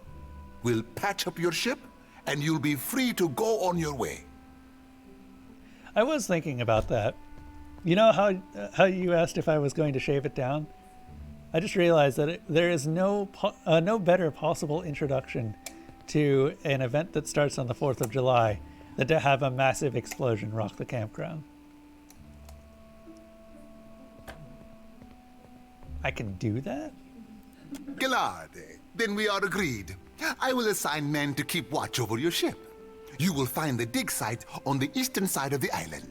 I'll mark it on your map here. Oh, that was an agreement, dude. One more thing.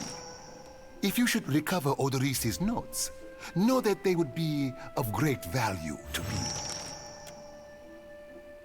Unfortunately, you did just come in as I was thinking of wrapping up for the day, as I am like stumbling over my words and having trouble reading things straight. So you kind of came in a bit late here, Zutara. Sorry. We'll be continuing this on Saturday of next week. Actually, no. We'll be continuing this on Thursday because Wednesday is my last day. You have thus been summoned for numbs. Okay. But yeah, so we'll be continuing this on Thursday when I will be streaming this at exactly the same time. And it'll be fun. Yeah, I'd been streaming for 6 hours and the heat is getting to me and I'm just like stumbling over my words and meaning that I am having lots of trouble just reading. 36 degrees Celsius. What is my temperature right now? It's not too bad right now, but it's enough to tire me out quite easily. Hold up. Let me look it up.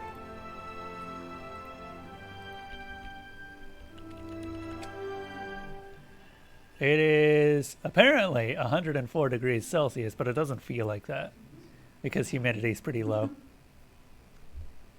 Tomorrow, oh god, humidity's... Ugh. Okay, humidity is actually lower tomorrow, so we might be fine. But it's hitting 112 degrees Fahrenheit. Oh my god.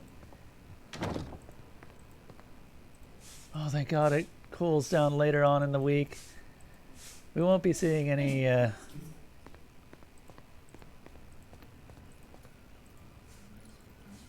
Yeah.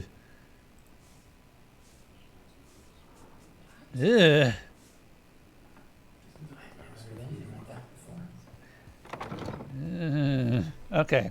No. That's the right button. Yes, thank you everyone for continuing to support the stream, and everyone who is watching right now. Thank you to my continued Patreon supporters, Tenace Games, Zebgrin, Slime Hunter, Walks with Gorillas, my dad, Kremlin Kev, Desalona, Miss Mango Plays, NBFF, Alpha Mango, and Kwoke for continuing to support the stream. If you would like to support the stream, know that I am not a Twitch I'm not a Twitch affiliate by choice, and the only way that I accept support these days is through Patreon. You can support you can find that information here. I also do a lot of writing. If you are interested in learning more about the Dark Forest world that the stream takes or the storytelling and campgrounds takes place in. And yeah, I am also a Humble Bundle partner. Not that that really matters, to be honest. I'm thinking I might actually drop that because it hasn't really done that much for me. And I don't really feel like being affiliated with any particular storefront.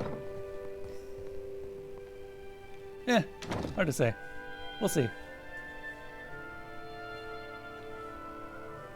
Anywho, yes, thank you everyone, and until next time, have a safe trip through the Dark Forest. I'm going to send you all off to who knows where.